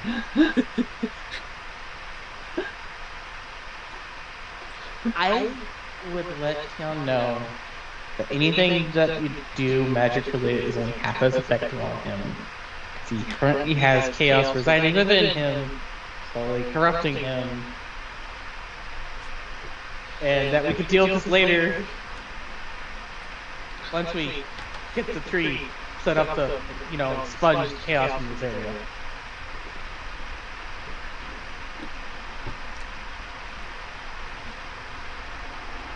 But he's no longer in danger of dying. Right? What? Oh, with the healing? Yeah, the guy that has the chaos issue.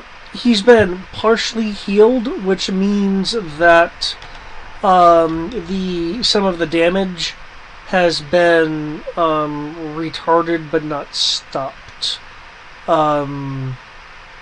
Meaning, like what I was explaining to Taliesin earlier, you've essentially, the healing has pushed back the creep of the life drain, but the life drain has not been stopped. You've essentially turned back the clock a little bit. We bought him time. So we bought him time so that we deal with it later. Yeah.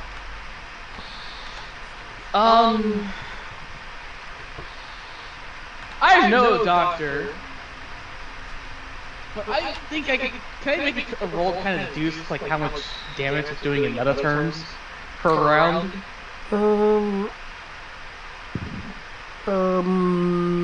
Medicine check.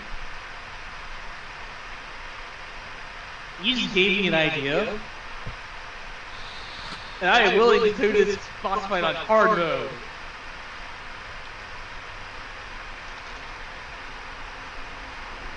Because you're right. I'll be a hero. 18? Okay. Provided that it's in the leisure state like it is right now, you are looking at 1d6 damage every 3 rounds. Ooh. Can I tell what kind of damage it is? It is necrotic damage. Necrotic damage being inflicted in this way is not affected by resistances or immunities.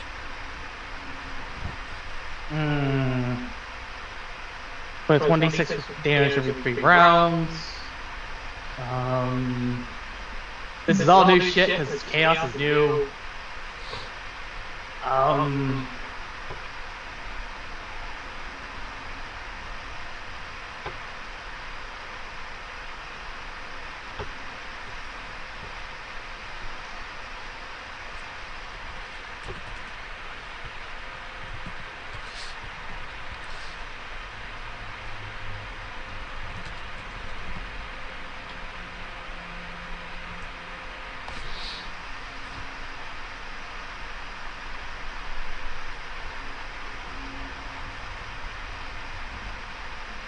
I just want to say this. This song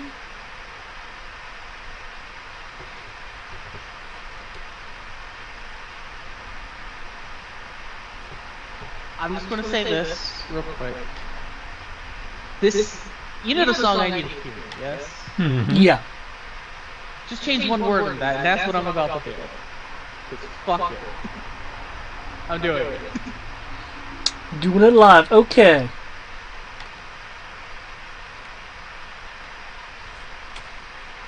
Because I have a very likely a much longer clock to deal with that.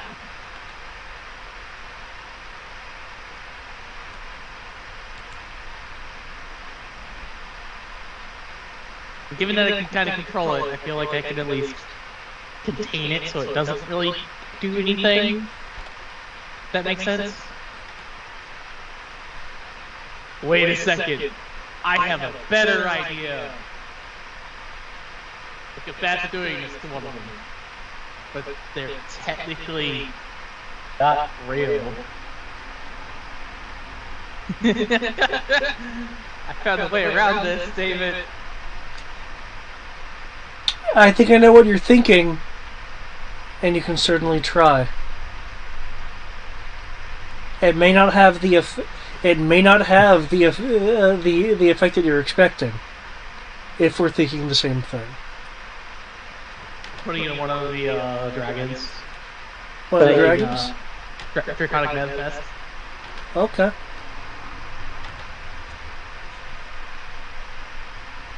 But you can certainly try.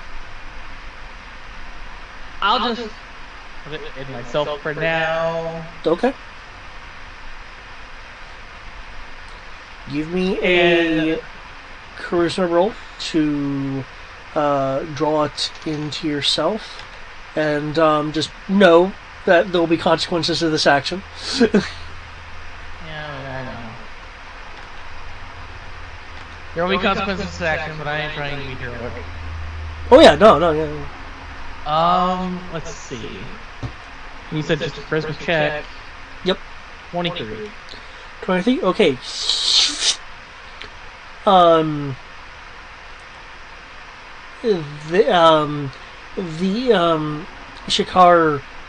Shikar's body like jolts a bit as the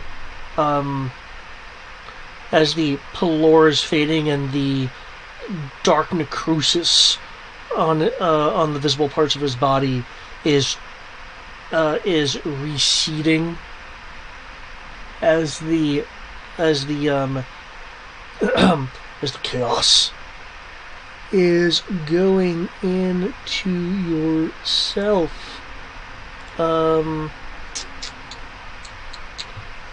will put this icon on there as a reminder.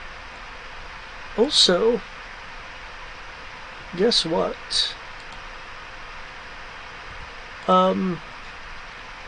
Triss. You did not need to stick around and help this guy's morale. Eric, you're being a hero. Oh my god, after all this time, I finally have a card again. It took so long! You're the most heroic out of all of us. And thankfully it's not one of those cards you have to play immediately. That would have just been sad. Oh, are there some cards? That's right, there are some cards. There are some cards that say play immediately.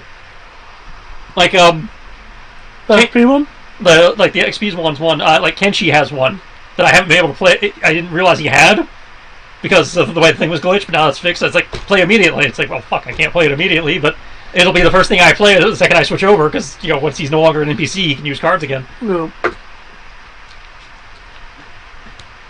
Okay. But yeah, there's one for XP, there's one for healing.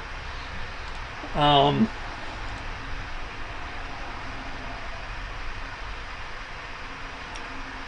think there's another one. I know of two. Okay. Tian will be looking at you. I think they have one that says play immediately, draw 2 cards. And she'll, that sounds right actually. What does Pot Agreed do? Tian will softly say, your neck. Yeah.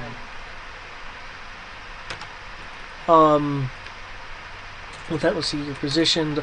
I believe you're starting the ritual now? Well, getting it set up, yeah. Okay.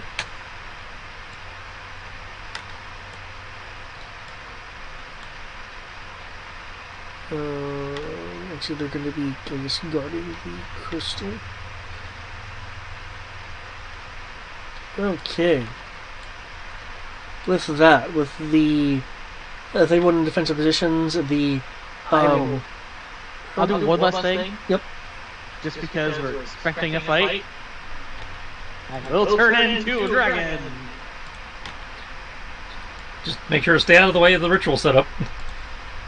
I'm pretty sure I can do that. Yeah, that shouldn't be hard. I'm just, because you don't necessarily always think of it when you're turning into a dragon. He's like, be mindful. We're setting up the ritual. Try, be careful. I will do that, and because I was denied doing it on the way here, I'm doing it now. I'm putting Tion on my head. Wait, hold on, let me... Hopefully she's not needed for the ritual. I mean, is she? Hopefully she is. We never accounted for her. She, No, we accounted for having actual casters show up to the session. And that's a fair point. She would count as useful as a participant, but is not a requirement. Yeah, given that we don't have any casters here, aside from the Moogle, who is at least aware of what the ritual is supposed to do, but I don't know if he counts as a caster since geomancers are weird in terms of what they count as. The more legit casters we have involved, the better. Well, can you do it from the top of my head then? I doubt it. It would be more difficult, but possible. Yeah, we're already making this shit up as we go. We don't need to spike the difficulty.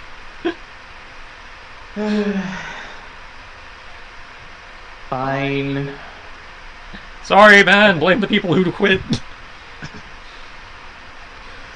If she's having to not be on your head, she will pet the side of your head as she, I guess... I'll just lay my head down, literally, because I assume that's a raised area. Oh, okay. She can walk off my head onto the platform. I wasn't sure if you wanted to think of her, like, sliding down your back. Nah, it's a raised platform, isn't it? Looks like it might be. Yeah, it looks like it is, so... Yeah. I mean, you can jump up to it. But, any significance to the gravestones, or are those just, come with the map and don't actually mean anything?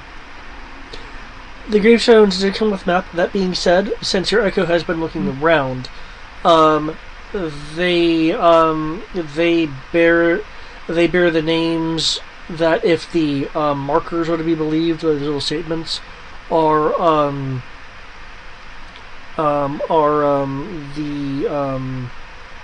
either the heroes or former heroic queens, depending on the gravestone that you're looking at. All right, ladies, we're here to save your people. Any assist you want to render would be great. I don't know if you can hear me like I can, like we can hear the dead back home, but if you can, now that'll be the great time to chip in. Yeah, I kind of want to take time clock. That's as close to a prayer as we get where I come from. Okay.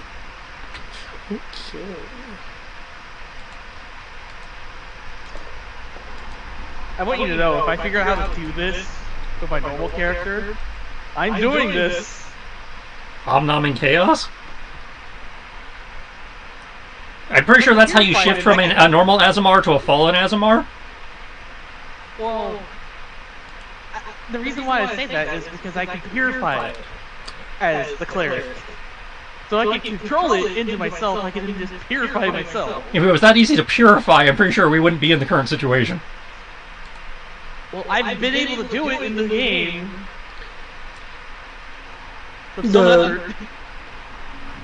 Oh, you mean like during the beginnings of corruption and such? Yeah. Yeah, the very early stages, yeah. And since I've been pulling it into myself, it would be the very early stages. I mean, that's not impressive. I did that too. No, but the point is, if I could figure out how to do that, it'd be less of a death sentence for normal people. That is, kind of important. Yeah, we established that entire plot line when I saved your little fairy dragon. Exactly. Which is why I've been saying that, in theory, we could do this. And if I figure out how to control chaos as Armoros, we could literally just sit there and put it into...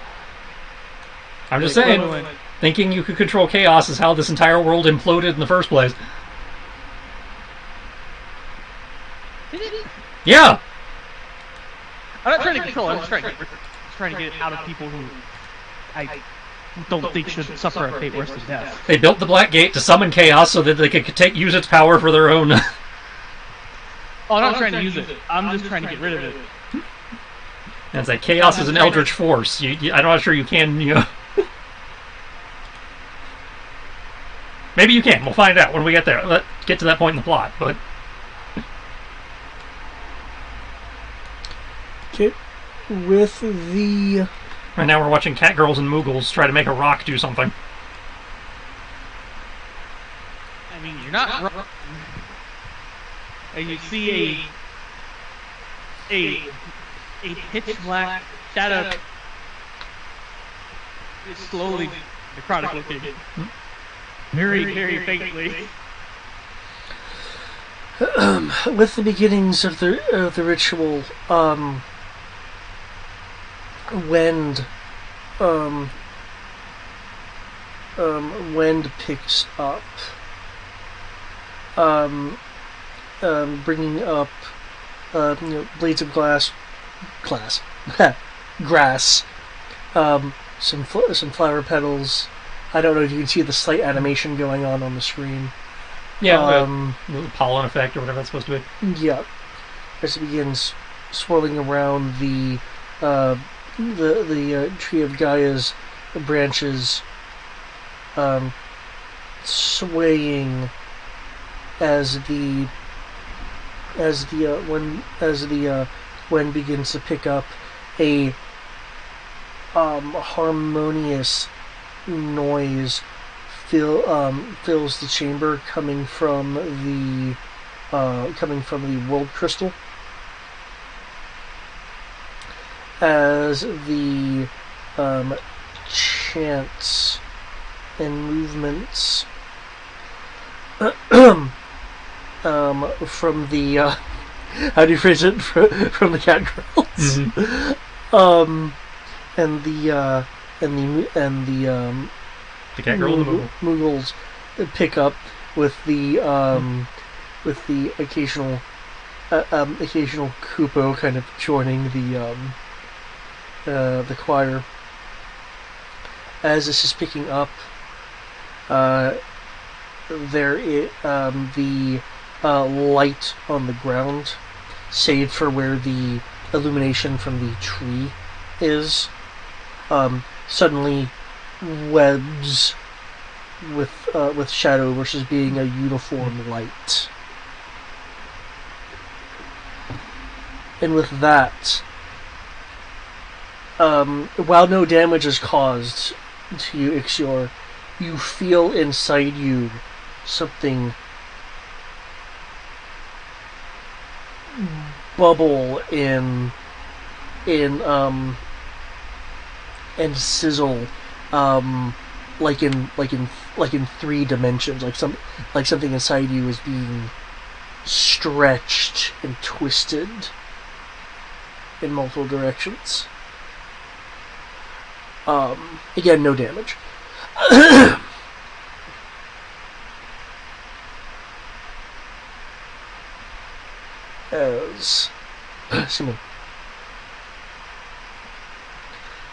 As the crystalline walls around you begin to dim, and from them, some spots, a dark glow as something is about to happen. And I'll have what happens happen next time, but I will give you a preview. My computer. I'll in fact give you 2 previews. Preview 1. Fuck! Of course. Finding those things again. And I'm going to get the better image of this thing, because I don't like the token image it gives me.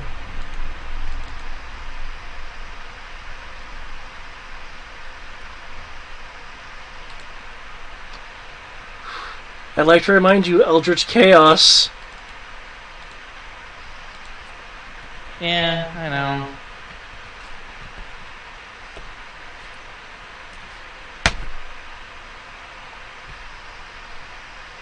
It's in the Roll20 chat, since I don't like the token image it gives me. It doesn't give you the full view. Oh! I don't know what that is. I don't know what it's called.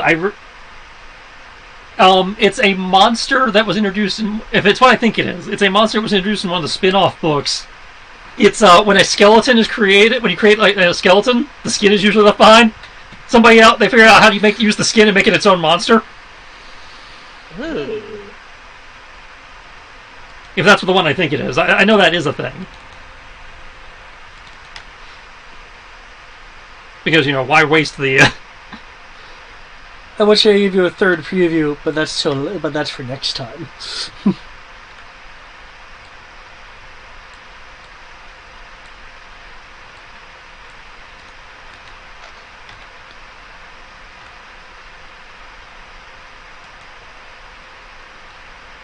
So, get over. Yep. So, Yep. I had an idea, just because I thought about it, because I can kind of control it. Mhm. I can force the chaos to be in my tail, and then cut off that part of its tail. That could possibly work. And then just have someone cast Regenerate on me. Well, I mean, you're a lizard. You might be able to regenerate yourself. Dragon, not a lizard, asshole. It's a really big lizard. I'm insulted by this. It depends on your setting. In some cases, they are really big lizards. I know, I'm giving you a hard time. And like I said, this was after the session. This was me at the player. I totally expect that to be the way that things happen. It's like, you're just a big lizard. Can you just grow your tail? I'm a dragon, not a lizard. You're just a big lizard with wings. You're lucky I don't feel like fighting you because I don't want to fight like 20 of you. Luckily for you, I can't get to 20. It might as well be 20 because I get rid of one, there'll just be another.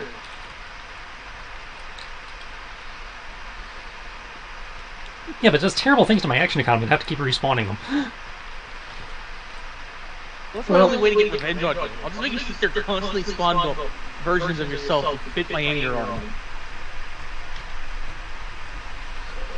Calling me a freaking lizard. I certainly hope Sierra and Matt, more specifically Sierra in this particular case, is able to make it next time. The next session will be the third and final session of this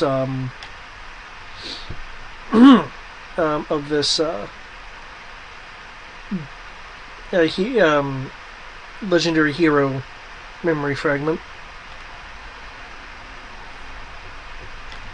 I hate to say this.